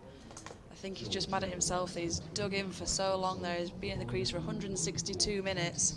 And to get out like that against pretty non-threatening bouncer, he'll be very disappointed. And this slow trudge off shows just how disappointed he is. Yes, from this distance, you can't be too certain about a reaction. Well, you can be pretty certain about the Milan reaction, I guess, earlier today, but that one, it's just shock as well as disappointment there. But gosh, that is head bowed. Almost to the point where you get to a little bit concerned because he just keeps on holding his eyes there. I was just concerned, yeah, is there a tear there? Well, there's something going on. I mean, perhaps it's just his way of focusing on not showing his disappointment elsewhere. Let's have a look at this again. Well, I mean, we can't tell from here whether he did or if he didn't. I mean, his first reaction was pretty good in the sense that he did have a look back to the umpire before the umpire almost raised the finger saying didn't get anything on that. But I mean, you're going to try and play the con game. We're going to get to see that one again on a replay because we'll just take a look at this. This is a slower pitch. Look, it also fell really short. Low down, should I say, for the keeper. I mean, we take Salt's word for it. He took the catch cleanly. But either way, it's a wicket. But there were just a couple of areas of interest about that dismissal, weren't there? At first I thought the yelps from the Lancashire slip corner was the fact that he'd fallen just short again, but clean catch. But would be interesting to hear Hill's thoughts. He thought he got anything on it. He did turn around straight away and look to the keeper, which would usually indicate that they've got something on it. Good point. Yeah, it does. As you say, that it could ease that reaction could easily be from a batter who thinks to himself, why did I do that? And, it's not what Yorkshire needed. But then again, this is such an intensive attack. It's at you all the time, isn't it? This is going to require so much from Yorkshire. 86 for 4. Duke is the next man in, and he pushes that first delivery he faces into the offside, and no run. Pressure piling upon Yorkshire here. Yeah, definitely. Hill put in such a good stint there, trying to patiently see Yorkshire through. He'd really dug in. It wasn't a free flow scoring innings, and he'll be thinking he's done a lot of the hard work there, and then to give it away like that, he'll be bitterly disappointed. And I think that was ultimately his reaction, his disappointment. So a lot on Brook now, I feel. Duke did a good job yesterday assisting Root. Can he do it again? More of the same. Oh, he did a fantastic job yesterday. And just got a little bit carried away on that ball that finally got him. But he's got a big job to do here this afternoon for Yorkshire again. Woods a little shorter this time, past the off stump and through to the keeper, and that completes that over at 86 for 4. Brook on 23, Duke on 0. And Wood now 8 overs, 1 maiden, 1 for 27. Many thanks to Katie Levick, who, with the Diamonds, has already started their campaign in the Charlotte Edwards, and with a victory to get their campaign underway yesterday. Straight from there, Loughborough back up to Leeds and part of our commentary team today. Replaced by another Diamond. In his own mind, quite possibly. In his own little screenplay that he puts together every day of not quite working out who he wants to play his part, and then always coming to the conclusion it'll have to be me. Nobody else can do it any better. Parkinson is going to bowl to Brook. Comes in round the wicket and just pads away there, Brook. DT, you'll have your own little stint of commentary at the end of this over as we pick up there, but I'm just wondering, your years of experience, if you've got a gut feeling on this one at 4 down, and with 45 overs remaining, got Parkinson bowling at the moment. Brook is on 23. In bowls and padded away again by Brook towards Jennings at forward short leg. I'll come back to you for because I'm sure people are thinking, he has watched a lot of cricket. If people are uncertain which way is it going to go, they're going to get the oracle in a moment telling them. Parkinson bowls. Oh gosh, my gosh! How did that? Out of a foot mark there, pounced right up, really lifted on Brook. He didn't get anything on it. He goes down and has a look at the pitch there, and I'm not surprised. And again, it's Parkinson in and defensively. Played by Brook into the offside. So different from Brook today. We have seen some lovely drives, but nowhere near what we saw yesterday. Because the disappointment for people yesterday when he got out. apart from anybody supporting Lancashire. And even then, I reckon maybe a little sneaky. We'd like to see a little bit more of that. But anyway, what's he going to produce today? Well, a little bit of padding away if he can at the moment. It's a different sort of Harry Brook. It needs to be a different sort of Harry Brook. Out there, Yorkshire still trailed by 101 runs. And players coming in from deep out there in the offside, a little bit closer now, and again just padded away. 86 for 4, Brook on 23, Duke yet to move off the mark.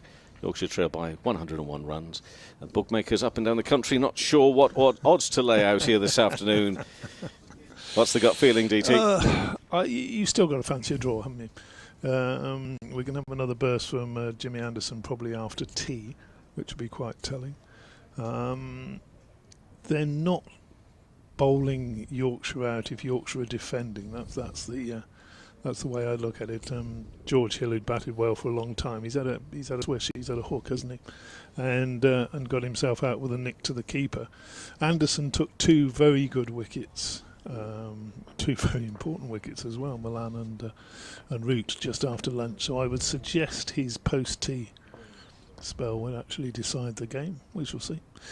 Wood around the wicket left arm bowls, and that's eased down backward a point, allowing Harry Duke to get off the mark. When you think how well Duke batted yesterday for a long time, he's got to do similar today. It's not to say he will, but if he just comes out with that mindset, it's not really doing a great deal, is it? But that's not to say Lancashire won't win. That's to say Lancashire shouldn't win from this position. It's a bit on the fence. No, but there's some wonderful subtitles. Alongside the streaming service, they also run subtitles. And somewhere in amongst that, you supposedly said, I'm going to France with a draw. And I'm not going to tell you about the attempted hook shot, what it said.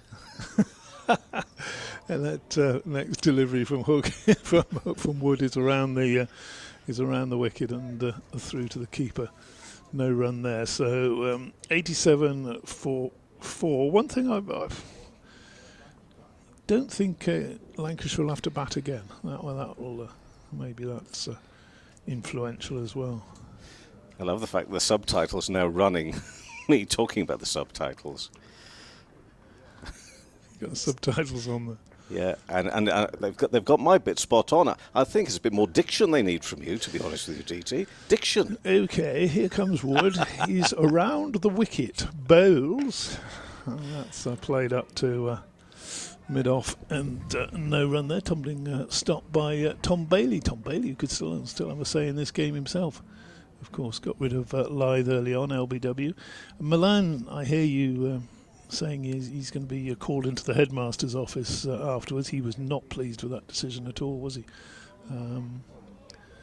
Made it very obvious. Caught behind just after lunch, he just sort of looked up, shook his head and banged his bat on his pad and whatever.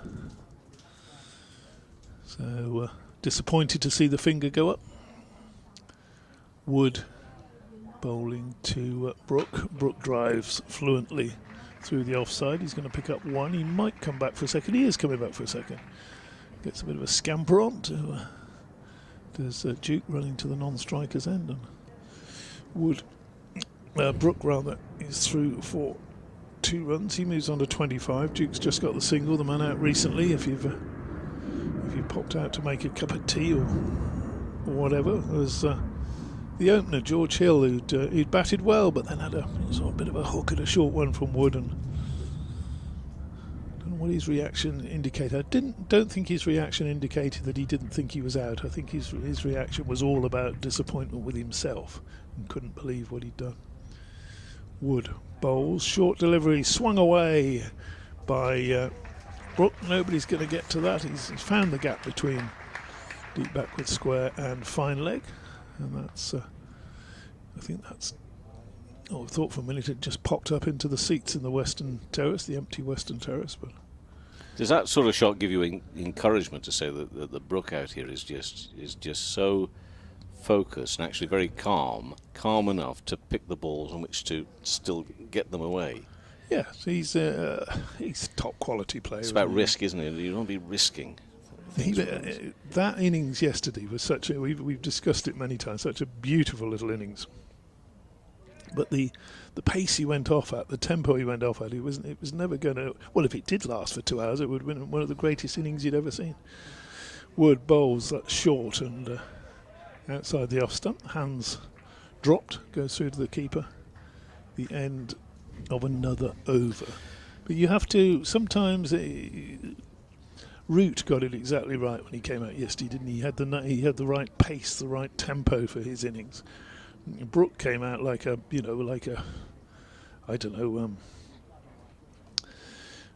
marathon runner going off like Usain Bolt. It wasn't spectacular. Took a big lead, but was never going to last the 26 miles.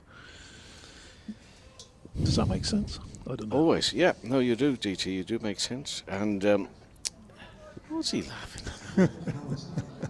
Sometimes I'm very genuine. And I was being very genuine there. This makes a lot of sense. I'm just thinking, though, if you're looking at Brook as, England material, surely, as a selector, you are looking on at this innings with just as much focus as you were on what he's produced yesterday. Probably more focus because there's more pressure on. And talking of pressure... Anderson is back, and he's in to bowl to Duke, who's on 1, and that's into the offside. Anderson back, having bowled 12 overs in this innings so far, 1 maiden. No, beg your pardon, 6 maidens, 2 for 11, 12.1 overs, it says. Jimmy yesterday, you know me, I try to be kind and supportive, always decent to everybody but you.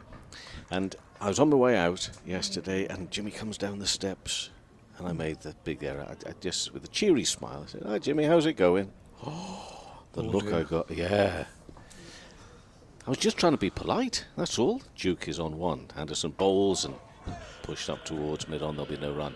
And Jimmy was equally polite, in fairness, but he gave me that look as if to say, "Have you been watching?" Well, and I said, yeah. I said, "A tough day for you, Jimmy." And then we got to talk about the balls, surprisingly enough. I thought that would be nice, safe territory, of which he was able to offer a little bit of opinion. Well, yes, it's what he works with, isn't it? Tools of his trade. Yeah. Duke is on 1. It's Jimmy Anderson in now to bowl to him. All very nearly plays on inside edge, not too far away from the stumps. This is pressure.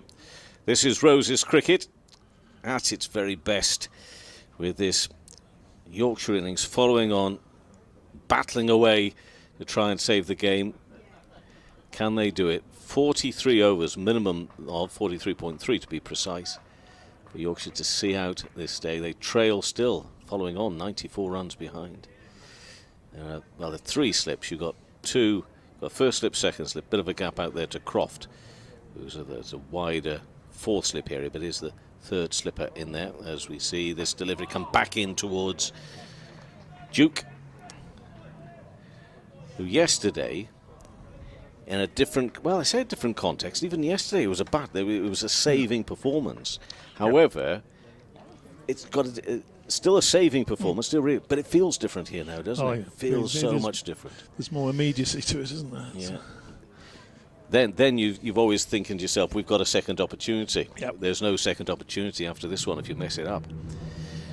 And it's Anderson in to Duke and push back up past the bowler. Oohs and ahs from Lancashire and from Jimmy Anderson, who joking aside, as I say yesterday, Jimmy was fine and very interesting to talk to him actually. About 1 or 2 bits and bobs as we made our way out of the ground. But, he's got through a few overs here. I mean, he's got enough overs in his legs ahead of an international summer where we now believe that he and Broad are going to be very much part of it under the new regime of Ben Stokes as captain. This next ball again flies not too far away from that off stump through to the keeper. So Anderson is back, and he's back with another maiden, 7 maidens from his 13 overs so far. 93 for 4, Brook on 29, Duke on 1. All to do here for Yorkshire in terms of battling hard to save the game. All to do for Lancashire to get these 6 wickets. We've been having a bit of a chuckle through these first couple of sessions today about a Lancashire member who I came up in the lift with today, and suggested that Jimmy looked a bit lethargic over the last day and a half. And I thought I said the wrong exactly. thing. Exactly. You got a glare when you said, "How's it going, Jimmy?" I think you'd have suggested, "Oh, you looked a bit lethargic today, Jimmy." It's the most ridiculous thing I've heard for years. Well, do you know, the trouble with you saying that right now is that people are going to think I said that. No. It was a Lancashire. It was an anonymous Lancashire member. I couldn't even name him, but he just got the jacket on the blazer and all the rest of it. So. Parkinson bowls is rocking back.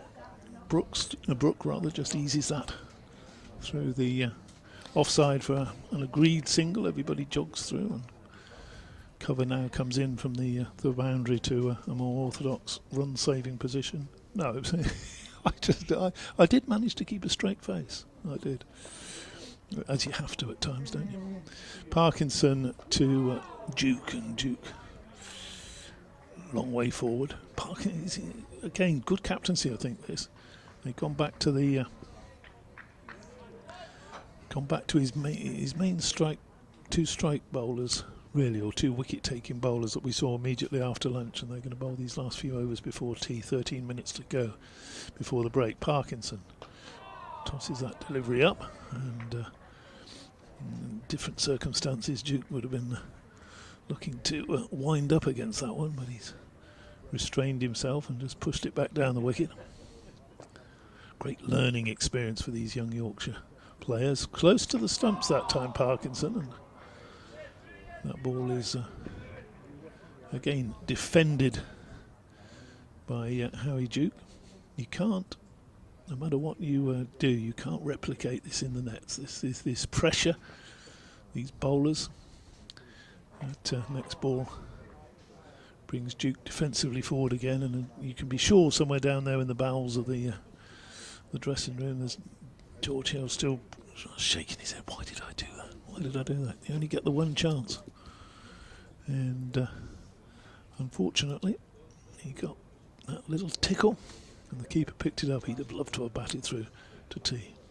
We're now losing Mr. Housden, making his way out. Jonathan Doidge is coming back into the seat. We've got a fielding change as well as a commentary change, with the short leg now moving to silly point. So a slip, silly point, short extra, and Duke's not ready at the moment. He's made Parkinson bought his run up there.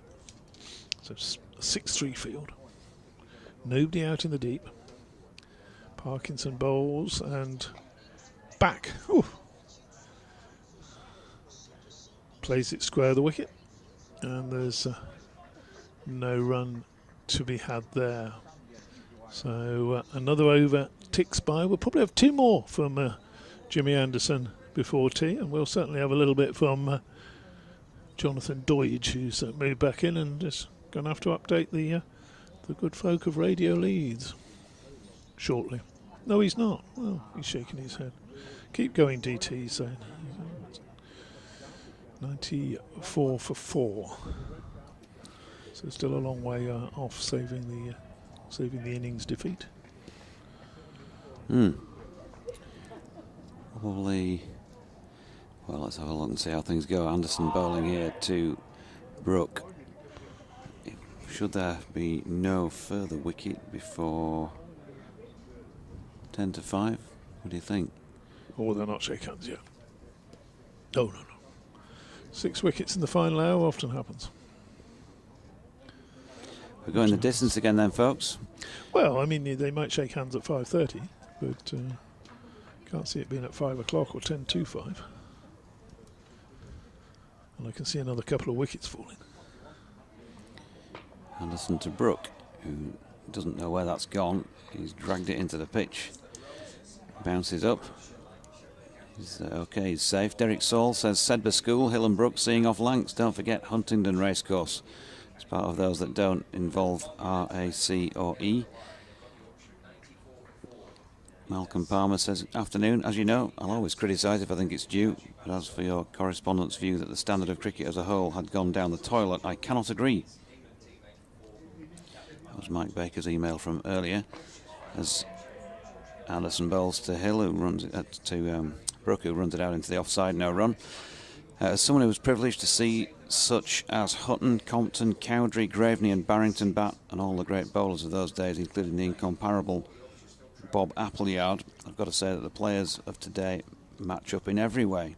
Just one question, couldn't somebody persuade Adil Rashid to come back and play red ball cricket? Anderson to Brooke. Now then, he's hit that in the air towards mid-wicket. It could have been a half chance, that. By DT standards probably wasn't, but he was close to getting his mitts around it as it was dropping to the turf. I think the lads are saying, was it? Did you? Not sure. It's Luke Wood there, isn't it? He's sort of diving forward and to his right.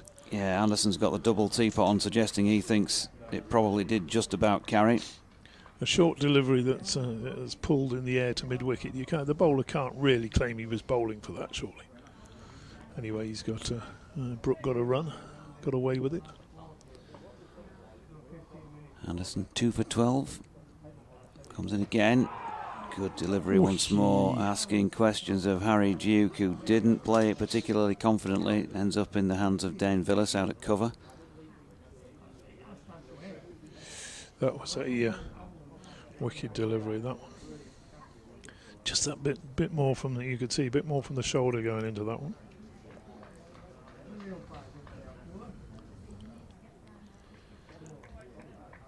Anderson then, as customary, 2 white sweatbands on his wrists. And he comes in. It's a run-up and delivery that we've seen so many thousands of times over the years, and it's pushed into the offside this time by Harry Duke. And there's no run to complete the 44th over of this Yorkshire second innings at 95 for the loss of 4 wickets, David Townsend. Yeah, you say thousands of times, probably 10,000s of times, haven't we? It's a very familiar approach, and the way he gathers himself before bowling, it's a very distinctive run-up. So just that, 7 overs to survive. Probably one more over from Jimmy Anderson before the tea interval. Well, tea, of course, will be at 3:40. It's the final day. Yeah. So just 7 minutes to go. It's the immovable feast, isn't it, on the final day? So in the words of Paul Newton. That'll leave 38 to be bowled. So Parkinson calls for a quick single. Well, Brooke pushed that into the onside. Called for a quick single. My word. Duke was a bit slow out of the traps there, and well, could have left himself short of ground had that little shy at the stumps succeeded. It was a risky single, and was it really necessary at that stage? You would wonder whether should really have been taking that risk. Well, I couldn't understand it at all. Oh, Fred's back. So it was just Harry Brooke looking to get off strike progress, surely not. Dane Villas with the little underarmed flick as he dived. 1 more to the total. Parkinson bowls, and that's way down the leg side. And he's called a wide. That's called a wide. And that'll ensure that we only get a... well, we won't get more than 2 more overs after this. We might not even get 2 overs now. That's 2 now as well. 5 minutes to go. Next delivery is on the money and defended by Duke back down the pitch. So 2 byes, 1 leg by. I think that should be 2 wides now, shouldn't it? Updated and 4 no balls.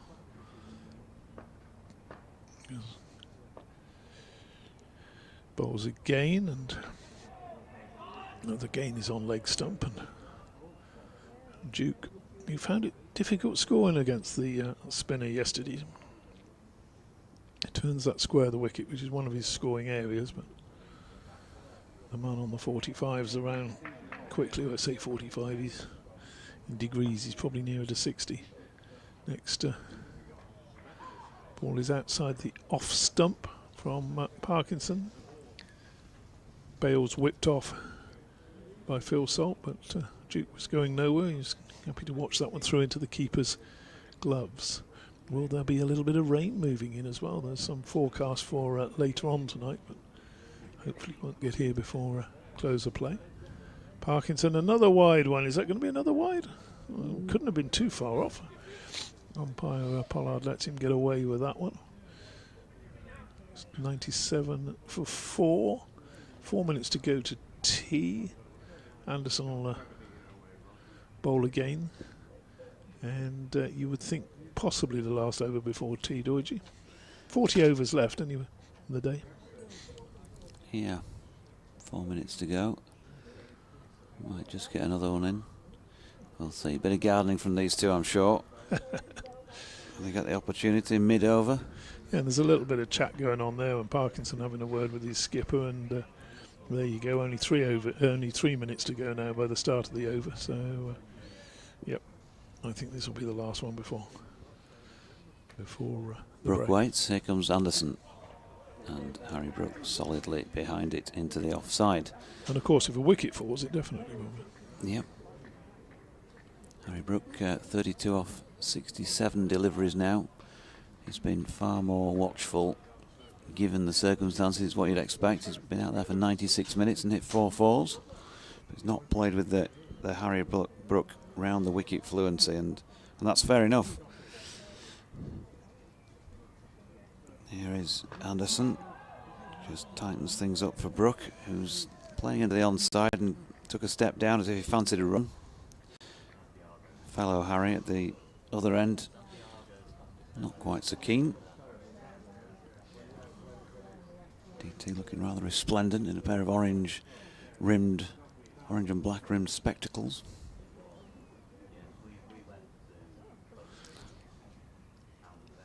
Yorkshire trailing by 90 at 97 for 4, and Anderson is going to be smashed away off the back foot by Harry Brook here, short of length, and playing for a draw or not. You can't afford to turn down those opportunities. Bit of width from Jimmy, and Harry treats him with disdain. And that brings up the 100 for Yorkshire. Always better to see, isn't it? 101 for 4. They've lost the ball over there in the covers. That's better than doing a bit of gardening and a bit of chatting, isn't it? To waste a few seconds. Ensure this is the last over before tea. So we can go off and have a cuppa and catch up on what's happening elsewhere. A fair bit of rain down south. I've not dared to look what's happening elsewhere down the road. Too late, Marty. It's still 1-0, I'm afraid. Oh dear. Or 0-1. Oh dear. 0 point again today. Brook on 36. Anderson's dispatched a sweeper, and Harry Brook was looking to drop that into the yawning gap through the covers, but got it a bit too square, so no run. Derek Saul says Plumpton's another track. Doesn't have an R, A, C or E in it. Lily says we need Brook and Duke to stay together for a while, hoping that Yorkshire can get a draw. Yeah, if they've just got to mind the work. It's difficult to bowl them out on here. You know, if they're looking to defend, Anderson can do it. Parkinson with the odd delivery. Anderson then to Brook, and this time he gets it where he wanted it. The previous delivery just drops it into the covers, and they stroll through for 1. That'll be it for him for this session. So he's survived it, unless there's a silly run out or something like that off this last ball. And you never know with these two. I think that these two were together when Harry Brook was on 18 down at Gloucester in the first match of the season. We'd seen Marcus Harris dropped on 18 by Yorkshire and make a big score. I think it was that point when Harry Brook should have been run out in a mix-up between these pair, but wasn't, and then got a big score. Anderson bowls that final delivery of the over of the session to Harry Duke, who shoulders arm. So he'll finish 1 not out for the tea break, and Harry Brook not out on 37. Partnership so far worth 16. 39 overs still remaining in the day, so still plenty of work for Yorkshire to do, trailing by 85 runs. They've taken it off the board. Yeah, they needed 39 overs remaining to be to survive, to be bowled. Perhaps just to get a little, maybe even just to get a little lead, which of course again eats up another couple of overs, doesn't it? They needed 12 wickets at the start of the day. They took 3 in the morning session, they took 3 in the afternoon session. 6 in the final session is asking a lot, but it's not impossible. And they should get applauded off. The Lancashire players are getting a good round of applause there as they come in, because they've stuck to their task today. And they'll come out, and who's to say they won't be successful in the end? Well, me probably. 102 for 4 then, out the tea break. We'll be back soon.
Good afternoon and welcome back to Headingley, from the commentary box at Headingley. Scott Reed and Katie Levick with you to start the final session of this Roses fixture. And we're going to go deep here, aren't we? We're going deep into the final session. Yeah, I think we're here for the long haul. which is thrilling because, to be honest with you, we're kind of thinking halfway stage of the match, maybe close of play on Friday, draw. And it could well start. I think draw probably still the favourite, isn't it? But I don't think it's as guaranteed as everyone seems to be murmuring. 4 down is a worry. I say murmuring or hoping. Well, it depends whether you're of the red rose or the white rose persuasion, I guess, isn't it? The Lancashire fans are thinking, 6 wickets to get, 39 overs.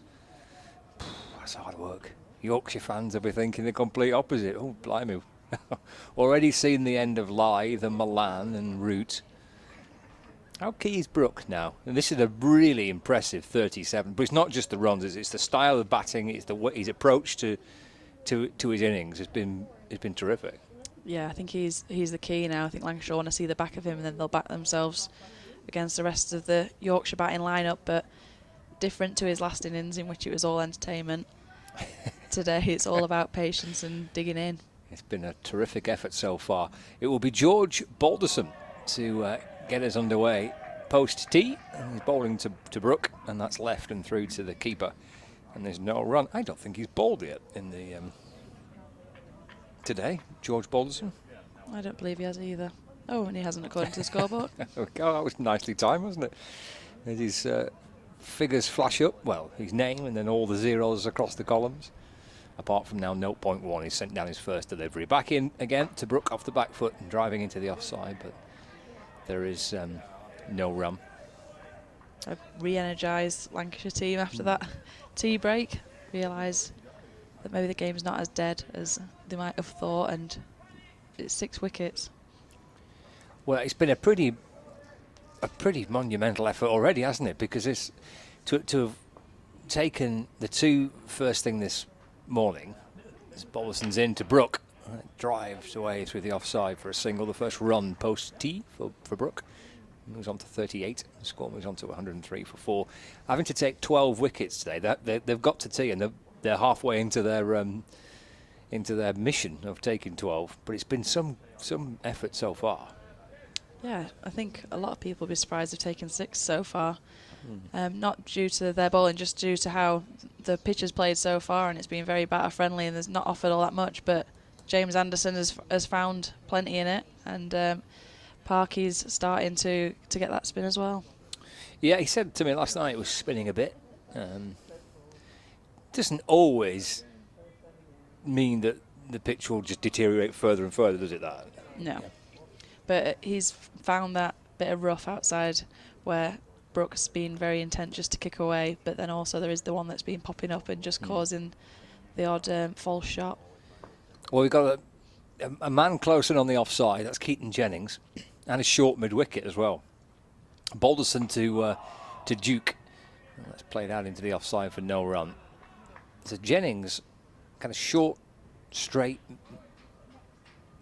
mid-off. It's a silly point. I mean, how close is he there? It's very silly. I was just thinking must have absolutely no fear. He's practically on the strip, and he's on his knees now. Whether we see him pop back up again or not, but he's up now, but still very, very close. Yeah. Balderson over the wicket to Duke. Oh, I thought for a second that had breached his defences. In fact, looking at the body language of the Lancashire players, I think they also thought that as well, that was just going to rattle its way in between bat and pad and onto the stumps. Yeah, Duke will be happy to have seen that one land safely. There's always that worry when it goes behind. I've got to get the kick out here, try and volley away. It was a bit frantic for a minute from Duke. No, hang on. No, Dave Villas wants the umpire to have a look at the ball now. Again. These balls, honestly. They've caused a lot of conversation, haven't they, this season? Yeah, it seems to be a talking point. Not content with batters finally getting runs in April and May. There's got to be a reason for it now. Balderson in, and Duke again off the back foot, trying to guide the ball away through the offside, but picks out I think that's Jimmy, it is, at backward point, and there's no run. End of the over. There will be at least one more spell from Anderson for Yorkshire to try and negotiate. But it's going to be a combination of Balderson and Bailey to start things up after tea. The lovely blue sky of the afternoon is gone. The clouds have kind of rumbled across, but I've just checked the radar, and there's no indication of any rain approaching, so I reckon we'll, light permitting, we're going to be all right. Yeah, I was going to say, I think light will be the only thing that could affect it now weather-wise. Wishful thinking from Yorkshire fans. I think the fans in here today probably didn't expect to get an entire full day's play again. No. Those that probably may have stayed away for whatever reason, thinking, actually, this could be a terrific final session. I mean, there's every game that Lancashire have played this season, and I can't say this for Yorkshire because I'm not 100% certain, but has gone into the final hour of the final day. Bailey in, bowls a ball just back of a length, and Brooke kind of whips the ball down towards fine leg for four runs. Yeah, deep backward square, didn't seem to pick that up at all, but it's very finely hit by Brooke, who is still scoring, and we said earlier on how important it is that he does keep the scoreboard ticking over, because there is still that deficit, and you can edge closer and closer to that. It'll change the game again. Yeah, that's a good factor to put into it, isn't it? If they, well, they'll do well, I guess, to get in front in these final overs. It's worked away off the pads, maybe played a touch late, out towards backward square leg for a single. But I mean, I think are they 80 behind now? I think they're 80 behind. Yeah, keep waiting for the scoreboard to help us out here. I didn't want to just pluck a figure. I've just gone for the plucking of the figure, which it's double figures. I knew that. Brooke on to 43. I think this is a terrific opportunity for Brooke as well, isn't it? Because such as the manner of his season so far, he's played with so much flair and has attacked so well, as Duke defends to mid-on for no run. The way he batted in the first innings was just joyful to watch. But I bet there's a lot of people looking at this and seeing how he approaches this innings in this type of context, up against the attack that Lancashire have got. Yeah, certainly. I think he has been seen as more of a white ball player. That's where he made his mark initially, and obviously got the England call up this winter for the white ball stuff, but he's keen more than anyone to show about his red ball credentials. Duke again just works his next delivery from Bailey out towards mid-wicket, where Dane Villas fields, and there's no run. I think it's equally an important innings for Duke as well, because so far this season he's dropped quite a few chances behind the stumps, and the wicket-keeper batter is such an important role now. He needs to show that he's got another string to his bow to try and keep his place in this team, I think. Got 40 in the first innings, but he did hang around. He did a great job assisting Root. He did. A little flick away off the hip this time, behind square on the leg side for 1. He moves to 2, and the score moves on to 109 for 4. And in the game between these two sides last year at Emirates Old Trafford, he got a 50 in a match that Yorkshire were trying to save. And again, that was not too dissimilar to what he did in the first innings here. It was just proper, like, head down, grit it out. He played some shots when they were there to be hit, but it was all about kind of his defence and his patience and his ability to try and get through tricky spells. He did it ever so well. Yeah, almost like a night watchman sort of innings, just to assist and get the batter back on strike, but he can hold a bat himself as well. It's the end of the over, 109? Yeah, 109 for 4. Duke on 2 and Brooke on 43. Well, in the first innings, he batted for 202 deliveries for his 40 runs. That is a proper dig-in award. Isn't it? That's superb. Let's see whether he can emulate it this afternoon. Just looking elsewhere across the county championship, during the course of the tea interval here, they called it quits at Beckenham. Match drawn between Kent and Surrey. It's rained today, so they couldn't get on and play. Balderson comes over the wicket, and Duke trying to get forward. That ball just comes back in a fraction. That's Brooke, actually. Did I say Duke? Yeah. Sorry. Yeah. The stature is the only thing helping me out there. Yeah.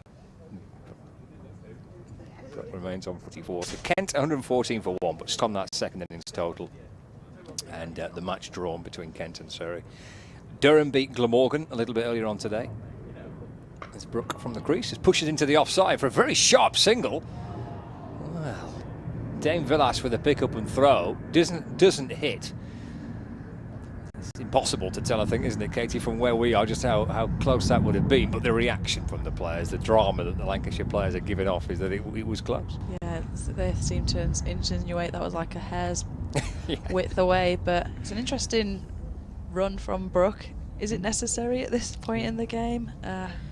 He would be the person you'd think to be on strike. Maybe that first ball just unsettled him a little bit when Balderson obviously got something to come back a bit and didn't quite play down the right line.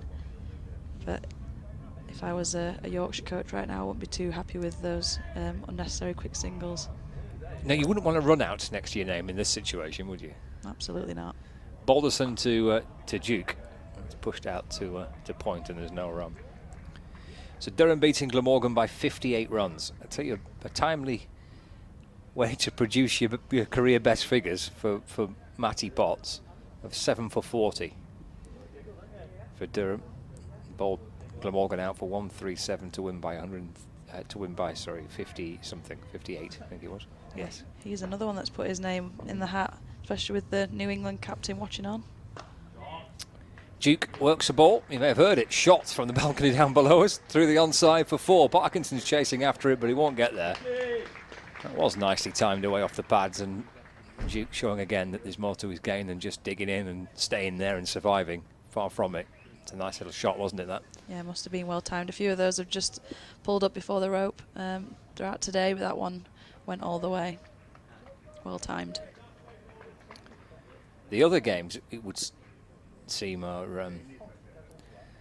one or two others are kind of drifting towards a potential draw. Balderson is back in. Forward goes Duke in defence, and there is no run. So Leicestershire are playing Sussex, and Sussex have still not taken these final 3 wickets. So Leicestershire are 290 for 7. They're only 50 in front, but showing a bit of stubborn resistance with the bat are Swindles and the other Parkinson, Callum. Swindles 51 from 142 and Callum Parkinson 32 from 118 deliveries. So they're trying to hang on for Leicestershire. That's in Division 2.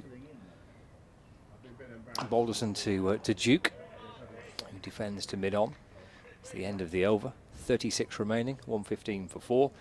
Worcestershire lead Derbyshire by 24 with 8 wickets remaining. So there is a distinct possibility that game is heading in one direction. And Middlesex and Nottinghamshire, well, it's been raining in London too, with Notts looking to try and win the match. Middlesex are miles behind, but Nottinghamshire need to get out there and take 7 wickets. It's rained, I think, all day, or at least most of it.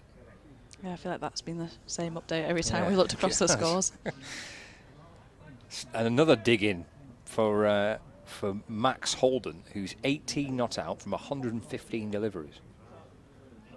There's Bailey over the wicket to Brook. Just leans into it and defends away into the offside for no run. And one other game, which is in Division 1, which is Warwickshire against Northants, where it looks a bit flat at Edgbaston. Northants 5-9-7 for 6 declared, and Warwickshire 5-3-7 for 4. So only 10 wickets have fallen in 4 days of cricket. I don't think they've had any interruptions for weather there. I think they've played every day. Who'd be a bowler, eh? Bailey to Brook again. It'll flick away towards the leg side this time from Brook. And there is no run. And we kept looking at that Warwickshire Northants score on the first day, because Warwickshire also won the toss and put Northants in. It looked as about as good a decision as Yorkshire's did at the time, as Keaton Jennings racked up the runs. There's quite a few captains that won the toss and went, "We'll stick you in," and then they just piled on the runs. I think it was 6 of the games across the 2 divisions that happened that way. Bailey in. Oh, Brook pulls and top edges, but it'll land safe. It's not exactly where he was aiming for.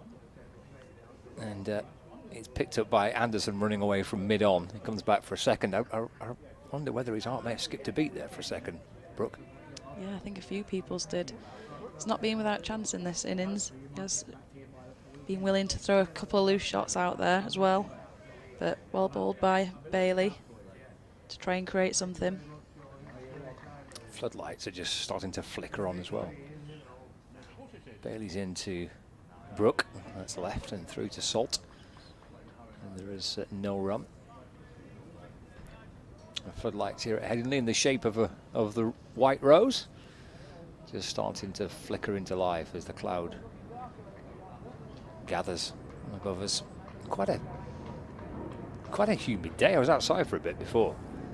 It's quite warm. It looks like it should be cold when it's a bit dark and a bit windy, but it's quite a humid day. Bailey to Brooke again, just comes back into him. And that's flicked up towards mid-on where Anderson fields, and there's no run. Yeah, it's the sort of day you'd think you'd look around the field and be lots of jumpers and lots of layers. Yeah. But there's still many a short sleeve on display, and there's not too many blankets in the crowd. It's not quite take your top off weather like we had yesterday with a few of the old boys in this upper tier. I was going to say, what was happening in this comms box yesterday? Well, what did I miss? Bailey into Brooke. Brooke trying to force the ball away into the offside. End of the over, 1-7 for 4. Thankfully, DT remained fully clothed, which will come as an enormous relief to everybody. Boo. But there were a few, well, might have been Lancashire fans, but whoever they were, on the upper tier with their basking in the sunshine, topping up the tan. It was a glorious day down in Loughborough where we were playing yesterday. Caught us out of nowhere that suddenly we were thinking about hydration and shade, where all our warm-up games have been about beanie hats and layers and hand warmers. I've never been to Loughborough, so what's the setup like down there? Is it pretty good? Yeah, it's in the university. It's one of their grounds they play at. Haven't played there for a few years myself, but Right. It's always been Roadie McRoad, we call it. And it's a nice place for the England girls that they train and get into good form. Roadie McRoad. There's Balderson for Lancashire. Ball's fullish to Duke. It's angled into him, and he turns the ball out towards the onside for no run. 1-7 for 4. Roadie McRoad. Yeah, played a few games there at Loughborough in the past where Charlotte Edwards has rocked up the run. Absolutely just made it look easy, and you just thought, don't know if cricket is for me actually, if this is how it's going to go. You start to instantly doubt yourself. Bailey to Duke. Sorry, Balderson to Duke. And he's playing it to mid-on where Bohannon fields, and there is no run. A very loose throw. I don't think wasn't the keeper was thankful for that. Wasn't his finest work. He was grateful that Wells was alert to it and was able to shuffle back a few paces and stop the ball. 1-7 for 4. Duke on 6. Balderson comes in, flicked away through the onside, and picked up by Parkinson, who comes up from deep square leg. Duke moves to 7. 1-8 for 4. Jennings was at forward short leg to Duke, but he's retreating to safer ground now that Brooks on strike. There's one slip in the gully, and then there's a backward point. There's a deep extra cover and a deep square leg, and then cover mid-wicket, mid-off, mid-on. Balderson to Brooke. He's right on top of it and defending away to the offside where Villas, Lancashire captain, fields, and there's no run. You can actually see one or two of the shadows now, can't you, from the floodlights, so it has got a bit darker. Yeah, I was just thinking full floodlights on now. Be eagerly looking at those shadows and hoping maybe a light monitor comes out for the Yorkshire lads. Have we had a light I knew you were going to ask for that question. reading so far in this game? I was waiting for that one to go. I don't think we have. Balderson balls. It's a little bit short and wide, and it's off the back foot by Brooke through the offside for a single. No, I don't think we have. We had the floodlights on yesterday, but we didn't come off it for light. No, it seemed to go long yesterday when Yeah. we're obviously phoneless during games, so I got it back and We were eager to see that Root was still there, and then unfortunately it wasn't there. I think as immediately as we checked our phones. Yeah, Parkinson dismissed Root yesterday. Balderson comes into him, to Duke on his left and through to the keeper. There's no run. End of the over, 119 for 4. We've got 34 overs remaining in Yorkshire. They're still 68 behind. He was a little bit reluctant to take too much credit, Parkinson, when I spoke to him last night. So I think Root might have been a bit tired. But it was the first time he'd actually bowled to Joe Root in red ball cricket, which I didn't realise. I mean, he's bowled quite a lot in the Roses fixtures to him, but that's an anomaly of the fixture card to have never done it. You'd think they'd cross paths a few times. Root always returns to Yorkshire whenever he can, and Parkinson's been on the scene for a while now as well. He's a tired lad yesterday. Parkinson bowled most of the day, really. Bailey in, crunched away through the offside by Brook. It may have been a little uppish and maybe a sense that he wasn't 100% in control of it, but it disappears in the end without too much alarm. For 1 run to Brook, he moves to 49. 120 for 4. Gets Duke back on strike, and looks like Jennings is going to position himself in the danger zone again. He just wants clarification whether he wants to be under the helmet on the leg side or the offside. He's waiting for confirmation. How's everyone going? Velas is chatting to Anderson, so he's creeping up from mid-on. And yeah, he's going to go leg side. So there's going to be 2 kind of short, straight mid-wickets. The forward short leg and the deep square leg, backward square leg. Bailey to Duke. Doesn't go short, he goes full just outside off stump, and it's left and taken by the keeper. And the umpire, who is at square leg, says, I can't see a thing here. I'm gonna have to go to point. He's not the smallest fielder. Jennings to be in under the lid in the eye line. He's got a big frame, hasn't he, Keaton? I can't see a single thing there at square leg, so he runs to point instead. Last ball was full and wide. Well, this will be short. Bailey in to Duke. No, it's fullish again. Straight delivery, really, which he plays back towards the bowler, and there's no run. Gathered by Anderson. What do you reckon then from Anderson? He's going to have one more spell, isn't he? Yeah, surely. I think they saved him earlier when he was still looking good and still looking threatening, but they were playing the long game, knowing how important it could be, especially now the lights have come back on. Bailey from the rugby stand end in and balls, and Duke just plays safely away up towards Anderson, who is maybe his left boot is maybe 12 inches or so away from the cut strip. That short, straight mid-on position, and then Villas at short mid-wicket is probably 10 yards to Anderson's right-hand side, and then Jennings at short leg as well, so he's got a bit of company tight in on that leg side, but nothing short yet. Bailey in, and Duke again plays it up towards mid-off, and there's no run.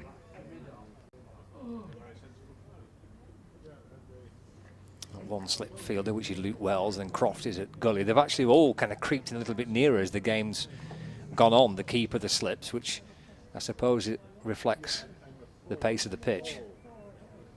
Yeah, it's not quite carrying through. Even the last wicket that was further through off a short ball looked like it was going to die on them. Last ball of Bailey's over.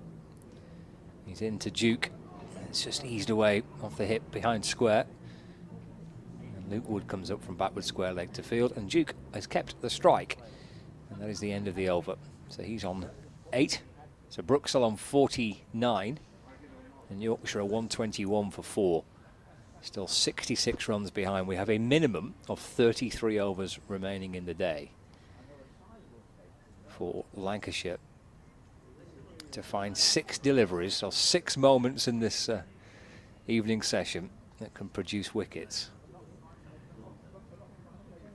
They're going to have to take every single chance that might well be created, and they may not create many, but if they can create 6 opportunities, you would think they can't really afford to not take them. Balderson to Duke. That's off the back foot. Plays it into the onside for no run. Yeah, they'll be all too aware. Probably just want to get one more wicket. Ideally, see the back of Brook, and then you very much back yourself going into the lower order, lower middle order, fading light, and it all very much becomes a mind game. Balderson is over the wicket. And, Duke plays that safely again up to mid-on, and there is no run. Must be a challenge for a captain and the bowling side as well, especially when the situations like this, when the two batters are just in kind of defence mode, aren't they? You somehow try and get them out of that little bubble. Duke's just playing forward and defending, forward defending. How you try and change the feel of that? This is dropped away into the offside. And again, there is no run. Again, he walks out towards square leg. Yeah, it's all about patience, isn't it? And can you repeat your skills over and over again and not get frustrated and not get bored down by the game? You're not going to get all that much assistance from the pitch, so you're going to have to find something yourself. Luke Wood is limbering up at extra cover, so the captain might kind of rotate his bowlers in little short spells, maybe. Balderson in, left by Duke, through to Salt. And there's no run. He has had a little handy habit this season, George Balderson, of breaking partnerships, of finding wickets for his team. Did it at Kent, actually. The game was drifting towards a draw in the first match of the season at Canterbury, and he got a little burst and got wickets to wrap up the innings. Actually took the new ball when Kent came out to follow on, and took a wicket.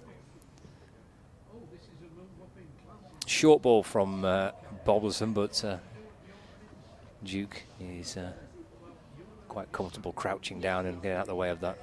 Short and wide, wasn't it, really? He's already practically crouched anyway, isn't he, at that stature? Doesn't take much to sail over his head. No, probably didn't really need to crouch that much. But it kept him busy in the crease. He got him, keeps his feet moving. Something different to just the forward defence on the front dog.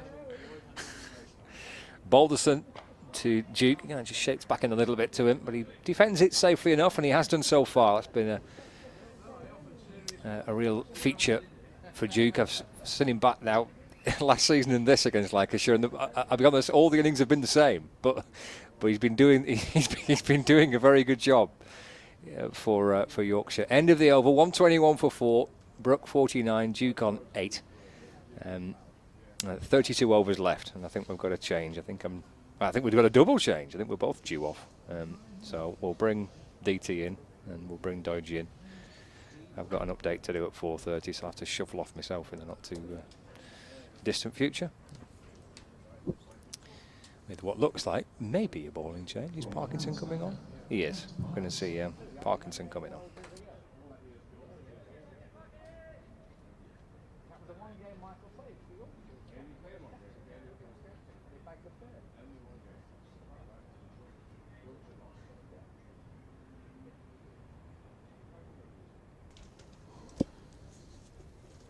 Parkinson then going to try and apply some late pressure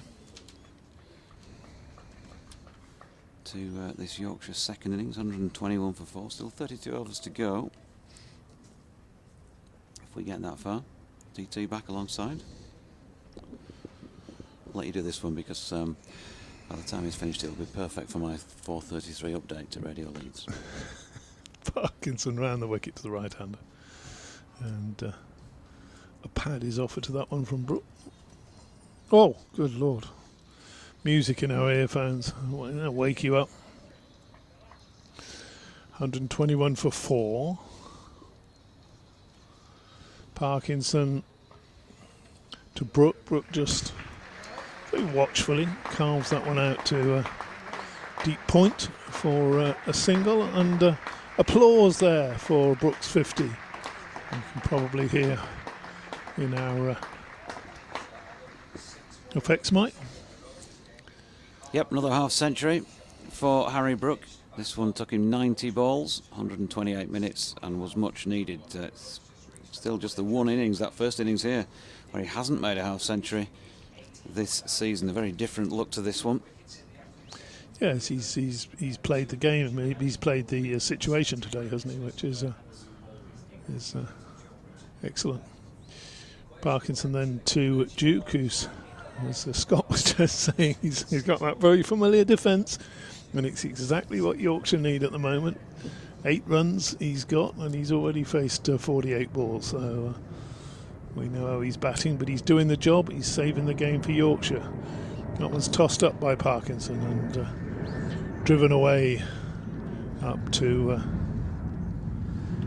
mid-off rather. He's not going to get a single there. Weather is just closing in a little bit at the moment, isn't it? So I don't know how we're going to, whether we'll be getting through to the end. Next ball again, he just waits for and plays it up to mid-off. So,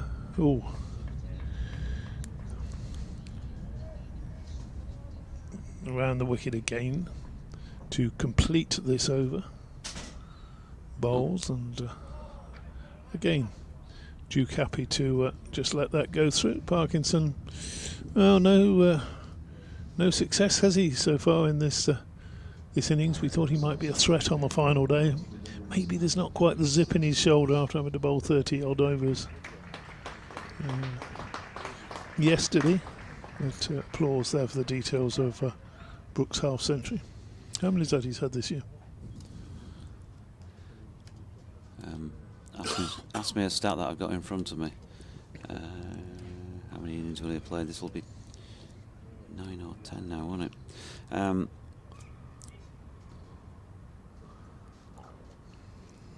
Yeah, he started off. Well, we're talking championship cricket here. I'm not sure what's going on with the microphone here. Can you hear me okay?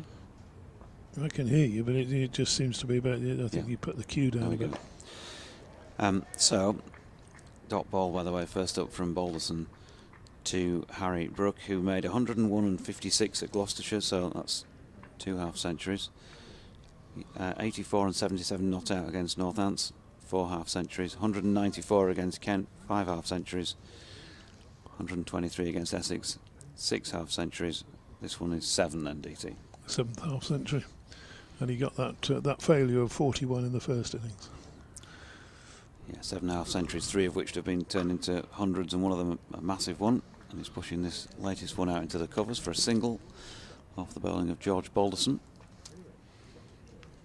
So 123 for the loss of 4 wickets. Oh, looks like we're going to be delayed with our little update. 2 or 3 minutes. Oh, they'll probably come with no cue to you or something.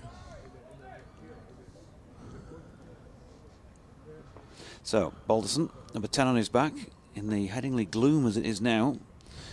He's bowling to Duke, who pushes to mid-on, there's no run. It's interesting light at the moment, having been off a time or two here this season already, in the few games that we've seen. They were off for about an hour on the first day of the match against Kent, and of course, bad light ended that match. It did look worse.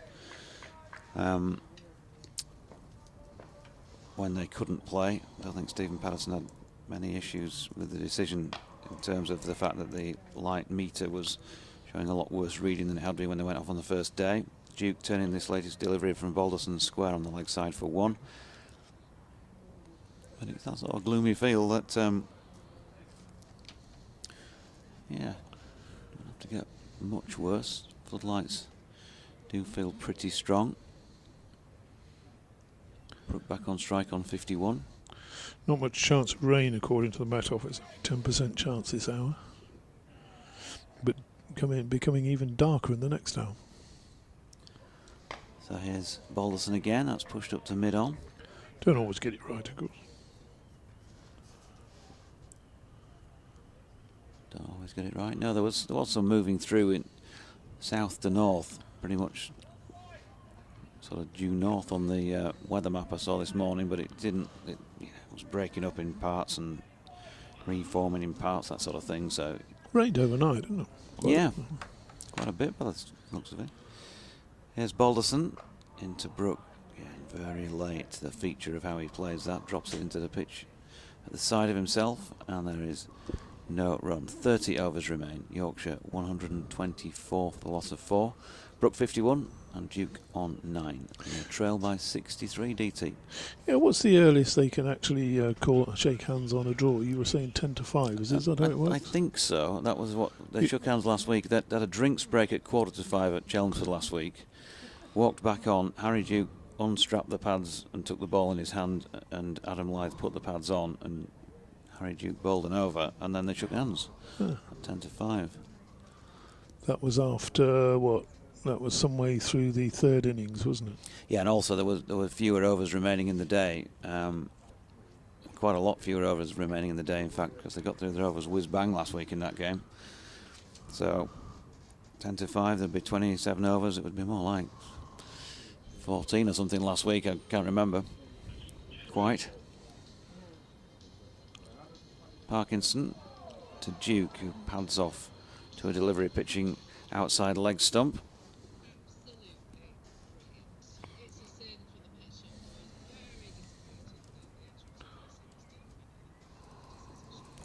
Update coming in a moment. Parkinson bowling here to Duke once again. Drives up to mid-off, and there's no run.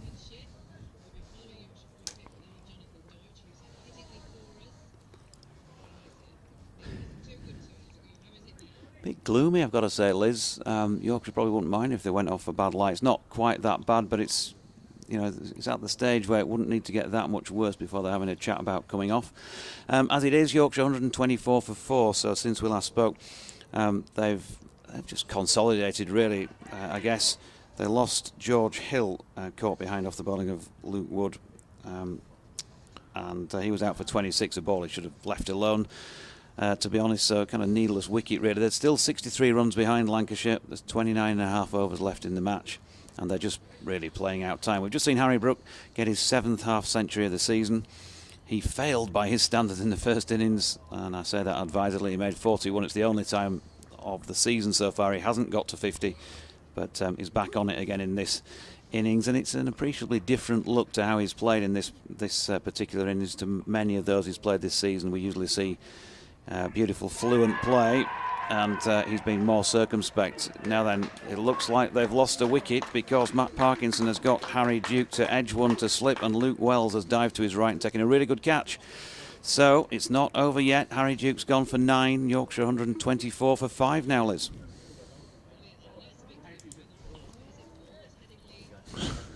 No. No. I think you'd have to say no. In fact, the number of spectators in the ground might fill a bank of, like a seating block. Yeah, it's fairly sparsely populated today. I think because, of course, Yorkshire came into the day impossible for them to win the match at that point, and it is a home game, isn't it? So the home speckies might have had something else to do. Maybe keep an eye on the coverage that we've got on the ball-by-ball commentary. So yeah, not that many in.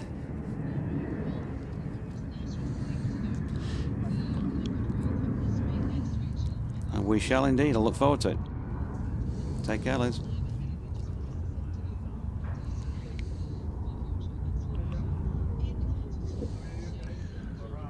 Well, what a catch was that? Tremendous catch.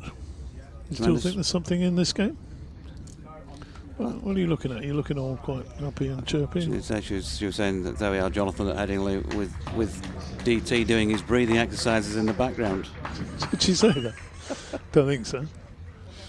Well, I couldn't really help that when she asked whether the ground was full here today. It's never going to be a big crowd today. But I think those that are here will have enjoyed the cricket today. It's had a bit of tension, hasn't it? And we've now got Dominic Best coming out to join Harry Brook, and that was a key wicket from Parkinson. He hadn't so far had success, particularly with that line he was bowling around the wicket. But that just spun across Harry Brook, took the edge, and a very good catch from Luke Wells. He's diving and just getting his hand underneath it. I thought for a minute it might not have carried, but it did. And his teammates very quickly on to congratulate him. I'd say mob him as maybe a slight exaggeration, but Just before anybody writes in, it was Harry Duke, not Harry Brook. Did I say how? Oh, sorry. It's many heart attacks around the world at this moment. We've been talking about Harry Brook so much, haven't we? That first ball from Donbass is pushed into the offside. Yes, Harry Duke, he defended stoutly. Stoutly is a good word, isn't it? He stout defence he put up there. So Parkinson now 1 for 32 off his 16 overs. Harry Duke. It's all Harrys and Georges these days. Have you noticed that? It's all sort of younger players. Those in their early 20s must have been popular there. You've got a lad that sort of age. Is he a Harry or is it Andrew? I think you're a bit older than that. A brother called Andrew. Oh, you got a brother called? Oh, your family has so many of them. I can't keep track. One of your sons is James, isn't he? There's another traditional name. So start of a new over from Balderson to Harry Brook. Yeah, James. 1, 2, 4 for 5. James and Zach. Oh, well, Zach. Traditional name. Well, Zach's not a particularly traditional name, is it? Zachary, perhaps, maybe. I don't know. Zach for short. Is he Zach for short, or is he Zach? Is that his whole name? The latter. Oh, excellent. Here's Balderson. Oh, it's all over, is it? Yep, to Brook, who just eases that one out to cover, and they get a single. 52 to him. Best yet to score. Still feeling a bit gloomy.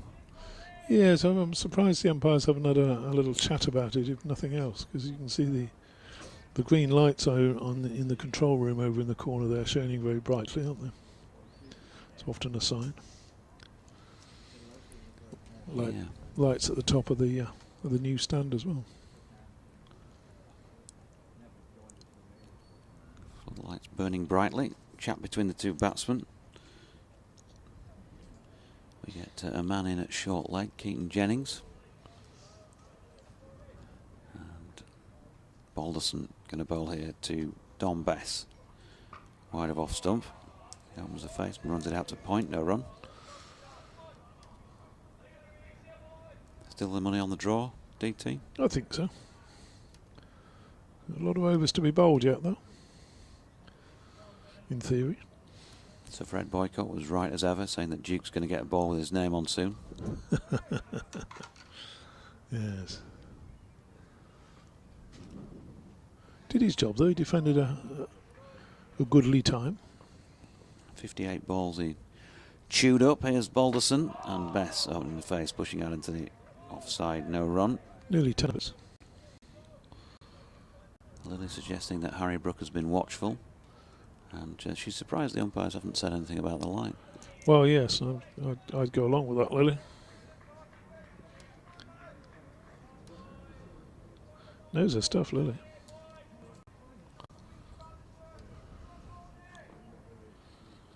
Surprised they kept Balderson on, you know. Well, here he is, right arm over, and Bess just leaning nicely on that into the leg side, but it's been stopped at mid-wicket. Dane Villas, the man. Short mid-wicket in saying that. So there's no run. Best yet to get off the mark second time around. Sam Fletcher says, whether Yorkshire have got 2, 3 or 4 batsmen playing for England, I'm not worried, as we have the very talented Will Luxton to join the squad. Yep. Hopefully it'll give a few players who'll be playing in the one-day tournament a chance to get a good practice before the one-day campaign. Balderson to Bess, turning it past Villas this time.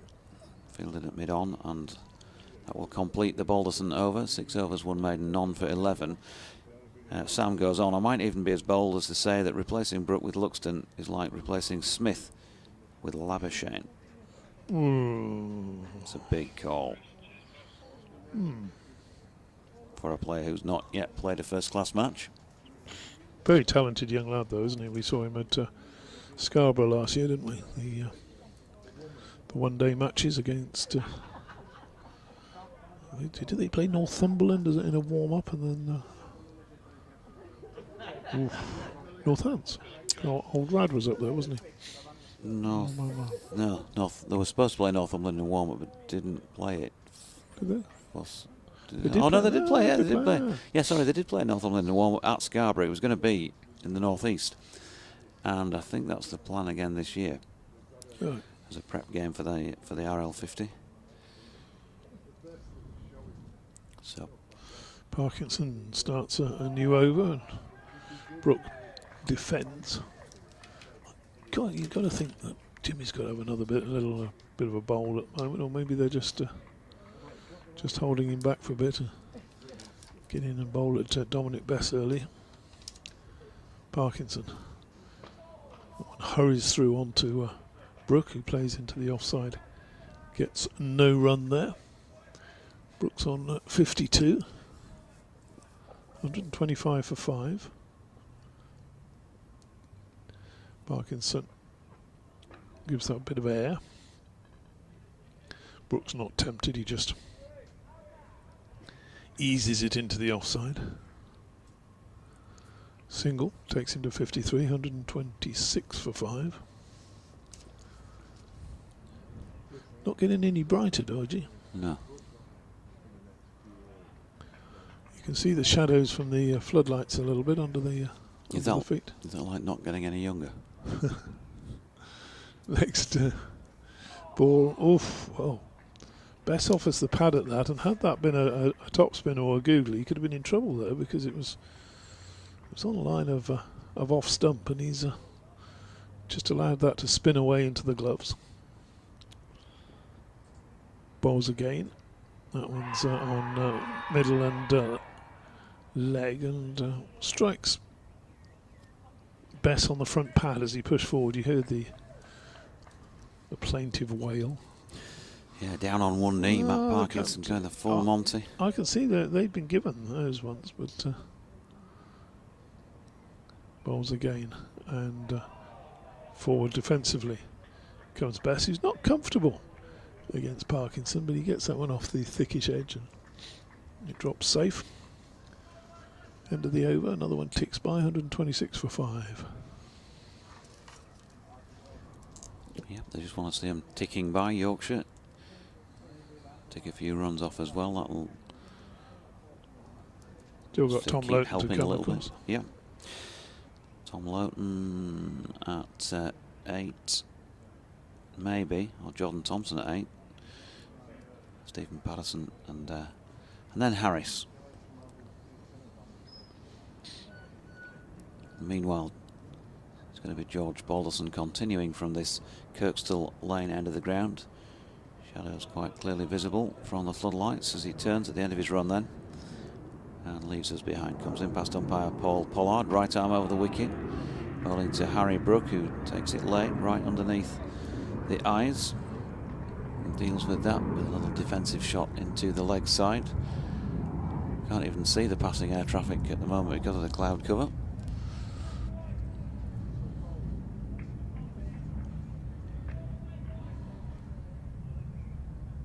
Brook been out there 100 balls exactly now for his 53, 146 minutes, and he's driving this one beautifully through mid on for 4. That's an excellent shot from Harry Brook. Balderson just straying slightly with the line and also with the length. He stepped into that, Harry Brook. Still the ultimate shot for me in terms of batting. Control of that, keeping on the deck all the way. Yeah, if you can play an on drive, you're a batsman, aren't you?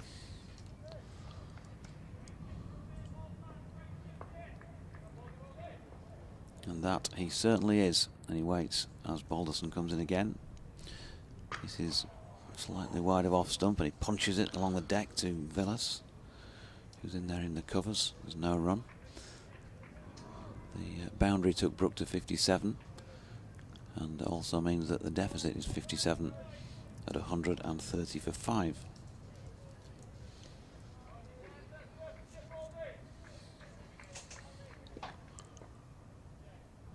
Scott Reed getting itchy feet.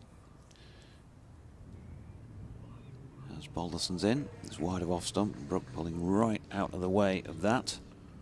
You're almost wasting a bowler here.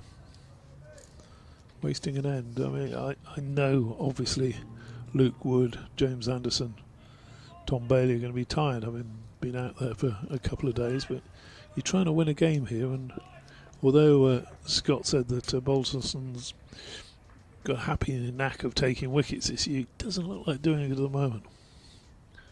Balderson, Brook. That's a delivery that's drifting down leg. There's a stifled and hopeful appeal once again. And that is backward of square leg for leg byes. 131 for the loss of 5 wickets. Could be a late finish.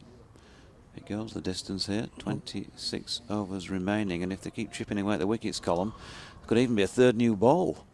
Yes, they can just get to the third new ball, can't they? Sorry, second new ball. Well, I'm thinking about the first innings. Yes. Second new ball. A new ball. So one slip and a gully. Balderson trying to fashion an opportunity for them perhaps, and Gully does receive this from the bat of Bess, but after the bounce, final ball of the over. So 131 for 5. Balderson 7 overs, 1 maiden, none for 15. 26 overs remaining in the day. Still no light chat. Paul Pollard is standing in front of the stumps at the moment and having a look around. Hands in pockets, off he goes. Out toward point as it's going to be. With the right-handed Harry Brook on strike to face Parkinson once again. One apiece lead, wasn't it? Late goal from Strouk, however you pronounce it. Yes, he struck late. And another 56 runs here needed to make Lancashire bat again. That would come into the equation as well, of course. Parkinson starts a new over. That's pushed by Brook into the offside. You won't get a run there. He could probably have scampered a run. It was Jimmy Anderson doing the fielding with his feet. I hope John T. Rhodes isn't listening in. Wouldn't have been happy with that one.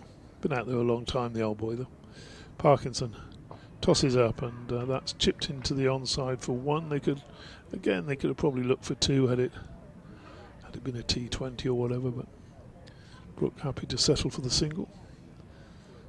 His score ticks over to 58 now on the board over there. 132 for 5. They get those 55 runs, then there will be no point going on, I don't think. But long way off.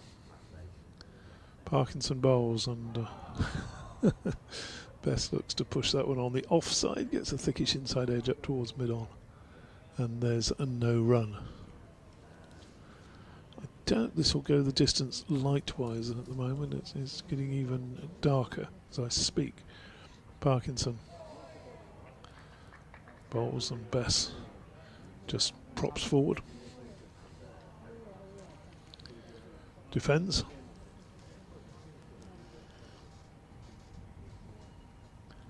Bowling from the football stand end. 3 catches around the bat, and that's pushed to the third of them. The forward short leg slip, and 3 on either side, saving a single. Nobody out.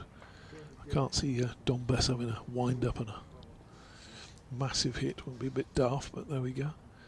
So doesn't.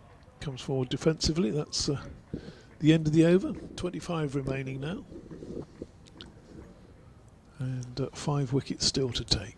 Don was the man who got out 20 minutes to go at Old Trafford last year after, I think he might have got a half century in a rear guard action trying to hold out for a draw. If you remember, Yorkshire were pinned down, foot on the throat in the very first hour of play that day. 20 odd for 6 or 7, something like that. Couldn't have been an easy one to commentate on that, Dorothy. I can think of 1 or 2 of our colleagues, if their side was 20 odd for 6 or 7 in the first hour, would be throwing themselves off the balcony. Yeah. Well, Scott was fine. He didn't quite get to that stage. With half an hour to go, and it looked like Yorkshire were going to possibly hang on. Here's Balderson to Brook. He drives into the onside, got a little bit of inside towards the inside of the bat with that. 46 he got, thanks for that, Scott. Don Bess in the second innings. They were all out for 271 after a 136.2 over resistance, but it just wasn't quite long enough. 15 or 20 minutes short of getting the draw.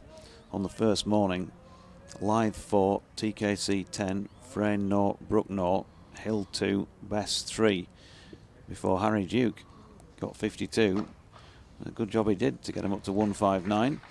That's a good That's shot. a beautiful shot by Harry Brook. That's absolutely raced away square on the offside.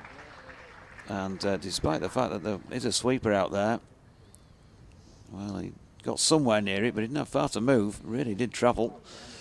62 now to Harry Brook. 136 for 5.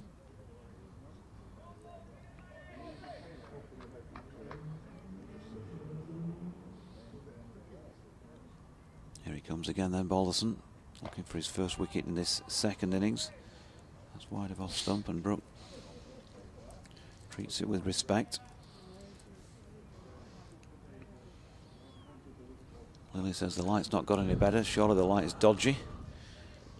There are shadows from the floodlights. There are indeed, Lily. Well done. All the other games heading for draws by the look of it.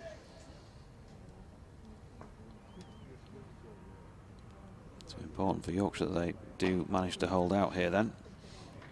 Keep things in the melting pot. Still a long way to go, of course, as Brook turns that in front of square on the leg side for another single. And that will be a bit of a switch around in the field because Bess is back on strike, so Keaton Jennings will don the lid once again. What's that one, Marty? Yeah, just won a 105-run partnership. Leicestershire 8th wicket is sort of, we were just saying good old Sussex, they might just get a victory, but that one looks as though it's going to be drawn at Grace Road. They're still playing, I think. Dot ball from Balderson then to Bess. And pushed it back to him. 50 now the deficit. 137 for 5. Still 24 overs and 1 ball available to Lancashire. They've called it a draw at Northants, where at Edgbaston rather, where only 10 wickets fell in that match. Balderson to Bess. Again, solidly behind it, pushing to mid-on. That's the completion of another Balderson over. 8 overs, 1 maiden, none for 20. 24 remain in the day. Brook 63, Bess yet to score. Yorkshire 137 for 5. Called it a draw at Beckenham, where Surrey, despite that 671 for 9 declared, denied the chance to bowl at Kent today. The game at Edgbaston, Northants 597 for 6. Warwickshire replied with 568 for 4. Oh, bowler's graveyard. And Worcestershire declared at 225 for 2. That match drawn against Derbyshire. Durham won, so Durham stealing a march in Division 2 there, beating Glamorgan by I think 58 runs. Parkinson starts a new over. Harry Brook goes back, and there's a sort of anguished shout for something or other. So I'm not quite sure what. I think they might have thought Harry Brook played that incredibly late off the back foot, and I think they were thinking that maybe it might have just brushed his pad before it hit his bat and could therefore have been LBW. Parkinson bowls to him and again stayed in the crease and again played that one very watchfully, defensively. So knots have been denied by the weather at Lords by the look of it. There's not been much play from lunchtime there, or just before lunchtime. Not been officially called off, but I'm sure it must have been, really, mustn't it? 5 o'clock, 7 wickets to take. Surely they're not going to think they're going to go out there and play an hour's cricket at this time of night. Who knows? Know what knots are like? Very keen commentator too. Next delivery again. Almost creeps through Harry Brook, but he comes down late on it. 137 for 5. Brook now 63. Couple of balls left in this over. We're going to see the men who've been saving the boundary come in, try and save the one, try and keep Brook on strike. As Parkinson bowls, he is playing these deliveries very, very late. I mean, Parkinson's giving them a lot of air. You could get the old front pad down there, but he's happy to let the ball pitch spin and then play it off the pitch. Parkinson bowls again to him, and he turns that No, he turned that into short leg. That was, again, one of those that was almost a chance to the fielder there, but struck it straight to him, and Jennings unsurprisingly couldn't hold on. 137 for 5. So 23 overs remaining. And I just wonder whether Deutsch is supposed to be doing an update at 5 o'clock, or is he? No, he's not. He's shaking his head. So the draw looking likely. Another wicket goes now, though. We don't know what's going to happen. In actual fact, Alan Wells is coming on. So Alan Wells, that will be. I don't know whether he can still get his arm over. Luke Wells. Oh, showing my age there. What was his brother? His brother Colin Wells, was it? Colin and Alan. They played for Sussex for years and years and years. I'd have to double check the brothers. I know he's got a big, strong family connection, hasn't he, at Sussex? Yeah, one was known as Bomber Wells, I think. Right. Can't remember what the other one was. Perhaps Oil. Was he Oil Wells? I don't know. I just made that one up. To say convincingly. Dry Wells, perhaps. Oh, very good. So Wells is coming into the attack. Is this light related, do you think? Or do you just think something a bit different? I think maybe thinking, well, if you're going to keep bowling seam, they got the word, if you're going to bowl seam, we might have to go off, but spin will keep you out there. I don't know. Well, he didn't bowl badly. A couple of overs he had first innings, did he? Best going back and just working the ball away into the offside, but for no run. 137 for 5. Yeah, he bowled a decent amount of overs this season for Lancashire, Luke Wells. It was a different type of option, taller man than Parkinson. Best goes back, defends again, there's no run. And he looks like a proper bowler. He doesn't look like as though he's a batsman coming on to turn his arm over, does he? I mean, those deliveries are both landed in the right spot at a decent pace. A slip and a short leg. And again, Best from the crease, just steering the ball away in towards the offside. There's no run, and again we're in that situation, aren't we, where you think, well, this is going in one direction. We've felt that that's been the case, and then something happens. We've had a little moment of magic, a couple of quick wickets, or a bit of brilliant fielding. As Best plays forward and defends into the onside, there's no run, and it just kind of keeps the game alive. But now we're in a situation where 5 wickets feels like a lot to get again, doesn't it? It does. It does. But if one goes again, the hope springs eternal. Wells to Best onto that front foot, defending, playing it back down towards the bowler, and there's no run. And he's waving his hands, is Luke Wells, and telling his mid-off, mid-on to go a little deeper. He's pushing them both back. 1 ball left of the over. Wells past the umpire in. And Best off the back foot, plays a nice looking shot actually out towards deep backward point. And he gets through for a single. I think he's kept the strike as well. He's on 1. And there's the end of the over. 138 for 5, so 22 overs remaining in the day's allocation. We've got spin from both ends. We've got Brook, who has put together a very different type of innings than what he did in the first innings, but equally as impressive. And now Best just trying to get Yorkshire into a position where they've done enough to save the match. Discussion going on there as to with VS and the umpire and the bowler. I'm not quite sure what that was about. And Lancashire are going to continue, of course. They've got 22 overs in which to get these remaining 5 wickets. Odds against, we know that. Now, what's going on here? We're going to change round, somebody going off the field.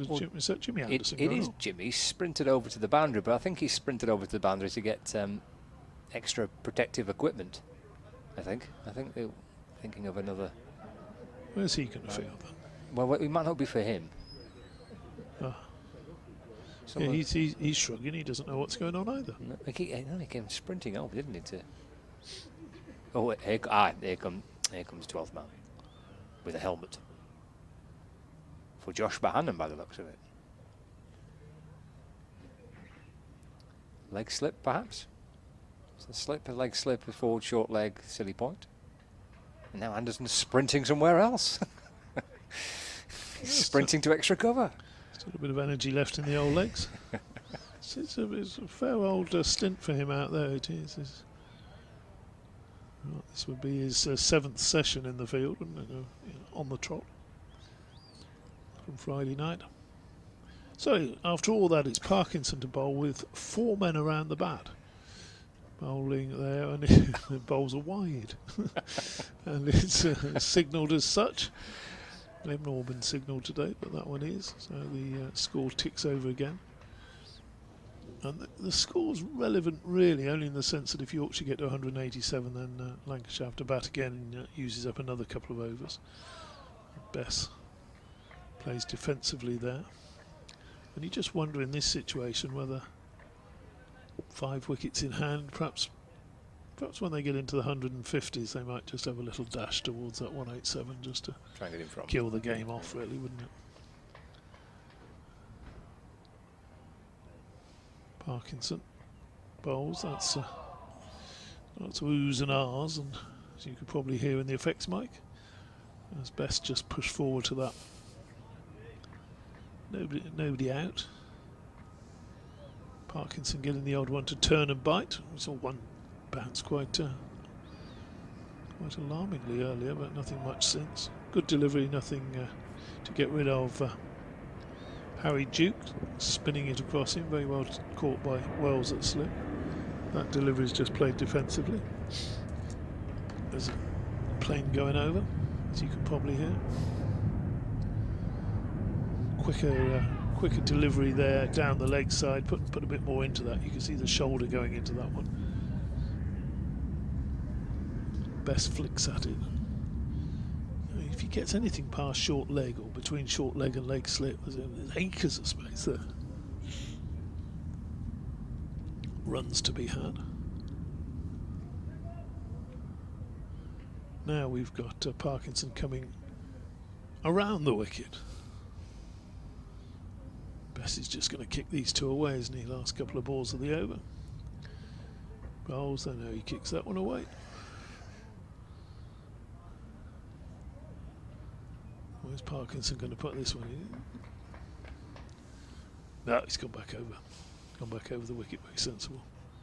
Best could kick those away all day. Final ball of his over. And shouts of catch it. That went through outside the leg stump. Taken by Salt. Very quick maiden. Overs remaining. Clicks down to 21. Must be time to have to get Katie back in, is it not? I think she's due on at 5:30. I think he's supposed to be Kevin, but I think he's upstairs. Oh, well, I'll carry on. I think he's in charge of proceedings upstairs. The game at Lord's has now been called off. It's a draw there. You escaped the draw, Middlesex. Well, I think Knott's might to regret not having forced to follow on there. The start of yesterday was Middlesex were all out, trailing by over 200 after 2 days. You don't enforce the follow on. What can you say? Send Mulaney a text straight away and say what's going on. 139 for 5. Look a good team though, don't they? There's Wells in. Oh, and a little flirt at that by Brooke off the back foot. Playing a miss and through to the keeper. Yeah, Knott's look a useful outfit as well this year.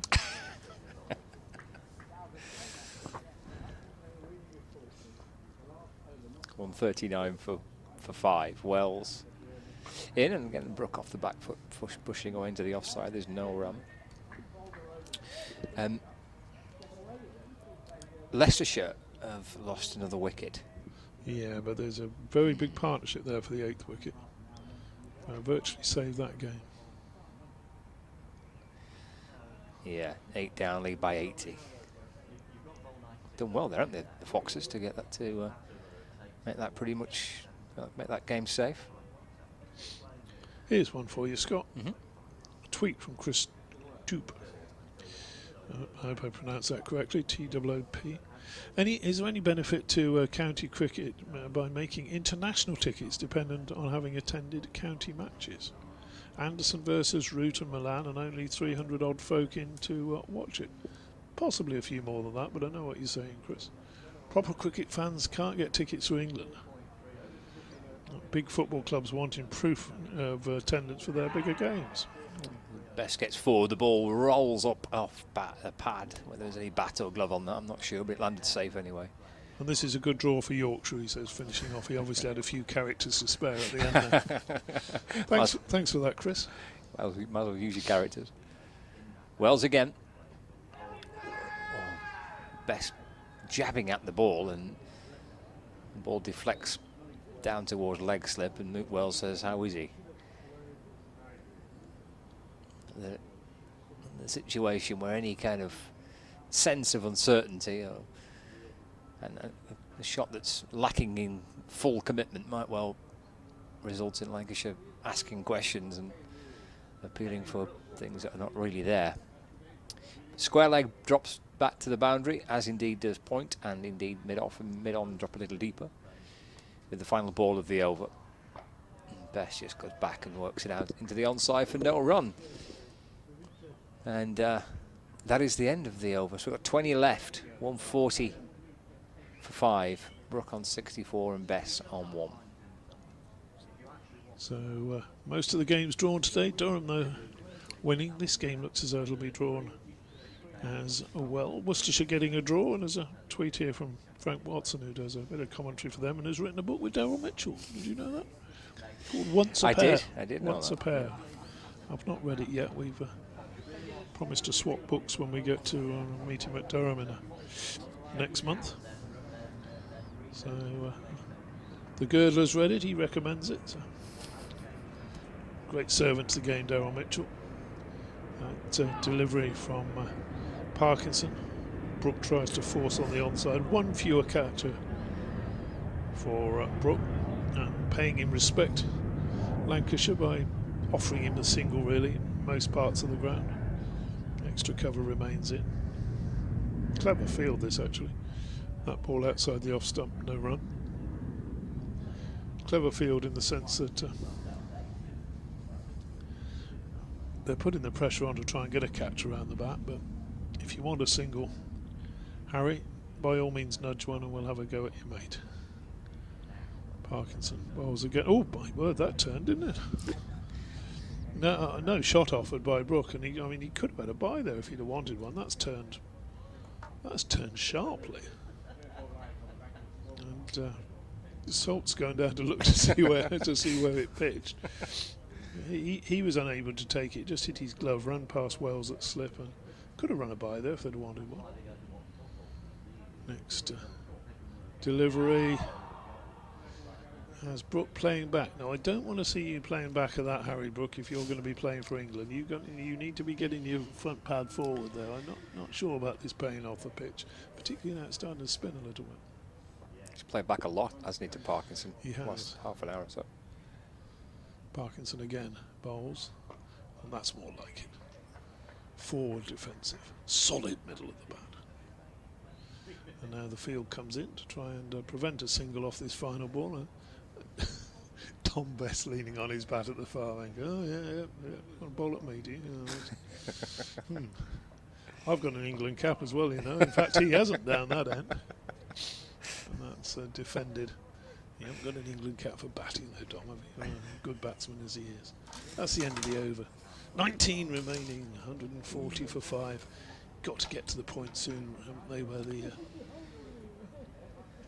skipper says, well, I think this is enough. One more burst from Jimmy. We got the slow bowlers, and it might be a case that they can't actually put the quicks on. Yeah. Could be the reason why we got the double spin. The height doesn't appear to have kind of deteriorated. He's kind of holding as it is. I think if that bank over there comes over, we'll be in trouble. Oh dear. At Wells to Bess onto the front foot. Turns the ball down into the onside. Keaton Jennings at forward short leg fields, and there is no run. Leg slip and a slip. Backward point, short extra cover, mid-wicket, mid-off, mid-on, backward square leg. It's Wells to Bess. That comes off the inner half of the bat. Just did a little bit, didn't it? turns away down towards backward square leg, and there's no run. Bess keen to try and get onto the front foot here as he faces this spell from Luke Wells. Again, leaning into it and defending safely enough. Away towards the offside. And Bohannon Fields lobs the ball back towards Luke Wells.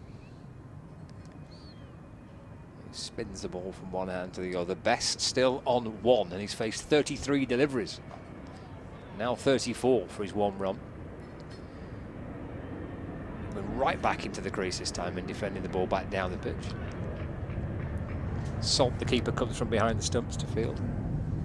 Change of line for Wells now. He's going to bowl around the wicket to Don Bess. He's gone over the wicket a few times. He's seen Bess get forward and defending. Change of line now. Wide of the creasy bowls as well as Bess gets onto the front foot and pushing away defensively into the offside for no run. Final ball for Luke Wells, his third over.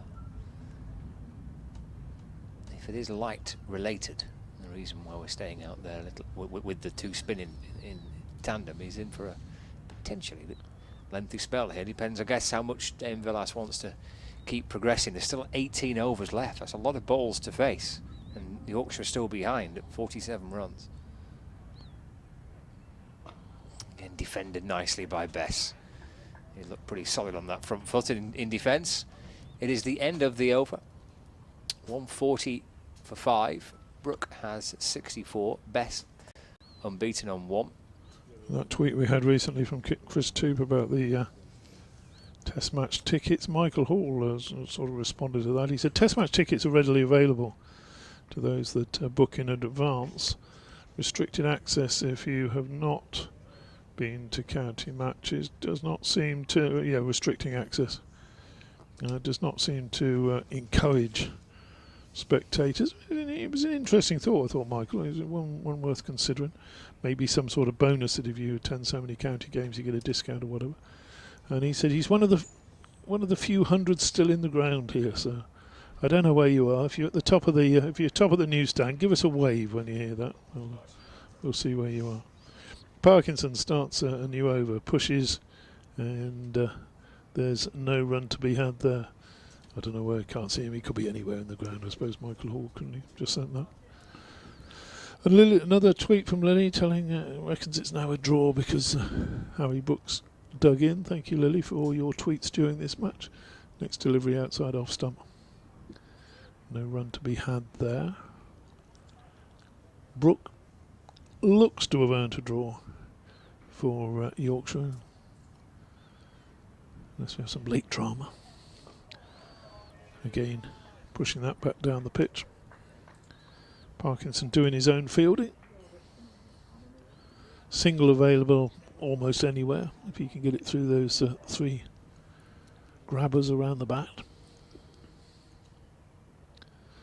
Bowls, and again Brooke goes back, and this time he takes one of those singles that's on offer, plays it down to long on for 1 run.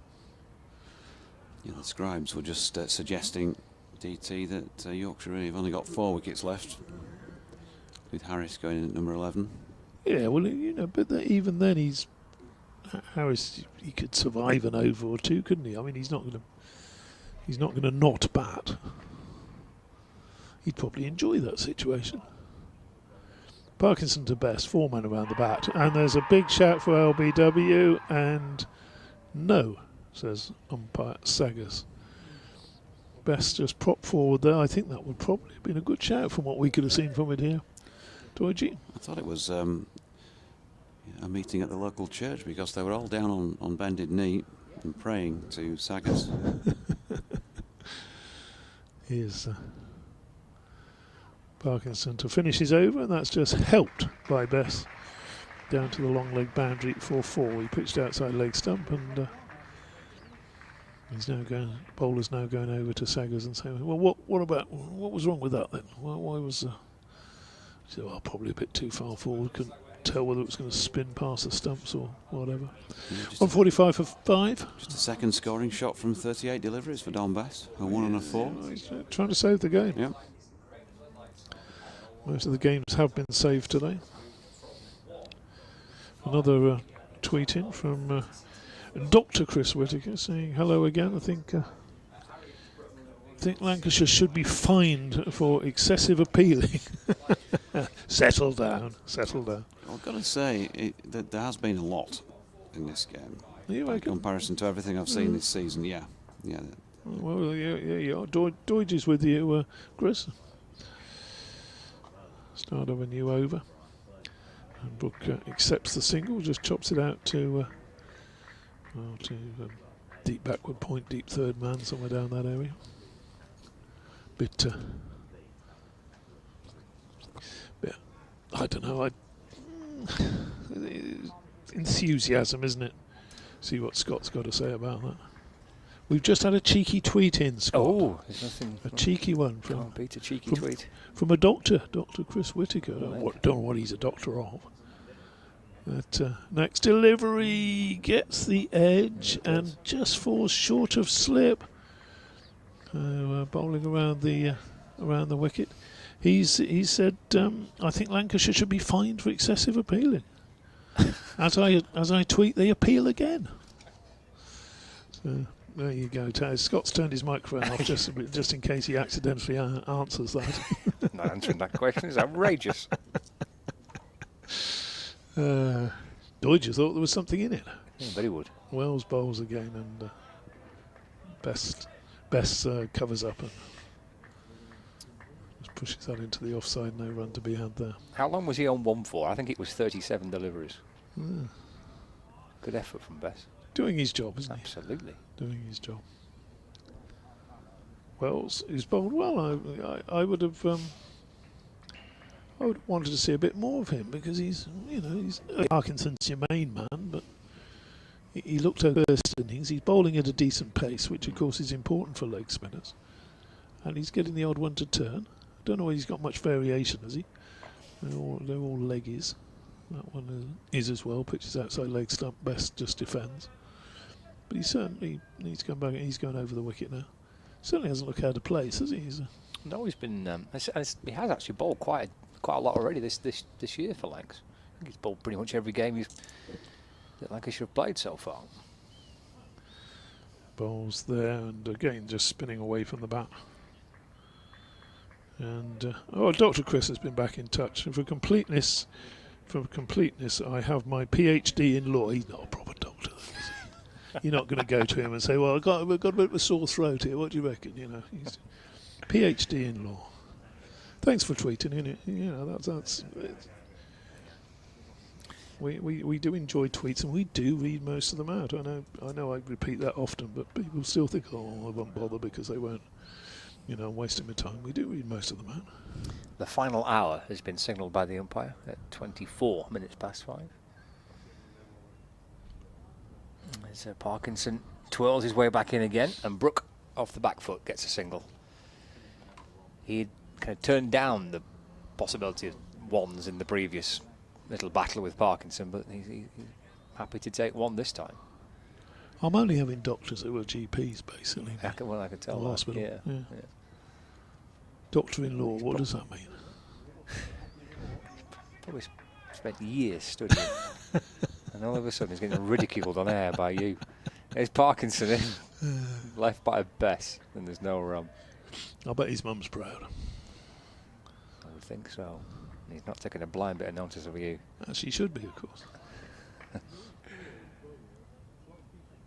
Parkinson 4 around the bat. He's in and bowls to Bess onto the front foot, nudged away into the onside, and there's no run. It's 4 around the back, all in various states of stretches.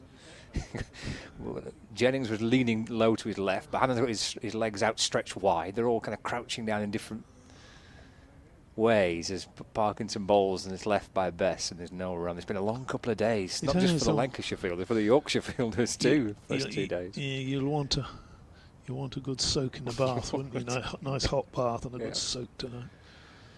Parkinson back in. Best will just push it away into the offside, and there is no run.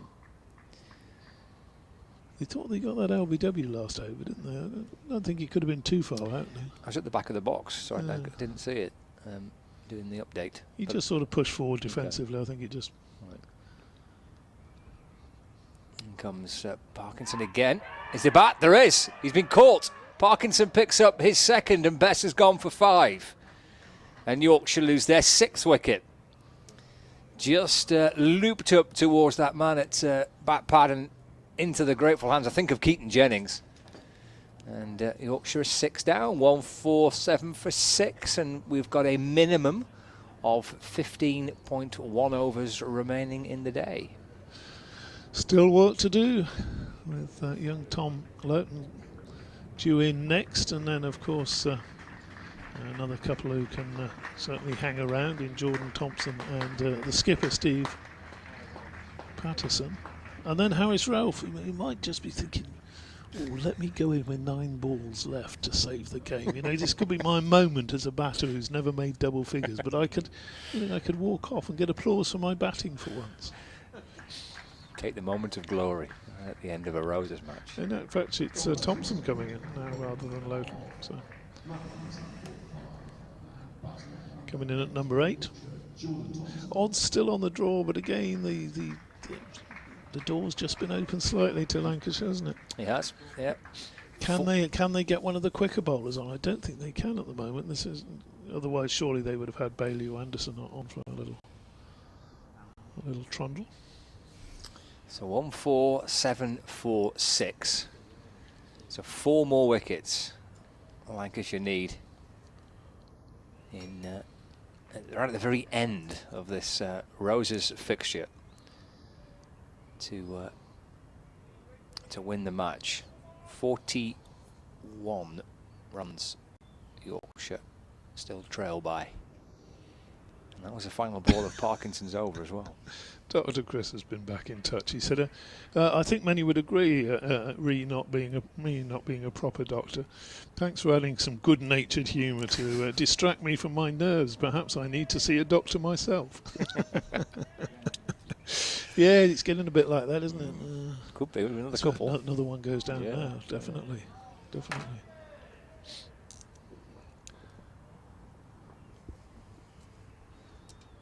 So Luke Wells bowls, and that's played firmly into the onside for a single by Howie Buck. So he's obviously happy to let the left-handed Jordan Thompson take strike. A little bit of a nervy situation. Jordan Thompson doesn't strike me as being somebody who'd suffer too much from worrying about these situations. Strikes me as being a sort of fairly solid lad. Could be wrong. Fair comment, Doyle, Jim, what do you think? Yeah, I think fair comment. He wouldn't be fazed by it. 4 men around the bat. As we welcome Sports Extra listeners to our coverage with the news that we're into the final hour of this match here at Headingley, with Luke Wells bowling to Jordan Thompson, who drops it out into the offside. And there's no run. Thompson has just gone in. You're probably aware that Harry Duke was dismissed around about 20 to 5, caught by Luke Wells off the bowling of Matt Parkinson for 9. But Dominic Bess has just gone, caught Wells, bowled Parkinson for 5. He was out there for 48 deliveries, so he's used up a bit of time. But one just popped up from Parkinson's delivery. And, 8 overs. 8 overs, 48 balls. Yep, and Wells gratefully accepted the opportunity. Another dot ball from Wells, who's continuing this Kirkstall Lane end. And Thompson stepping across and dropping that out into the offside. No run. Now, this is useful, I guess, from Yorkshire's point of view, to have a left-hand, right-hand combi, just to mix the bowlers up a little bit as well. So important job for Jordan Thompson to do in all sorts of ways here. There's a slip in place, silly mid off, a short leg, a leg slip, so there's a crowd around about. Almost more people around there than there are sitting away in the north and east stands. 148 for 6. Harry Brook has got to yet another half century a little bit earlier this afternoon. He's 68 not out. Just that first innings contribution of 41 here. That has been below 50 in any innings in first-class cricket for him this season. Wells's delivery here has just been edged by Jordan Thompson between Phil Salt and first slip and has disappeared down to the Howard stand for 4. Now that was a genuine edge, DT. It was. And with 14 overs still remaining, Yorkshire have still got work to do. Yeah. Whether or not I still have work to do, Doidgy, is another question. I'll bid you and the listeners farewell for now. Thanks for the last 4 days, all the tweets and whatever else, all the other communications, and I can go and bite my nails somewhere else without having to chat about it. Thanks to Dave Townsend. He'll be back before the end. You never know. We'll see how long it lasts here. 4 wickets Lancashire need to win this Roses match. Yorkshire trailing by 35 runs. Parkinson in and bowling to Brook here. There's a short leg again. That's Keaton Jennings under the helmet. Luke Wells is back in at first slip. There's also a silly mid-off. There's a man out at mid-wicket for the slog sweep and a man out deep backward square for the sweep, but neither shot played by this next Parkinson, by Brook off this next Parkinson delivery, which was wide of off stump.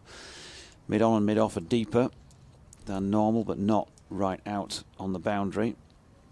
There's a cover and also a deep backward point as Parkinson's in again, and well read by Brook, who steps across to cover the off stump to that orthodox delivery, turning away from the bat.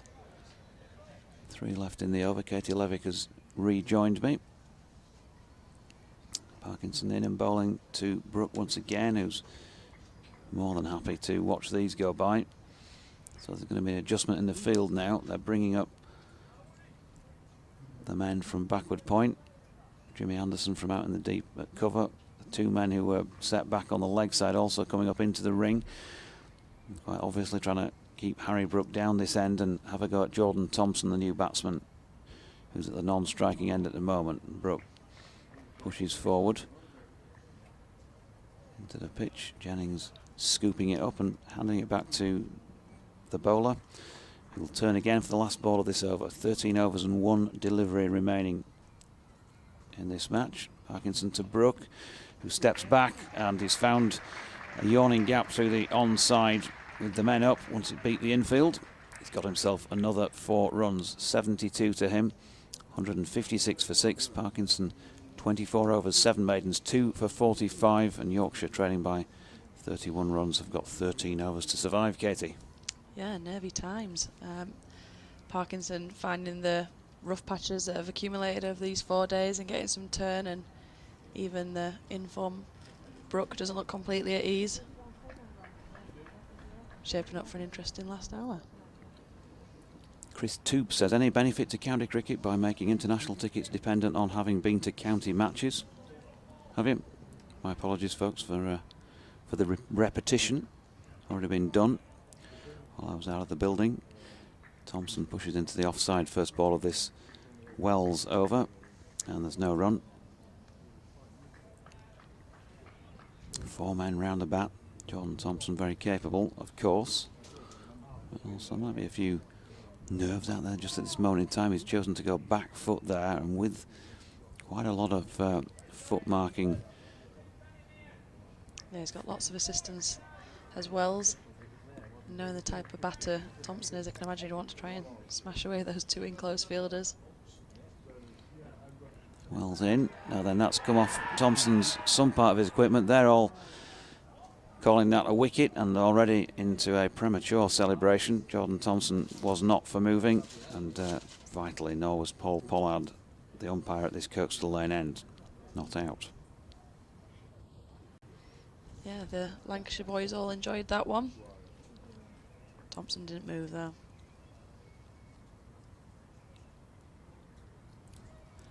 Here comes Wells to Thompson again, and he drops his hands on that, plays it quite nicely out backward of square leg. No run. Did you do the Sean in round A tweet with regard to fines? There was a mention of fines for over excessive appealing, and Sean says, I think a fine for Lancashire County Cricket Club is appropriate just for being Lancastrians. Not as bad as Surrey, mind you. 2 left in this Wells over, and Thompson pushing firmly forward into the deck, fielded by mid-off, silly mid-off, no run. Yorkshire lad says, as it's going to be a draw, Lancashire supporters may want to leave now, as there are 3-hour waits on the M62 border crossing. Just saying.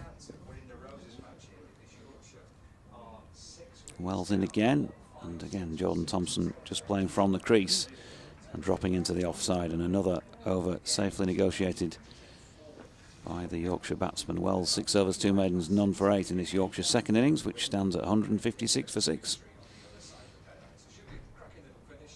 Brooks still there, all important wicket. Thompson very capable, but Yorkshire fans will be nervous watching this. Yeah, Lily says she's feeling particularly nervous. Gary Longhorn says, well done on finding the 4 race courses and the excellent comms for 3 of the 4 days.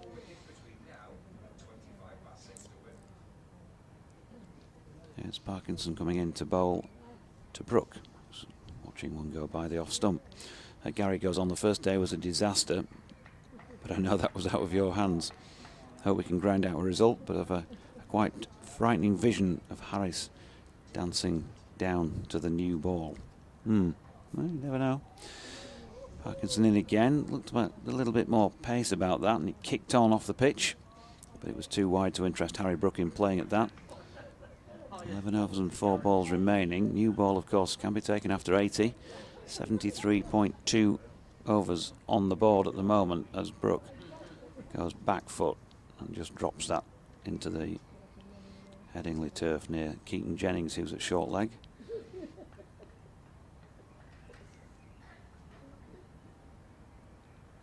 Parkinson again over the wicket, and again wide of off stump, and again no run. Brook will be happy with that line though, leave that all day. He's looked a lot more troubling when he's been attacking the stumps, finding those rough areas, forcing a shot. As the field comes up, try and keep Brook at this end. Yep, same as the last over from Parkinson after 4 balls. So these 2 to come. He passes Saggers and bowls to Brook, who's back foot but watching it very closely, very intently, dropping it into the offside. Dane Villas, I think, is the man under the helmet of silly mid-off, and he's just off the cut strip. Very, very close. As Parkinson's in again, and Brook forces that one away, squarish on the leg side. Not timed quite as well as the one he pinged for 4 in the last over, but it will come to rest just over the boundary rope. So another 4 to him. 76 now he'll move on to. And Yorkshire, the deficit down to 27 at 160 for 6 with 11 overs remaining. Yeah, carbon copy to the finish to the last over. Field comes up and Brook gets a 4 into the leg side. Will he be thinking about another 100, or will he be purely thinking about seeing this out? 27 behind. It's one of those at the moment where the pace they're going at, there's not enough time at 2.16 and over if they can maintain that pace to rub off the deficit, but it might be just about, if they do get there, right at the end of the allotted overs as Thompson goes back. And again, very watchful, just like Harry Brook drops that into the turf in front of Keaton Jennings, who's short leg to the left-hander as well. Wells from very wide on the crease. Thompson opens the face and runs that into the vacant 3rd man area. And so they're going to get through for a single. He's on to 5. Faced 13 so far. Harry Brook's been out there for 197 minutes for his 76. Faced 144 deliveries, 10 fours. Changing the field from right hand to left. They're sending a man out to deep backward square. Man coming in who was out for the sweep for Jordan Thompson. He's going to be at regulation orthodox point position, just backward off on the 1. There's a cover on the 1, mid on and mid off. Leg slip, slip and short leg.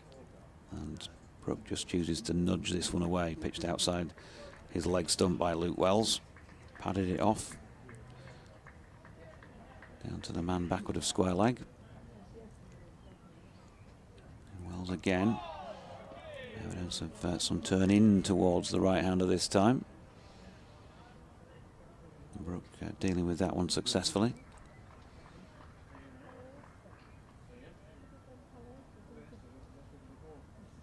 There's Wells again, floats one a little bit further down the pitch, and Brooke once more just pushes solidly back.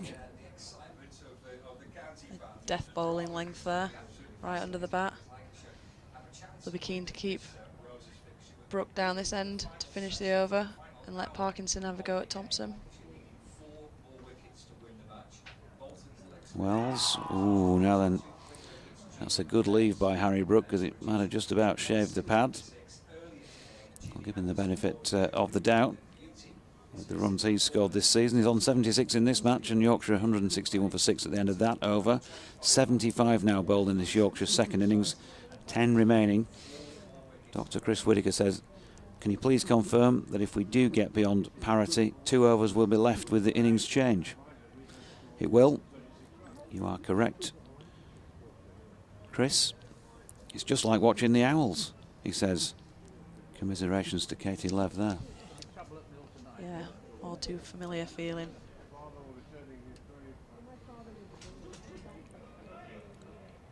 Parkinson then, 2 for 49 to his name, bowling to Jordan Thompson, who's forward, and he got something on that. I think it crept under his bat, went between he and, well, wide of leg slip into sort of leg gully region, and 4 men round the bat to him. Well, now Parkinson has him on strike, and he's coming round the wicket and driven, nicely driven as well by Jordan Thompson through the covers.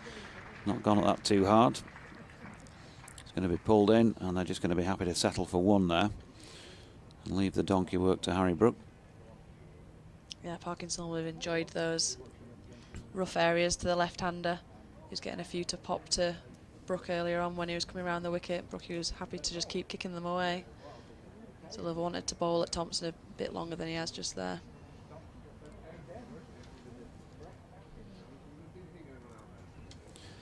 So Parkinson switches to over the wicket to the right-handed Brooke. Still 4 men round the bat, and he's punched this one through the covers.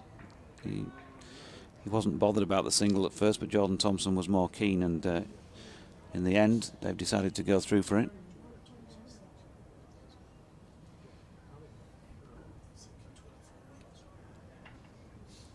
DT suggesting that Jordan Thompson's thinking the 24 runs rubbed them off, and he's gone a long way to getting the desired result.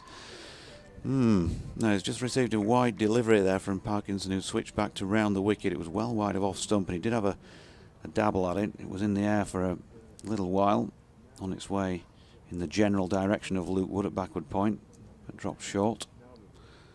That was the yelp you heard. Parkinson in again, straightens it up this time, and propping forward the Yorkshire left-hander. Yeah, Thompson more than capable with the bat. He'll be thinking, you don't need to turn down runs and protect me. But then the first shot almost instantly after that was a bit wayward, and probably had Harry thinking. 2 to come in the over, Parkinson, and well covered this time by Jordan Thompson.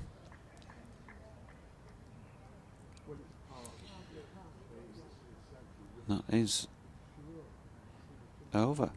Okay, Borders slightly behind. So 163 for 6 at the end of that. 9 to go. Just to recap really on what's been happening today. Yorkshire resumed this morning in their first innings on 356 for 8, 210 behind. Lost skipper Stephen Patterson. He survived the first 22 minutes of the morning before being caught by Stephen Croft off a Luke Wood short ball that looped up in the air. He made 19 from 41 deliveries. And then Harris Ralph, well, he's got his own way of approaching things with the bat. And Wells in and bowling here to Brooke, who's stepped back and he's played a beautiful shot. Just a back foot punch through the covers for 4 more. 20 needed now by Yorkshire to finally eradicate this Lancashire first innings total of 566 167 for 6. As Wells is in again. And Brooke just padding off. No shot played. Yes, so Harris Ralph, let's say his own style, he was bowled. Trying to hit Matt Parkinson into LS11. And he went for 2 from 12 deliveries. Jordan Thompson was not out 23. There were 379 all out in their first innings then, Yorkshire. As well switches to over the wicket and Brooke pushing forward into the offside, no run. And then following on, having been asked to do so by Lancashire captain Dane Villas, Yorkshire went 2 for 1. Adam Lyth, LBW to Tom Bailey for 2. Third ball of the innings. They changed the ball in the 11th over, having discussed it with the umpires who let them do so. Wells to Brooke, defending once again. At lunch, 39 for 1. Then David Milan went when the score was still on 39. Fifth ball of the afternoon session caught by Phil Salt off Jimmy Anderson for 23. Joe Root, well, they'd only added 6 more runs, 4 of them going to him before he had his stumps splayed by Jimmy Anderson's delivery, bowled by him. Another dot ball with Brooke again pushing this time into the leg side to a Wells delivery. 1 more to come in the over. Pretty gloomy here at Headingley as well. Wells to Brooke, who drops it into the pitch towards short leg, and that will complete that over at 167 for 6. And then to complete the story of the day, George Hill, the score had moved on to 86 by the time he had a go at a short ball from Luke Wood that really ought to have left it alone, and he feathered it through to Phil Salt, who was gone for 26. He'd stuck around for a long time though at George and still done a pretty valuable job. 122 deliveries. Now they're having a chat. Now the 2 umpires and making their way back to their respective positions. So 86 for 4 when Hill went. They'd managed to reach 102 for 4 by T, and then 124 when Harry Duke, who'd played 58 deliveries, or 57 deliveries, on his 58th, popped one up to Luke Wells off Parkinson for 9, and then 147 for 6 when Bess went the same way for 5. And it's Jordan Thompson pushing into the covers for a single, taking him on to 7, 168 for 6. Confident? I wouldn't say I've been confident really at any stage of this game. Always nervous times. It's nice to see the overs ticking over. Brooke looks confident there. Yeah, that's a characteristic slightly open stance. And Parkinson, who bowled him with a beauty, of course, in the first innings, took out the middle stump, throwing one wide of off stump on this occasion. And Harry happy to watch it go by. Parkinson again, this time more like a leg stump delivery and worked that way by Harry Brooke. They're through for 1. Luke Wood is round to do the fielding. And the field comes in for Thompson. Lancashire are keen to keep him on strike.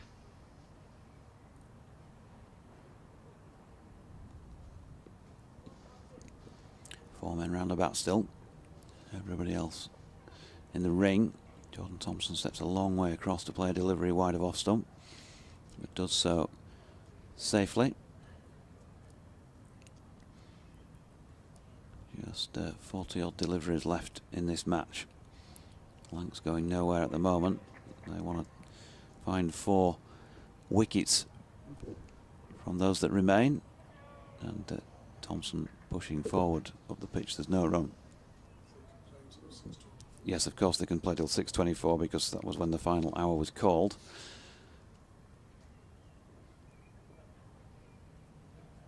So 36 minutes possibly, and more than the 7 overs. That should be the way that these 2 are getting through them. Another Parkinson delivery just pushed backward of point by Thompson, who's on 7 at the end of the over. Brooke on 82, 169 for 6. 7 overs remaining to get the 96 in, but that is it. They've decided to shake hands at 169 for 6. So the draw is confirmed with Yorkshire trailing by 18 runs, and they did in the end manage to survive. Harry Brooke not out on 82 has played another sterling knock for his team. 157 deliveries, and Jordan Thompson 7, having faced 22 in his little spell out there towards the end. Well, Lancashire, goes without saying, Katie, have dominated the match from the point of being, 12 for 2 on that opening day, having been put into bat. But Yorkshire putting a chance or two down, and then Lancs turned the screw, but run out of time to win the match.